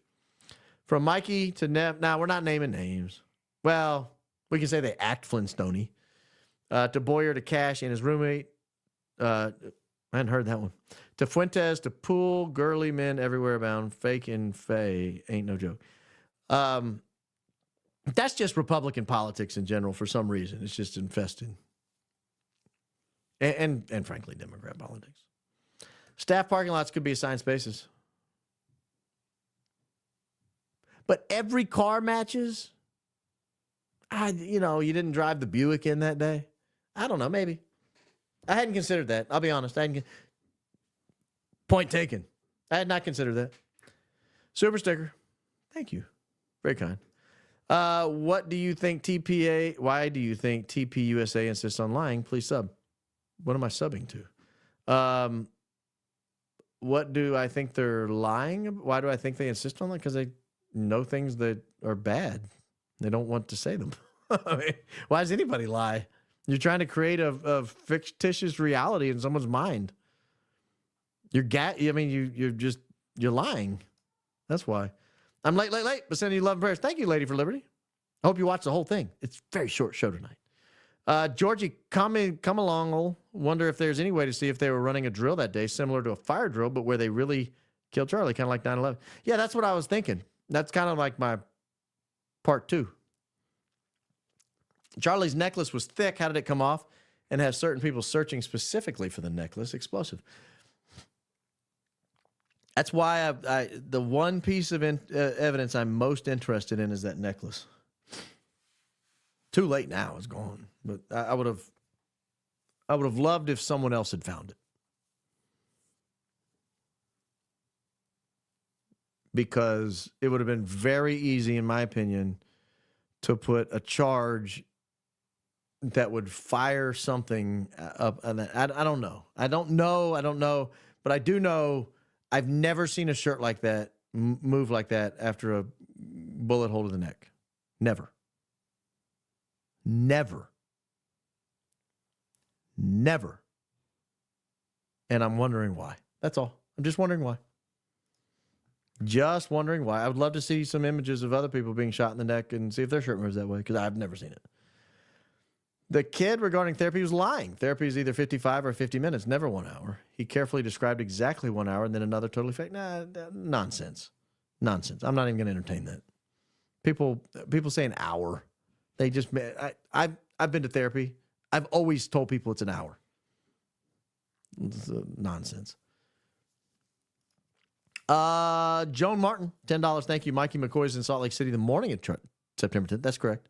With Charlie and Charlie's interview with Andrew K. Smith right before going to UVU. That's correct.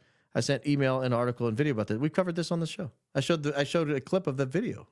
Thank you, Joan, for the donation. And thank you for the information, but I should watch more. That's the lesson here. Should watch more Barron podcast. Your hat tonight could say it's a sign. Ooh. I would have liked that. Specifically, water isn't wet. It's the liquid. Oh, I know you say these things. I told you I didn't want to go down this rabbit hole. Ivans, I told you. Now I'm in it. Now I got to think about that all night. I already have trouble sleeping some nights. Now I got to think about water adhering to people, and that's why things look wet. You trying to ruin my life? I'm kidding. Peggy Cooper, $20. But what does Pierre DuPont have to do with Charlie? Even George Webb has some pretty damning evidence allegations that make logical sense. I have never said Pierre DuPont's name, I don't think, on this program. Actually, that's not true. I said that Candace had mentioned Pierre DuPont. I wondered if it was another Pierre Audemars. Pierre Audemars, I think. Audemars, maybe. But I don't know. Anybody involved in the rare earth trade right now, the rare earth element trade, is suspect. Little hint on the big story there. It appears Candace is now calling out Erica. Is that your take? Didn't know if you were thinking that she was calling her out too. I think she's saying that I think Candace is saying that the Blake Neff statement and then subsequent rug pull on the Candace appearance may have been run through Erica and approved by Erica. And if that's true, that's low down. And maybe Erica was lied to. I don't know. There's so much. I can't comment on everything. I comment a lot, but I'll tell you when I'm speculating. Wait, it was 12 million. I'm just saying 12 shirts. I don't. There might have been 10. It might have been 15. I was just, having fun with the story there. I did not mean to confuse anybody there. Cash Money. Oh my goodness, it's a sign. Trucker hats on the printing press. I'll email you the proof for your approval. All right, Major. I can't commit to buying anything though. I'm poor. I got too many kids. Are you insinuating that the signal was for the UNC shooter to shoot? Also, where can I locate the threat that Goodman made towards Charlie? Goodman made towards Cullen. Hi, TG. Are you insinuating the signal was for the UNC shooter to shoot? I don't know what UNC means. Unknown shooter to shoot? No.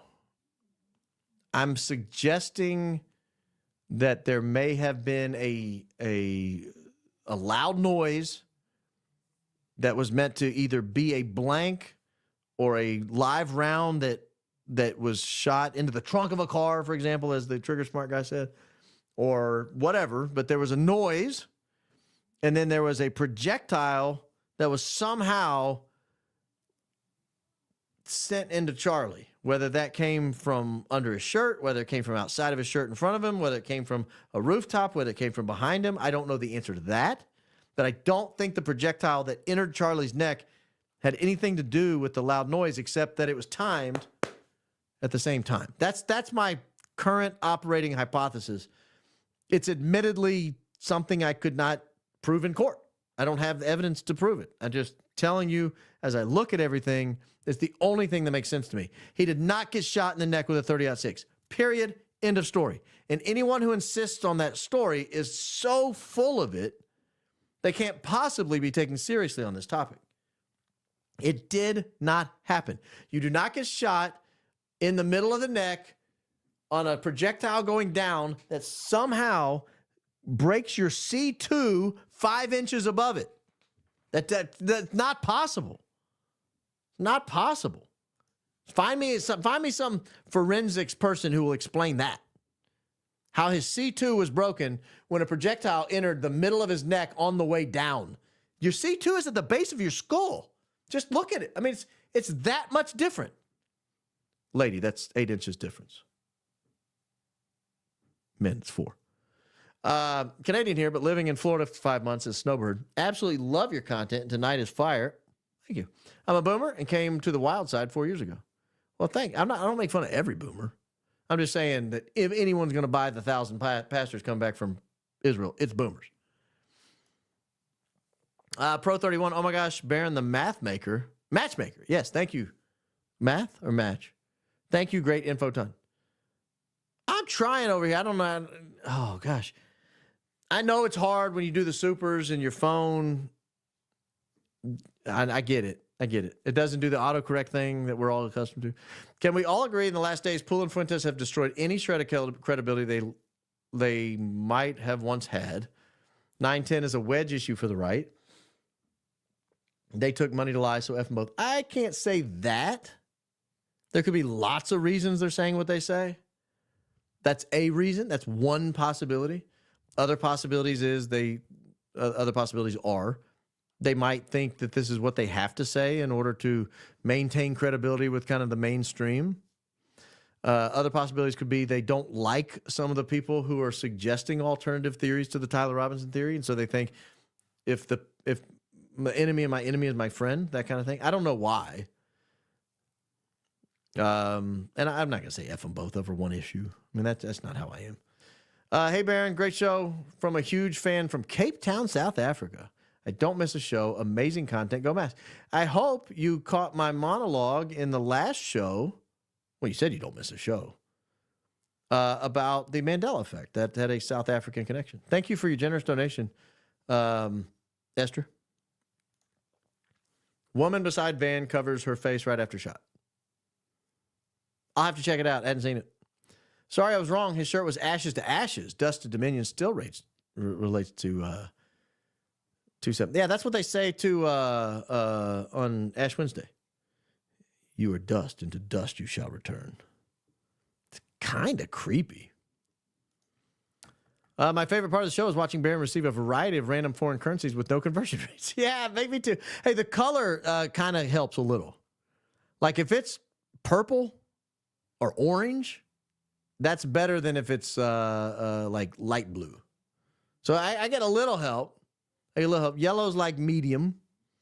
So I get a little help from there. That'll help you guys decode it a little bit on the way home. Thank you, House Club. Judith Ann Campbell, $10. I remember Candace saying that Taylor was threatened into turning himself in and that his parents did not actually turn him in. Can we believe anything they're saying? I don't know. I don't know what's believable anymore. Was Mikey picked up by the RAV4? I don't know. I already answered that. I don't know who picked Mikey up. Super sticker. Thank you. Wow, that's a generous super sticker. Most people that pay $50 have something to say. Not Asia Taboki. No. Paramount T attacks people in the comments below his vids. Now that's just low budget. I don't know that I've ever attacked anybody in the comments. I do respond to a few comments here and there. GPT knows the signal. I believe it.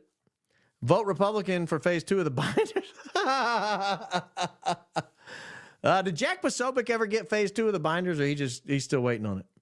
I love how you say my name. Fa-ra-ra-ra-ra. Did Tyler's parents collect the $1 million reward for turning him in yet? I don't know, but didn't they say they were going to give it to him? I think so. I sent you an email about the OB several days ago. Look, I will, but does it have a link to source materials, or is it just rumor? After tonight, believed to be Charlie Kirk event isn't normal. We're all being tested. We're all sold a story. Believe it or not, the more we are on it, the more truth will come out. Is Candace Owens getting your info? Combining might help unseen. God bless you all. Be very careful. I will do my best to be careful. Candace has not reached out to me. I figure she's too busy for me to reach out to her. But, you know, people watch other people's stuff. And she's got a team, so I don't know what they're seeing and what they're not seeing. But I'm happy. I'm an open book. I'm happy to share anything I know with anybody. Well, that's not true. With certain people. Thank you for your kind words and your generous donation. Tyler was wearing white shoes at Dairy Queen. Noted.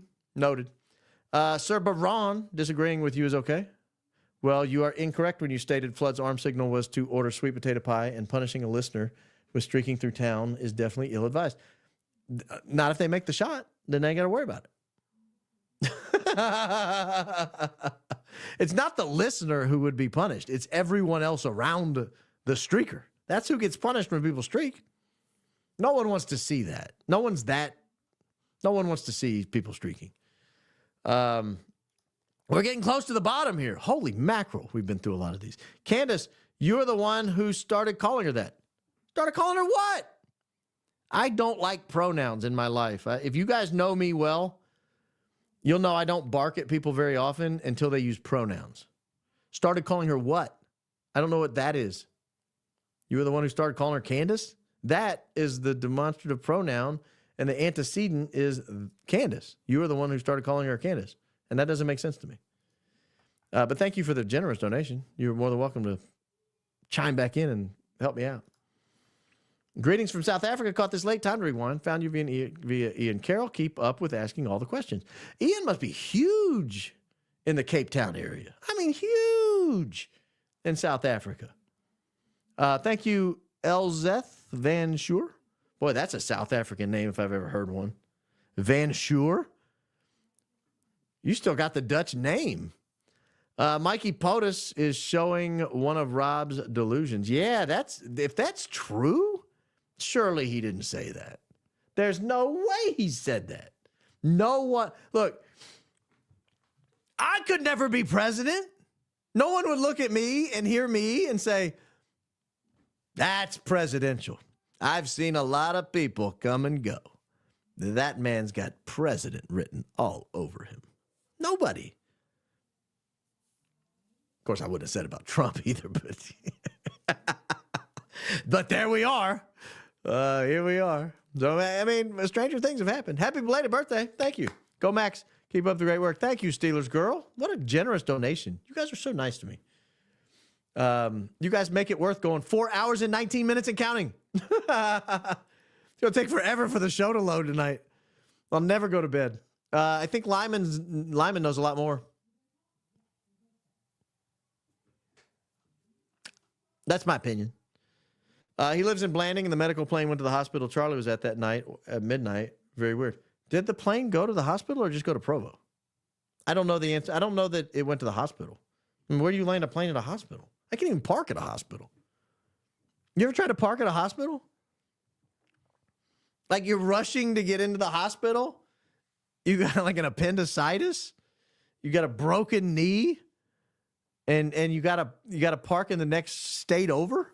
I'm parking in Western Kentucky, hiking in. You can't park a plane at a hospital. No way. Baron, you're the best. Thank you for your great show. Blessings to your wife and kids for allowing us to steal 5 hours. Yeah, we're going on 5 hours. I told her it would be 2 to 3. I'm in big trouble when I get in there. I even started early. Candy. Oh, Candy. Candace, that really great. Did I say Candy again today? I didn't mean to. I really apologize, Candace. I sure didn't mean to. You didn't even try to understand it, but I know you got to be sleepy. I'm a little tired. It's a little past my bedtime. I've been up since 4:10 this morning, 4:20. I think it was 4:20. I just didn't want to say that because I didn't want people to think I like woke up and wake and bake. You know, I'm not into all that. Just common sensing it, $20. Harpole said Dan was the only one employed by Charlie Kirk. The others split from the former security company and became Charlie Kirk's new security contractor. Did Dan encourage the split, and which guys split based on weaknesses instead of strength? So they split off of Schaefer Security Group. Schaefer was pissed and wrote a bunch of like "go eat dirt and die" text. Really, is what it sounded like. The owner of Schaefer has, or whoever wrote the tweets has no respect for Harpole. The tweets were almost like, "Yeah, we could have seen this coming." He stole the contract. He's clearly not competent. But I just me reading into it. Just my opinion. Just my opinion. A-Bucks. We're going to end the night on A-Bucks. Check out the video by Mr. Let Go titled "Charlie Kirk's Chief of Staff Walks Away as Charlie Passes Away." Posted 1 month ago at the 2750 mark to see Dan Flood taking a bribe from an officer allegedly at a TPUSA event. And now that a bribe requires a mental component.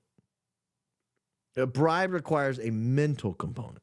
Unless you heard him say, "I am taking this to alter my behavior contrary to the best interest of my employer," then we can't know he's taking a bribe. Maybe he owed the guy $5 and he got $5 back. Nevertheless, this is something I might actually look into. So I'm going to take a little picture just in case.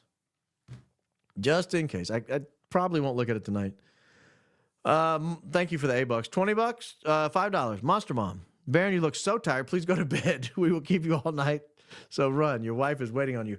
I know I'm tired. You can tell I look tired. I am tired. I've been up for, 18 hours? I know. Guys, I've enjoyed this. I have thoroughly enjoyed this. I cannot wait to see you again. It might be as soon as tomorrow, but it won't be longer than Tuesday. How about that? Probably tomorrow. Could be as long as Tuesday. I'll either go Monday, Wednesday this week or Tuesday, Wednesday this week. So you'll catch me one of those two. Stay tuned. Follow me on X, Real Baron Pod on X. If you have any tips or anything, feel free to email me at realbaronpodcast.com. Don't forget to subscribe, to like, and to click notifications. Share the program with your friends and family. I will put chapters on this, but it takes an hour or so after the show ends to process, clip the intro off, process again, and then I can add the chapters. So stay with me, bear with me. I will give you something share-worthy here soon. In the meantime, go Max, people. Stay real. Go Max.